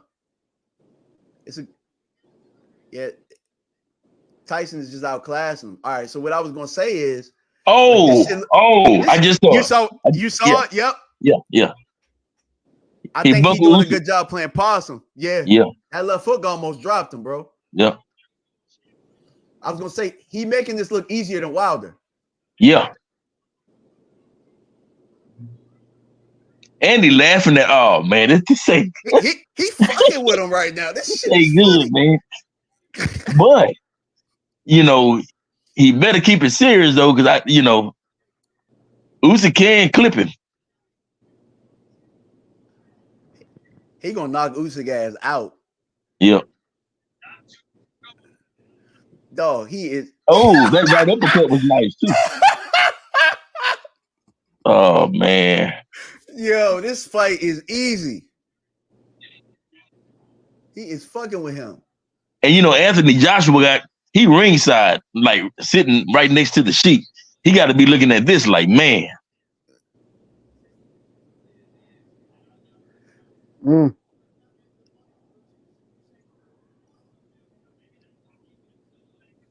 Oh. Oh man, come on.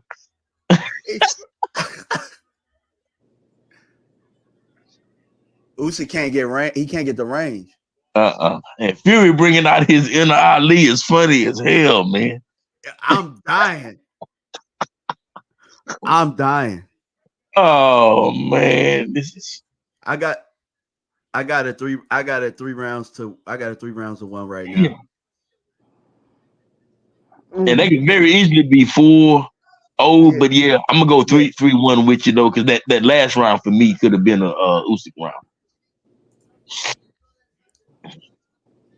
Not the one that just ended, but the last one was that round 3 for me. But man, that 4th round was. Man, yeah, they're gonna show you the replay. Man, that left uppercut, it was like a shovel hook or something. Man, that joint almost dropped him, bro. Oh, I saw it. Yep. Oh they yeah. Put it in slow motion too. Mm-hmm. Oh yeah. He lost his legs for a second. He's starting to play with this dude, though. I mean, like, play with him. Yeah, game time. He never took Ngannou. Usyk got a cut over his right eye too. Yeah, he do. I think it came from a head. I think it came from a class. That headbutt, huh? Yeah. Yeah. Vladimir Klitschko.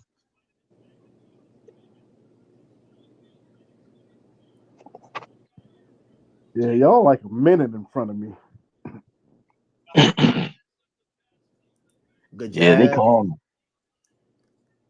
Fury is fucking with this dude. He gonna drop him whenever he want to, I think. Yeah.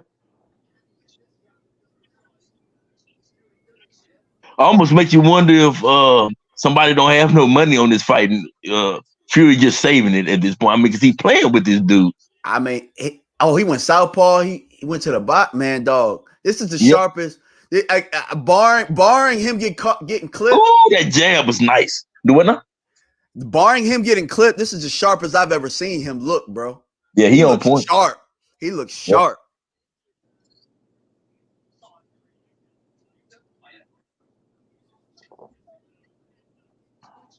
Ooh, you know what else I can see him knocking out Usyk with? A left hook. A right uppercut. Oh, good body shot. Oh, liver shot. Oh, Usyk hurt. I think he hurt. If he put the gas. Oh yeah, he tagging that body, bro. If Tyson. Oh, he hit him in the dick. But if Tyson Fury presses the gas, he can get him out of there. Because the body attack is fucking with him. Oh, that was that body shot. Okay. I just saw the body shot. Yeah. Oh, another one. Ooh. Another one. Yeah, he flinching now. He covering. Oh, yeah. Usyk look mentally body shots tired. are hurting. He trying to get him with that uppercut, though. He trying to get him with it. It's almost like a shoulder roll, too. And Fury, Usyk tried to call the low blow thing on him again. The ref said, no, it's a punch. Another one. Yeah, Usyk in trouble. He beat his ass, bro. Dog, he cannot hit this dude. Wow. He outclassing him. Yep.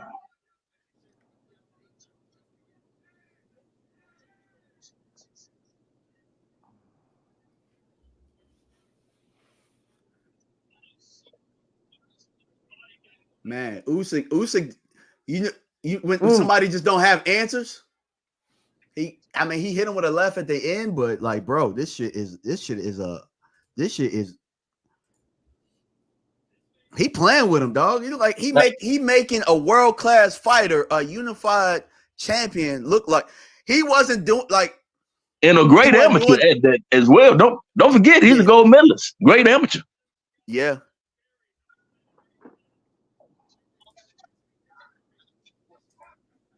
Damn, that shit they're nasty, man. I didn't expect this at all, man.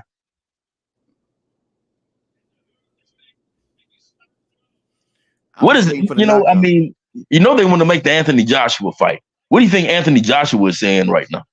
I know Styles make fights though. Anthony Joshua can't fuck with this version of Fury. No, cannot, bro. I never thought he ever could though. Be honest with you. I never thought he could. I thought early on before Joshua had got knocked out by Ruiz. And also remember Tyson Fury took off and he was fat and he was lazy and stuff like that. Like he show up like this, bro. Like, like it like they need a like dog. This is like him fighting. This is like him fighting me, bro. Like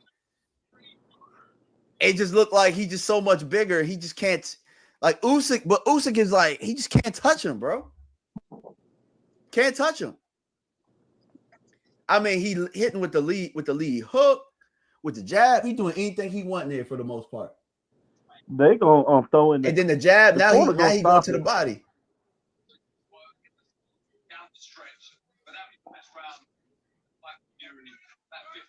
Man, this is.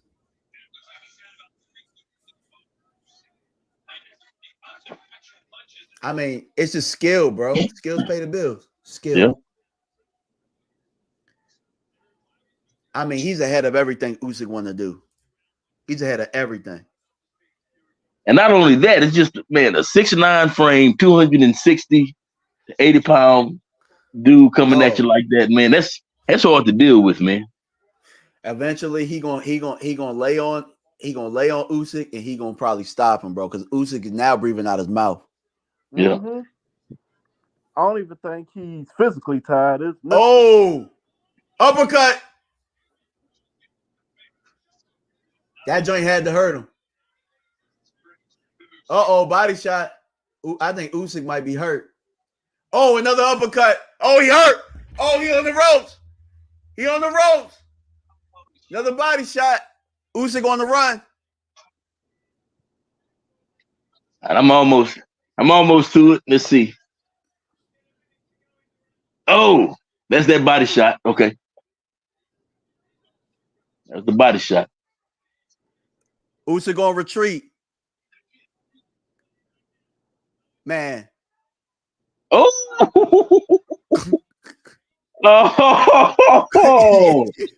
Oh man, this shit is. Oh man. Man, he drowning him out. He just like, I mean, he could have pressed the gas right there. I think he just wanted to make sure when he do, hit him with a left. Man, yeah. His leg, I think he can get him out if he want to, but I think he wants to be sure. Yep.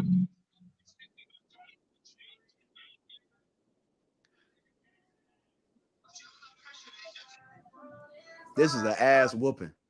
Man, I don't think nobody thought that it was going to be this one-sided. One-sided? No, but I expected a stoppage. And I expected Fury to be sharp, too. Well, Fury is definitely sharp. I mean, he's sharp as hell. Straight razor, man. This is sharp. This is the sharpest I've ever seen him look. Man. This is as sharp as I've ever seen him look.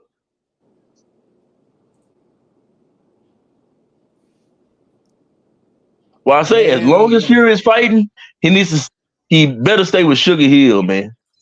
Oh man, that last combo at the end of that round was nasty too. That 1-2 Yeah. off the rope. Oh man, he fucking with Usyk right now. Mm-hmm. He messing with him. He messing with him. And I think Usyk got to know that by now. I mean, he's gonna have to do something else different.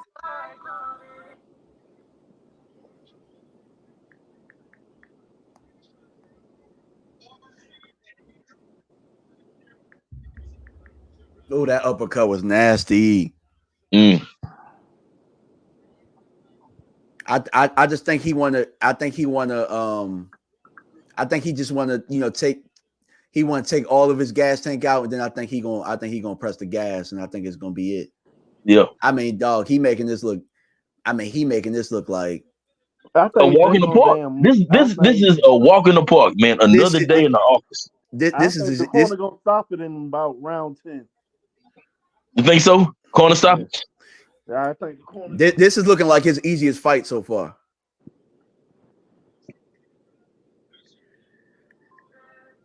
I mean, when he first came back and he fought those two guys before coming back and fighting Wilder again, he making this look easier than that, bro. Yep. When it was Otto Wilding and whoever. Otto Wilding and that other scrub that he fought. Yeah. I don't think Otto's a scrub, but yeah, I'm with you. Yeah. But he was a scrub to us going up into that fight. No, I wouldn't call it Otto the scrub. I called him the other dude. Yeah, the other dude. See, now, hey, look, he's starting to lay on them now. And that's just going to sap some more energy out of him. I mean, he mauling them, man.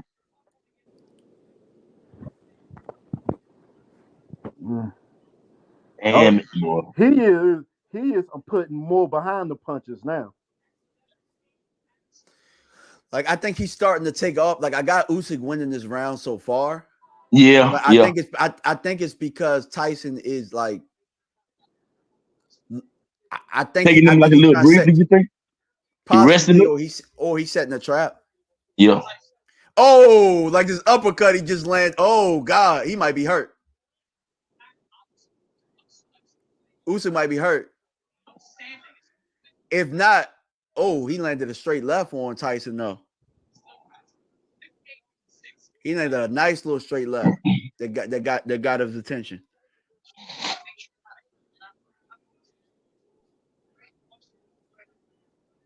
He hid that uppercut so well. Yeah. Oh, that was a nice up. Okay. I just saw it. Okay. And eventually you'll see a straight left by Usyk that I think kind of, got his attention. I just saw it. Yep. And that's something else too. Fury is so big, man. I mean, it's gonna take something behind your punch. Unless you're just a true puncher, it's gonna take something behind your punch to hurt this big joker, man. You got to catch him like loafing. Yeah. He can be hurt. It is just keeping him down. Like, I think Usyk did some good work, but I still don't think it's doing anything. Like, I've seen Fury hurt before. And I got Usyk winning that round, but I think it was more so to make him more aggressive so that Tyson can go ahead and land what he needs to, walk him into something. Yep. That's what I think he did. That's what I think he did that round. So look, what did Usyk do? Zapped more energy, right? Yep. And this is kind of what I predicted. I said, Tyson gonna bank some rounds. He gonna lay on them. He gonna he gonna do the smart IQ thing. I didn't expect it to be like this, and then Usyk is gonna have to be more aggressive, and then Tyson gonna walk him into something. I'm surprised his cut is not opening up more than what it is. Hey, I'm gonna tell all your watchers, all your viewers, our nickname for John is John Tradamus, by the way. Yeah, I hope I'm right. I hope I'm right with this. Y'all know, man, we call him John Tradamus.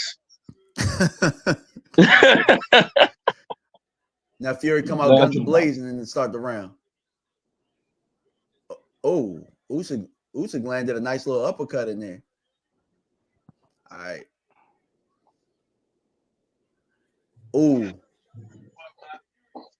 I think Fury gonna start hitting the gas now. I think we're gonna start. He not playing now. Oh, Usyk landed another left. See, that's what maybe it's really hurting him. You know what I'm saying? Ooh. Or maybe Fury finally starting to get tired a little bit. Yeah.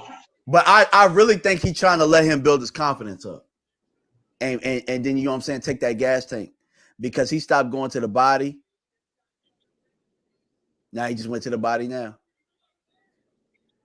Usyk on him, though. He on him until he gonna get caught. Thanks a lot, John. Like, you know. Yep.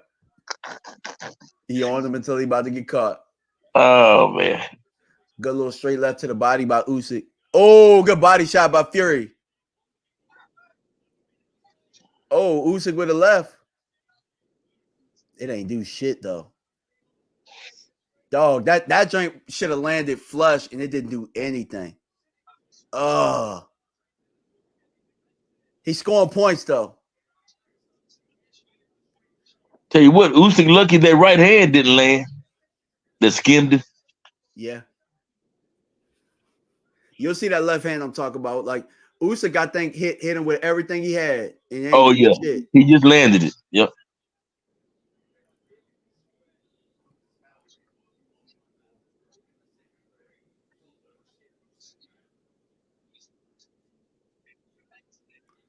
The pace is slowed. Yeah, Usyk just took a deep breath. A slower pace favors Usyk, though. It does. Mm-hmm. Yeah, Usyk just landed an overhand left. A nice little overhand left. Usyk is taking control of this fight a little bit. Yeah, Usyk is banking some rounds back again. Yeah, what I say, I started to put some money on a draw. Because I don't know, something just told me I could see a draw in this fight for some reason. Tyson getting hit. The right hand by Ooh, Usyk. overhand left. Usyk might have figured out what it is that he's doing. Either that or Tyson getting tired because he's not Might be snapping. a mixture of both of them. Could be a mix of both. Is Fury cut? Or his nose is leaking. One of the two. Damn. Yeah, it's a good little. That's a Usyk round for sure. This is an Usyk round for sure. Yeah, Usyk balling. That's what we expected to see. Yep.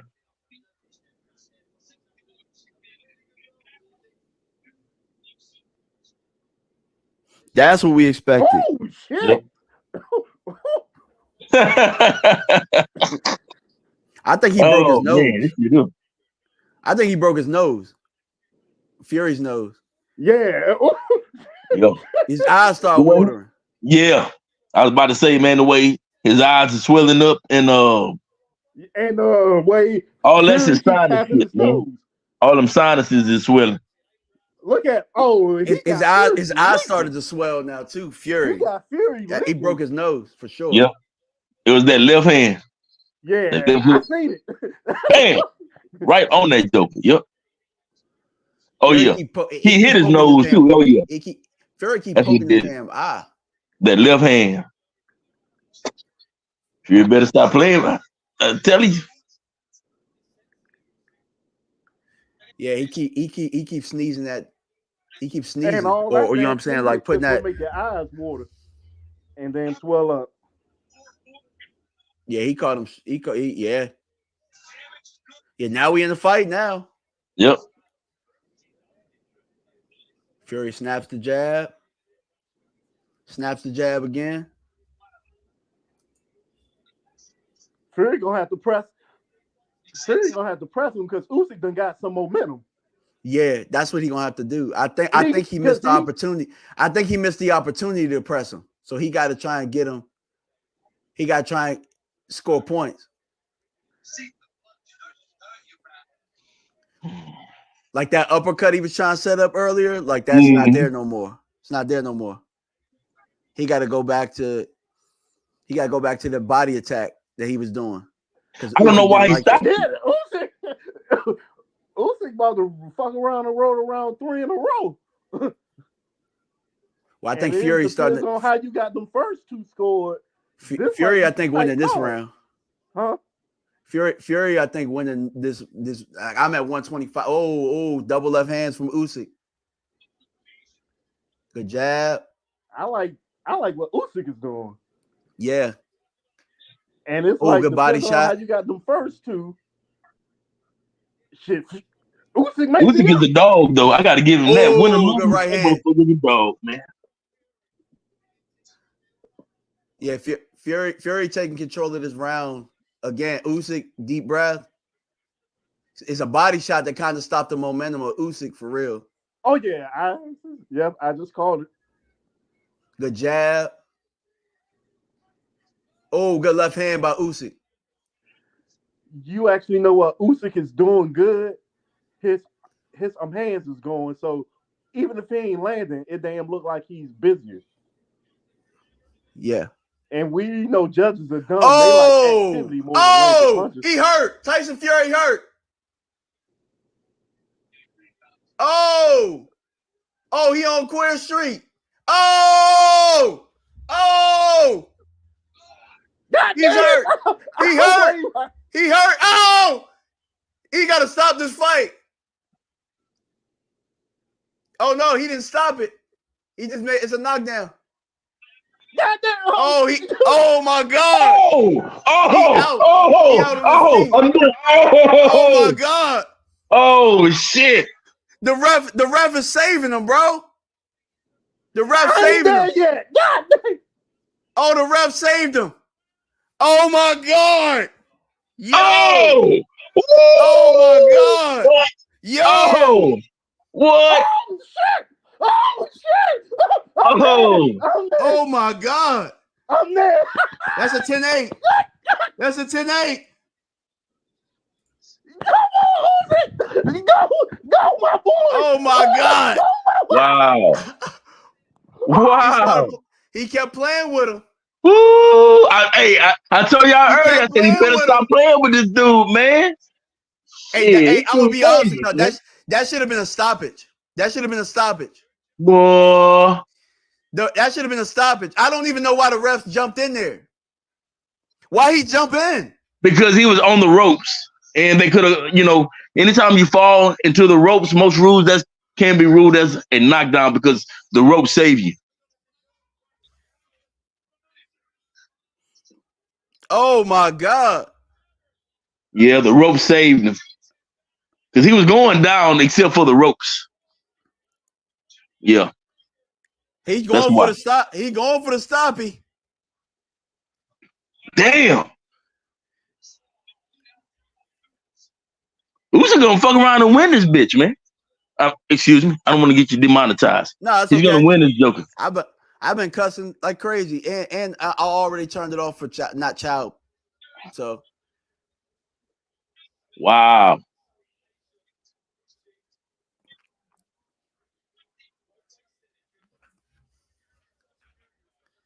Man. That was crazy. Can Tyson Fury make it through this? This is crazy, bro. Tale of two halves. That just saved Usyk. That brought Usyk. That made it like a damn near even fight. That brought him back to life. Made it an even. Yeah, it did. Yeah, heck yeah. God, dog. I got it tied up. I got it 85-85 right now. Good body shot by Fury. I thought it was a foregone conclusion rounds ago. I stopped. Me too. I stopped Me scoring. too.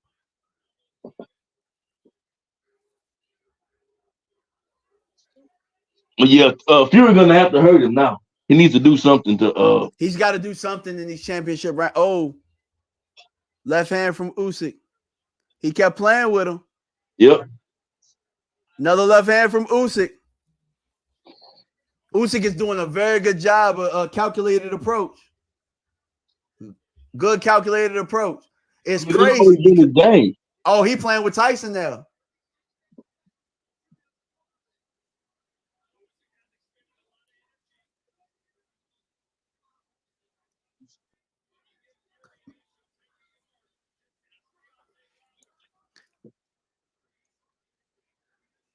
This is crazy. It went from the sharpest Fury that I've ever seen to he just surviving. Yep. Oh, good uppercut. Fury landed a right-handed uppercut. I don't think it did much, but it could have scored some points. Right hand by Usyk.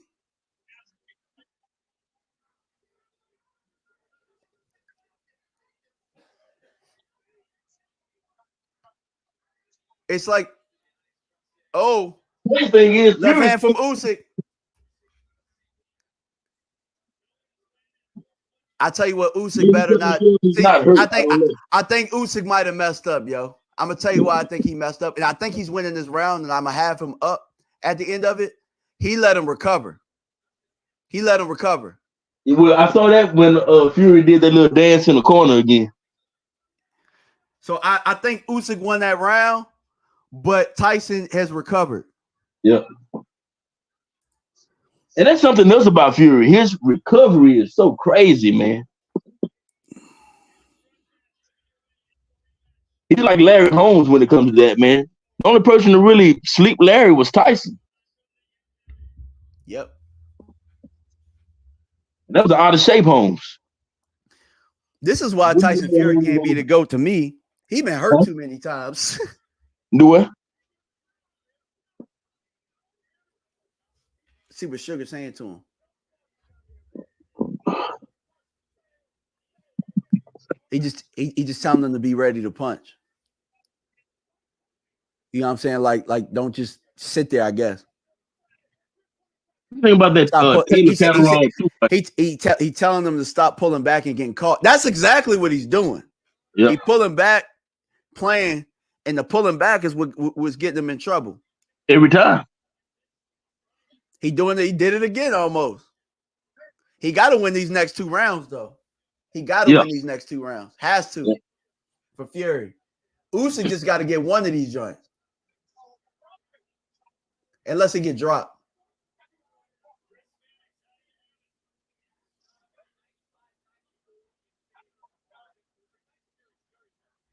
Yeah, I got the same card as Mannix.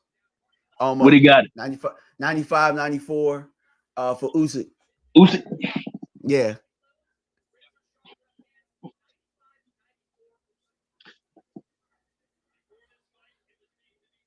You might get it right with that draw. I'm telling you, man, I started to put some money on that draw too. I did, man. I was gonna put like $40 on it, $40 on it.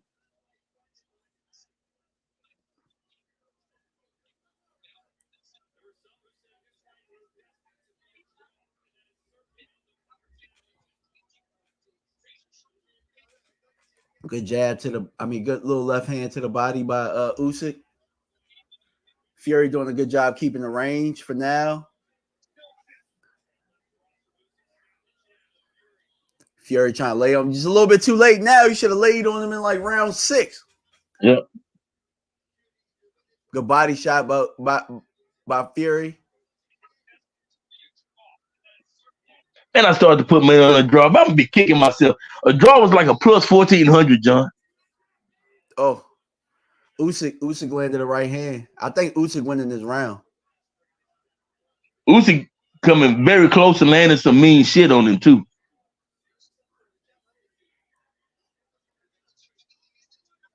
He didn't respect Usyk at first. Now he over respect him. Yeah. Like he not doing. Oh, good right hand by Usyk. But Tyson Fury exchanged a body shot too. Fury gonna have to turn it on in these next couple seconds. He gonna have to turn it on. Because I think Usyk is winning this round. Fury might be banking on those early rounds, man. You remember I said earlier, man, this fight might be won in the first 4 rounds. I'm gonna tell you one thing that was a nice uppercut by Fury. Huh?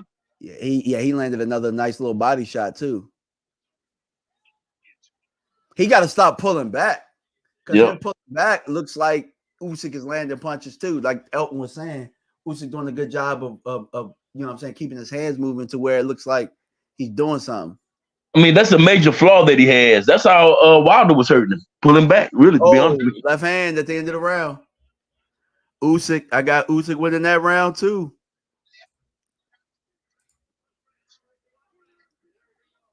But that ninth round, though, man, God, dog, Yeah, that changed the whole complexion of this fight. man.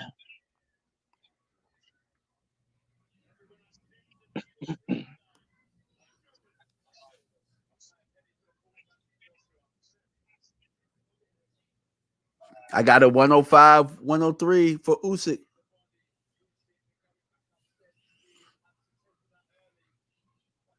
That broken nose messed him up. Yep.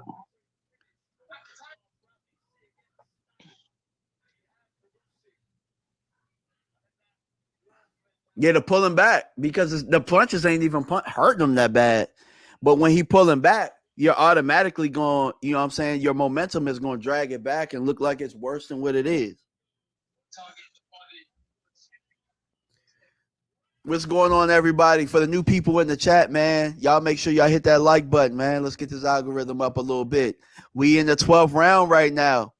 I got Usyk up 105, 103. That's probably close to what Manic's scorecard is, too. Here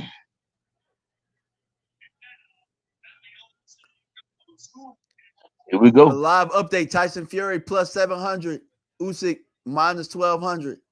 Man, that changed so crazy. That's that DraftKings, right? Yeah, it's DraftKings, yep. That's crazy, man. Usyk landed straight left. Nice little straight left. Come on. I need Tyson Fury to win by knockout. Go ahead and give my $30. Give my $30, baby. Pay for my dinner tonight.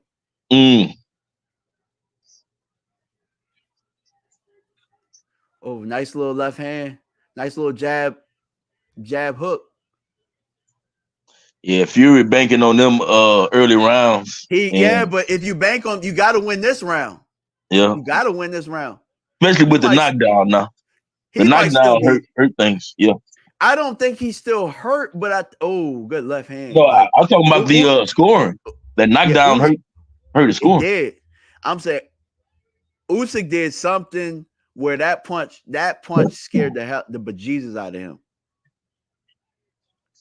Oh, because I'm saying Wilder hit him with and dropped him, and he never really respected him the way he respected him. Yeah. But now Usyk, it's got to, because both men are grabbing that. No, it's got to be something with the air there, bro. It's got to be something weird. Both men doing that. I'm pretty sure that air is dry, huh? Yeah. Elton? Oh, right hand from Usyk.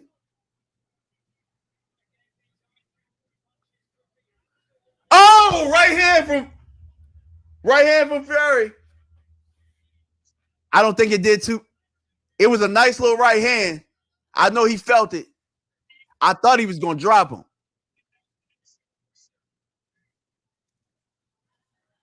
It might have just been more of a slap, but the momentum looked like he really hurt him. Usyk is okay. Another right hand, straight right. Oh, that was that right hand. Okay, I just saw it. Tyson got to throw punches. I think he went in this. Oh, good right hand from Usyk.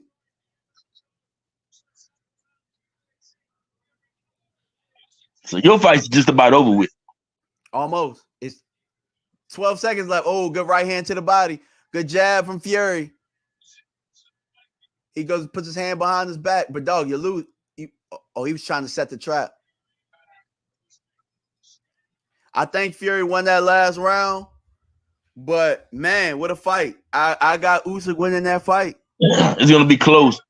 It is. Telling you, I started to put my money on that draw, man. I'm going to be kicking myself. Watch. But I think the knockdown messed it up from being the draw unless somebody. Yeah, you know what? You're right. You're right. You're right. The knockdown. Unless it was a swing round early on, like remember round 2 or something like that. Yeah. Where if they gave it to Fury, then it's a draw. Maybe. Yeah. I think not, or something like that. It's a couple. It's maybe. I think rounds 2 for me 2, and I think maybe like round 7 or something like that could be swing round. Usyk might eat this out though, man. I had Usyk winning 114, 113. Good fight. Yeah. I'm not gonna be mad at it either way. I'm gonna be kicking myself if this is a draw, though.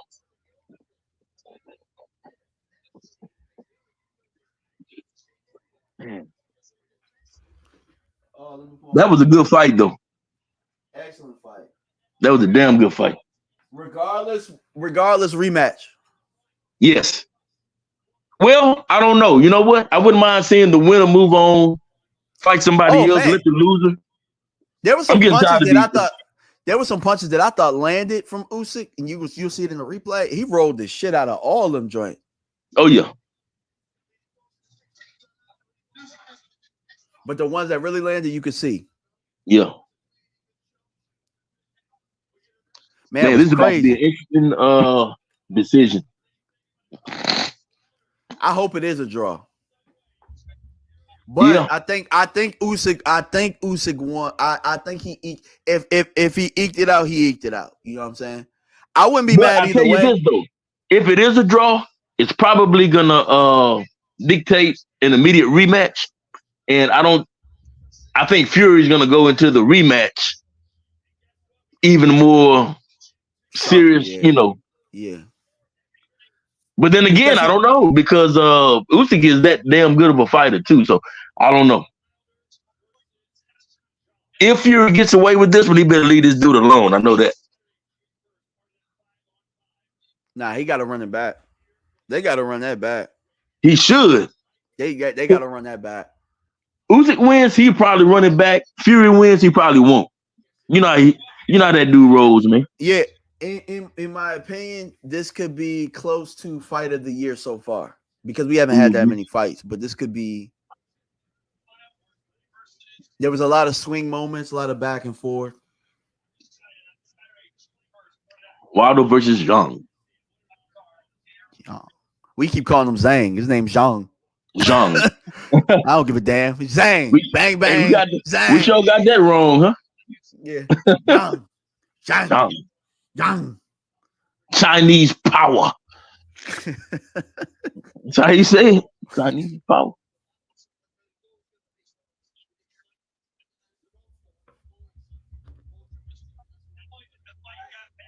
Man, hell of a fight. That was a hell of a fight. That was a good fight, man. We waited all day for that, man. It was worth it. Worth the wait. It was. Where's Elton? I don't know. Oh, my bad. He must have. I got him back on. Kendrick Elton is back. They not like us. They not like.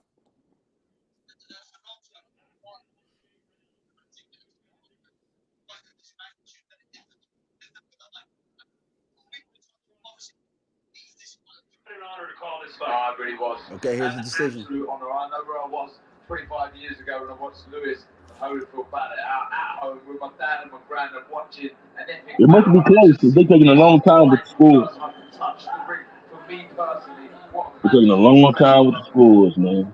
Making sure they tally it up correctly. There's always going to be with excitement, and as the rounds go on, got more exciting, more dramatic, and that's what we want for the fight of this magnitude. That it lived up to the hype. First score 115, 112 for Usyk. It also needs to deliver, and I think it did.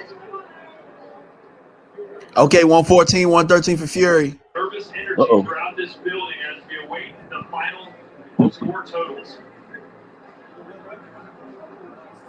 Split decision winner.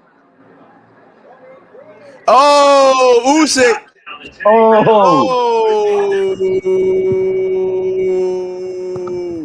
He beat the Gypsy King. Wow. John Tradamus. You know what? He deserved it. He deserves it. That's the score I had.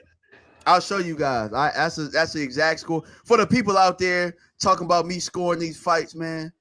140. Oh, let me share my screen. Share my screen with y'all folks to show y'all I know how to score a damn fight. Hey, Usyk done beat the best heavyweights of this generation, man. 114. Hold on, let me. Yeah, well, I done messed up everything. Hold on, let me turn the banners off and all that stuff. Turn the banners off. Hide that. This was my scorecard right here. Wow. 114, 113 for the winner, Oleksandr Usyk.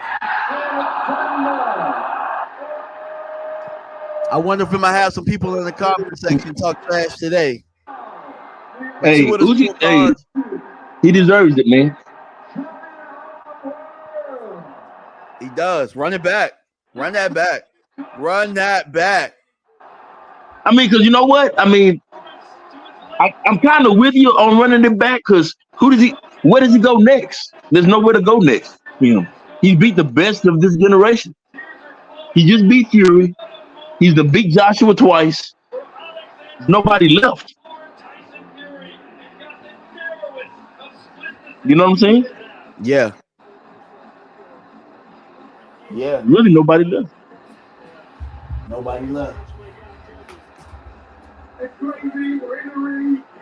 Yeah, Usyk. Good fight, man. I'm glad I watched that one. Man. Good fight.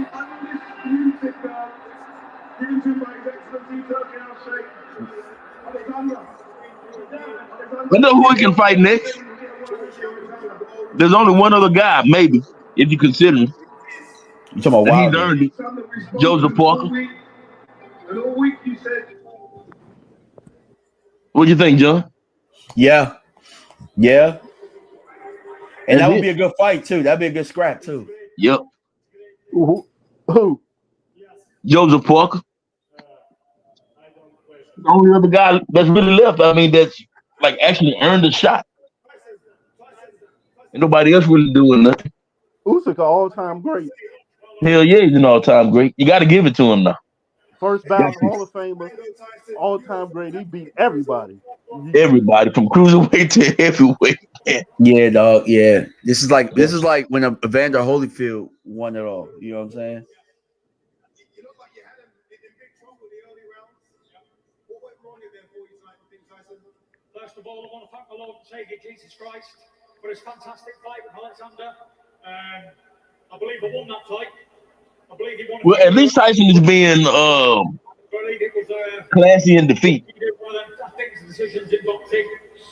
We both put on a good fight, best we could do.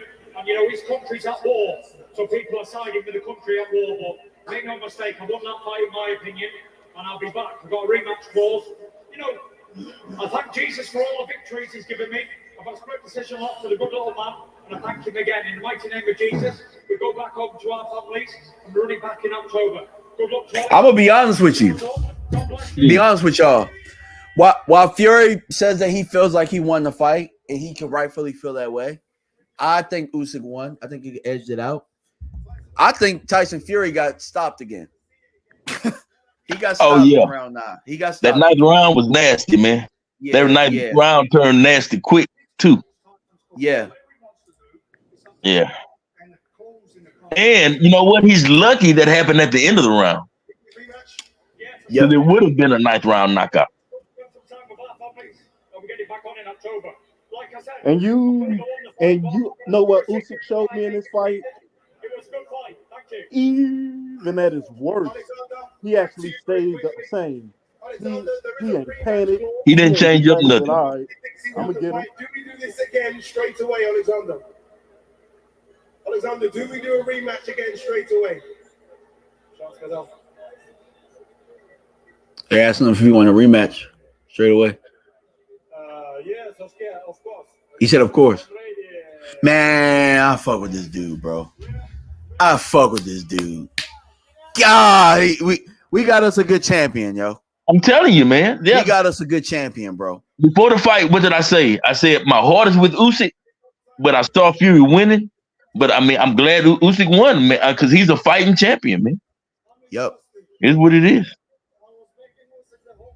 Man, that was one of them fights where I wish it was 15 rounds. Oh, man. You know what? I was thinking that earlier, man. I was like, man, a 15-rounder. They need to go back to 15 rounds, man.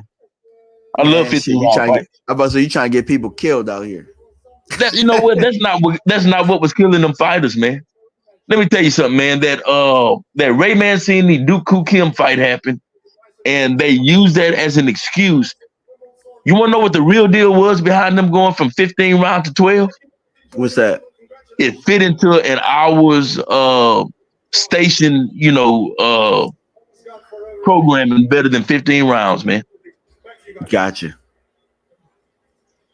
That's the truth behind it. It didn't have nothing to do with no death in the ring or what happens between the end of 12 to the end of the 15th round. Absolutely nothing. Here's the crazy thing. I had both men winning 6 rounds apiece. The difference was the knockdown. The knockdown. That's crazy. Yep. That's crazy. Good, great little fight, man. Great little fight. I gotta That's say one of the better heavyweight fights I've seen in a long time, man.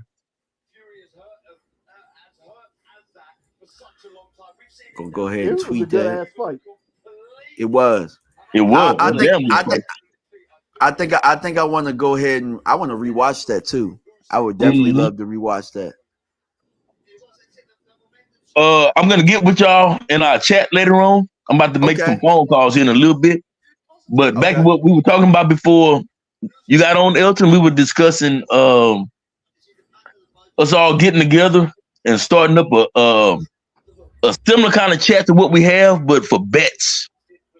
And it don't have to just be boxing. It could be like a sport bets type of deal, man. Mm-hmm. So, I mean, if y'all interested, we can do that in our chat. But, we'd have to discuss it in chat. And,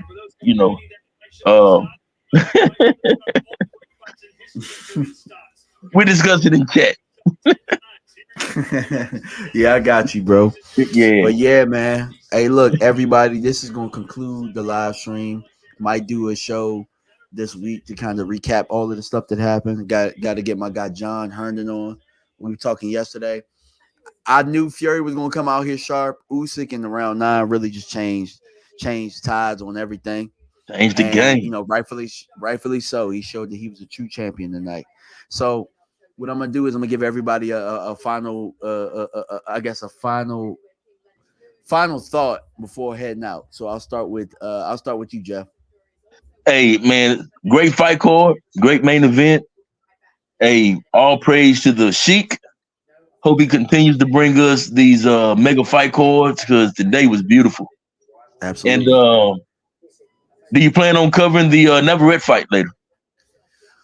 Probably not, man. I'm probably gonna watch it. I'll probably be in the chat, but I probably won't cover it. So like I'm gonna watch it, but I'm gonna spend some time with the family at home. I done been streaming all day and stuff. Hey, look, I ain't gonna lie. It's dinner time now. Shoot, I ate before. Understandable. And been streaming for 5 hours. Yeah. I'm about to go get something real heavy and greasy, bro, like a cheesesteak or something.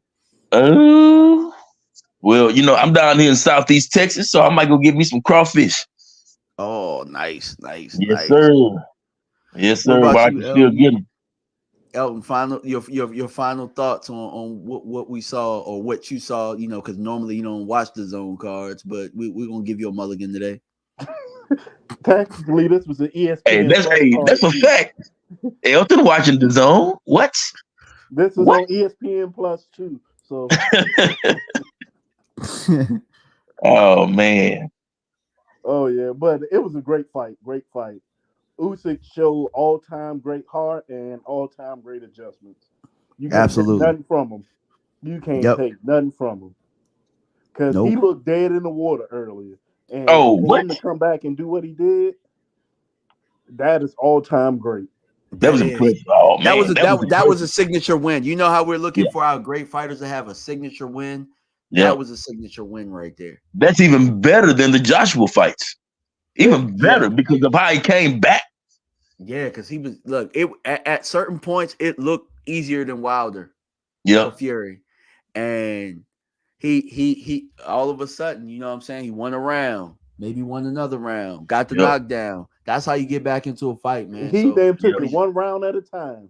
Yeah, he pulled victory out of defeat, is what he did. Absolutely. He pulled the victory out of defeat.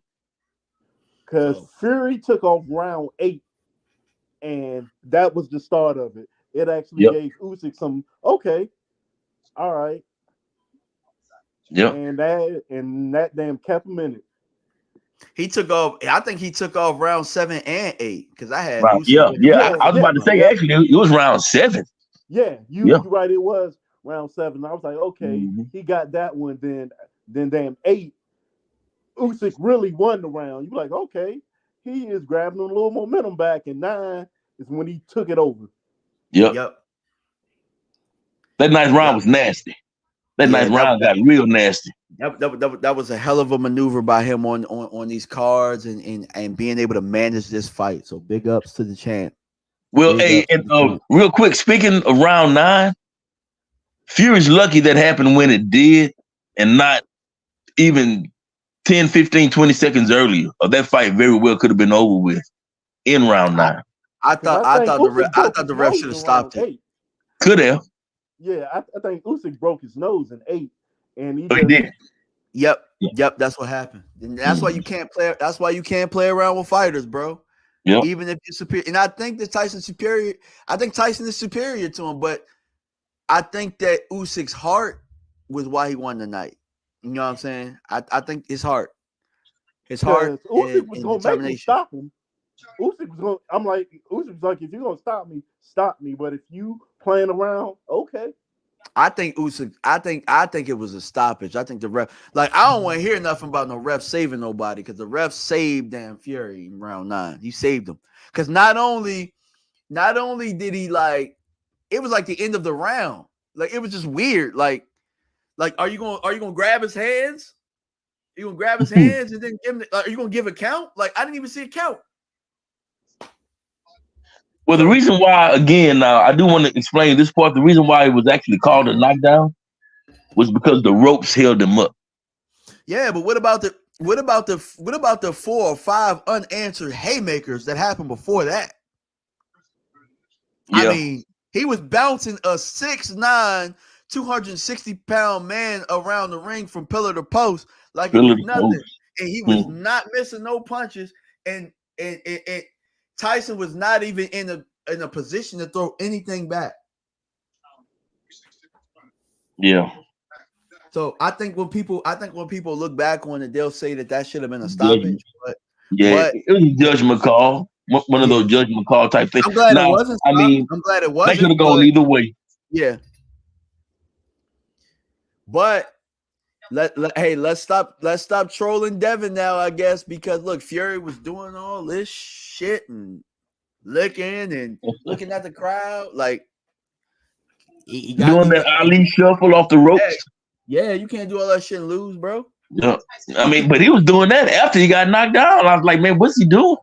Yeah, man, you better start trying to go after this dude, man. Tyson Fury. Yeah, well, they showing it now, bro. He got hit with about. He got hard too, though. I give him that. Ooh, the left that hurt him. God, dog. Yeah, that left was crazy. Really, when he was laying up against the ropes, he was about to send him into oblivion. Yep. But yeah, good fight, gents, man. Appreciate y'all, man. I'm gonna see y'all in the chat. Everybody that did tune in today, appreciate y'all, man. If you haven't, hit a like on the way out, and appreciate y'all, man. I'm gonna try and do more streams as the future comes and more shows. This was fun, brother. I enjoyed this. Yeah, for sure. So we gotta do more of them. All right. Appreciate everybody, man. We out. Peace. All right. Later.